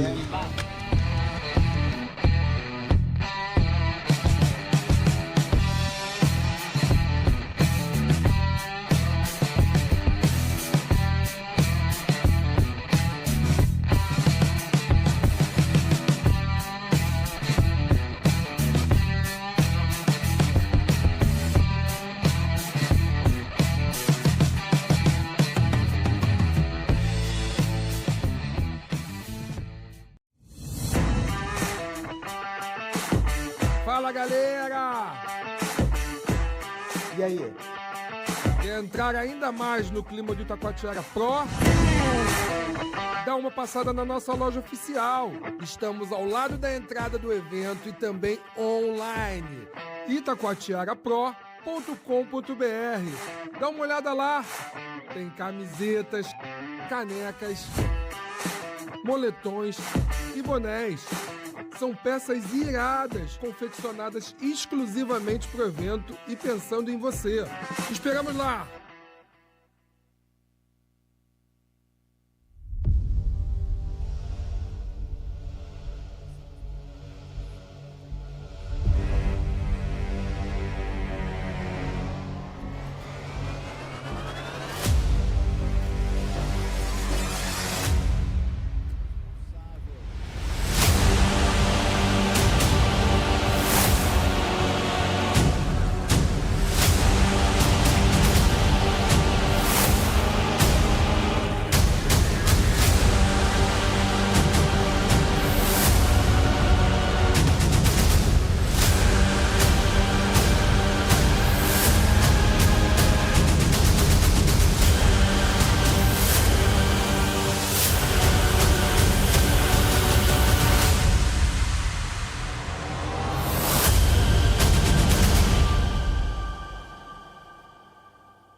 All right, back in studio with Lucas Rocha. Welcome back, Lucas. And what a great way to finish this event with the young guy taking out the veteran competitor in a very tight heat, although Armide was really ahead for much of that heat. Yeah, it was an amazing heat. I mean, all the way from the semifinals, we have those Titans semifinals that was between PLC and Amori Laverne. Very tough, very tight heat as well.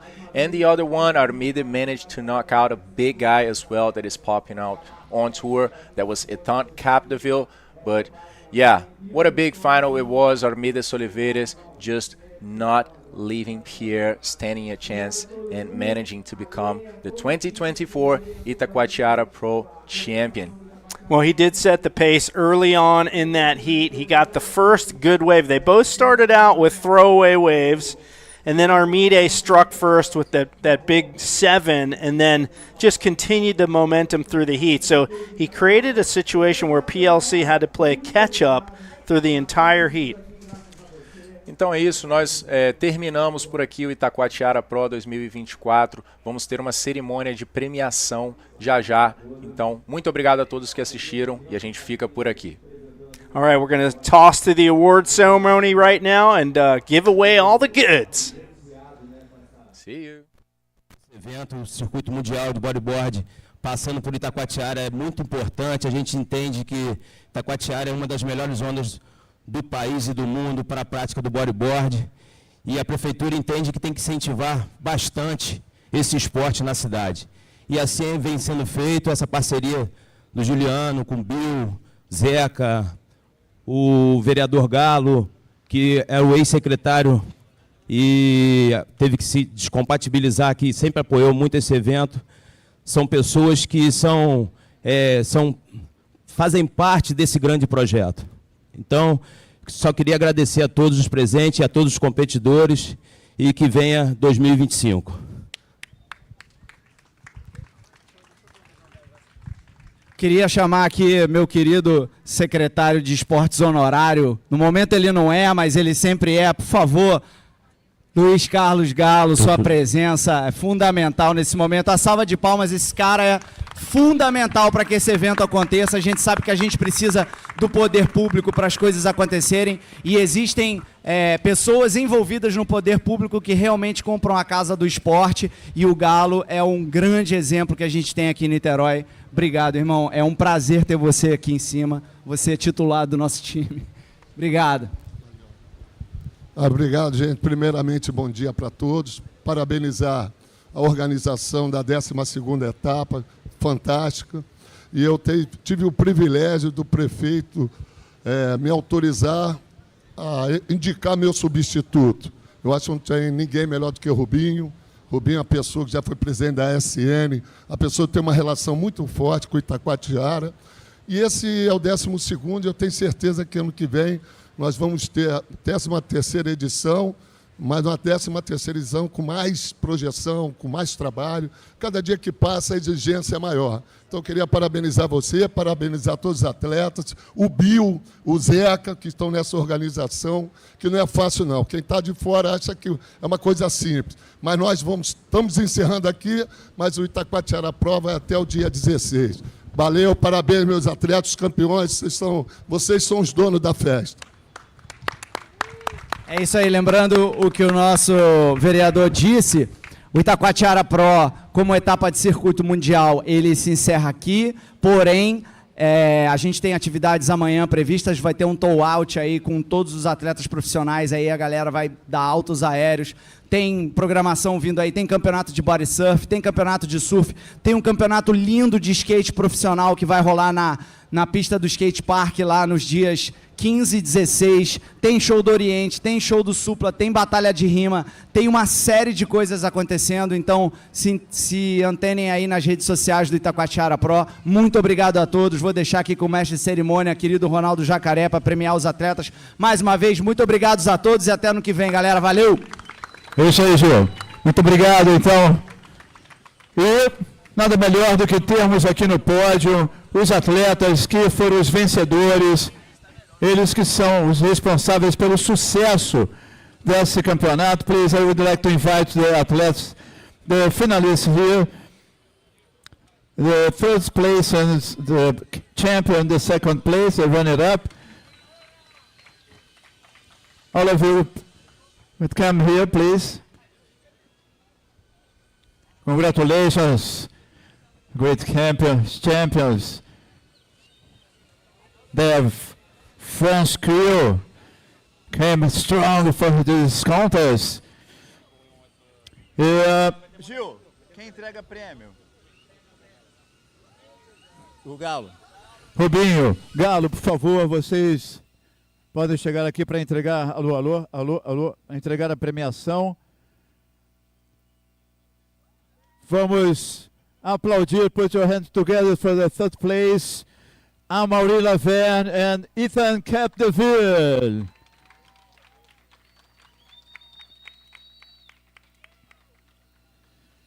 The runner-up at this event comes to France, Pierre-Louis Cosset, 2 times world champion.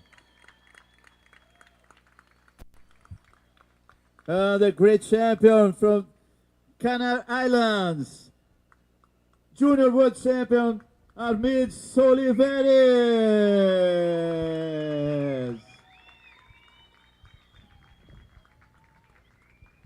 Armide, please, we would like to hear you.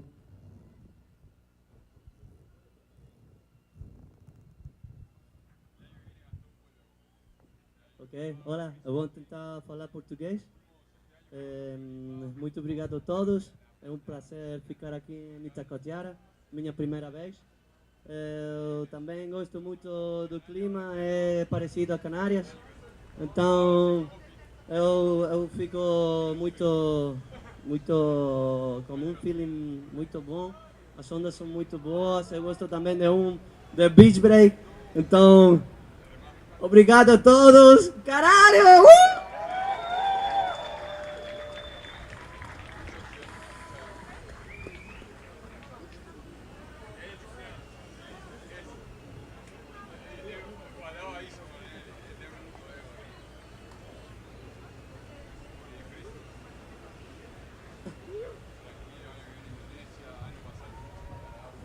Runner-up, Pierre-Louis Costes, and the champion, Armide Soliveres.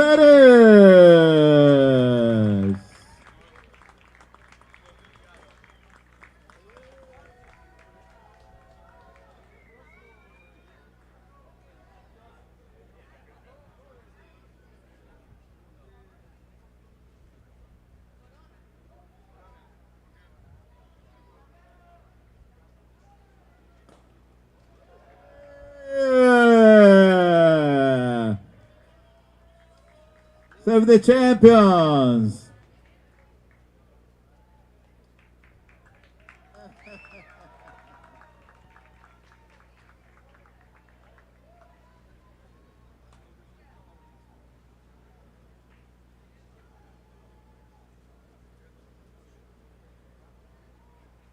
Ok, é isso aí.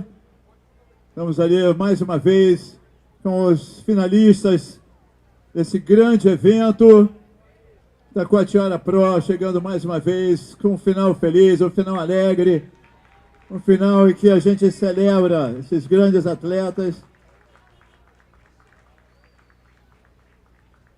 É isso aí, merecem todos os nossos carinhos, todo o nosso aplauso, essa energia bonita que vocês trouxeram para cá. Congratulations, parabéns a todos. Muito bom estar com vocês aqui.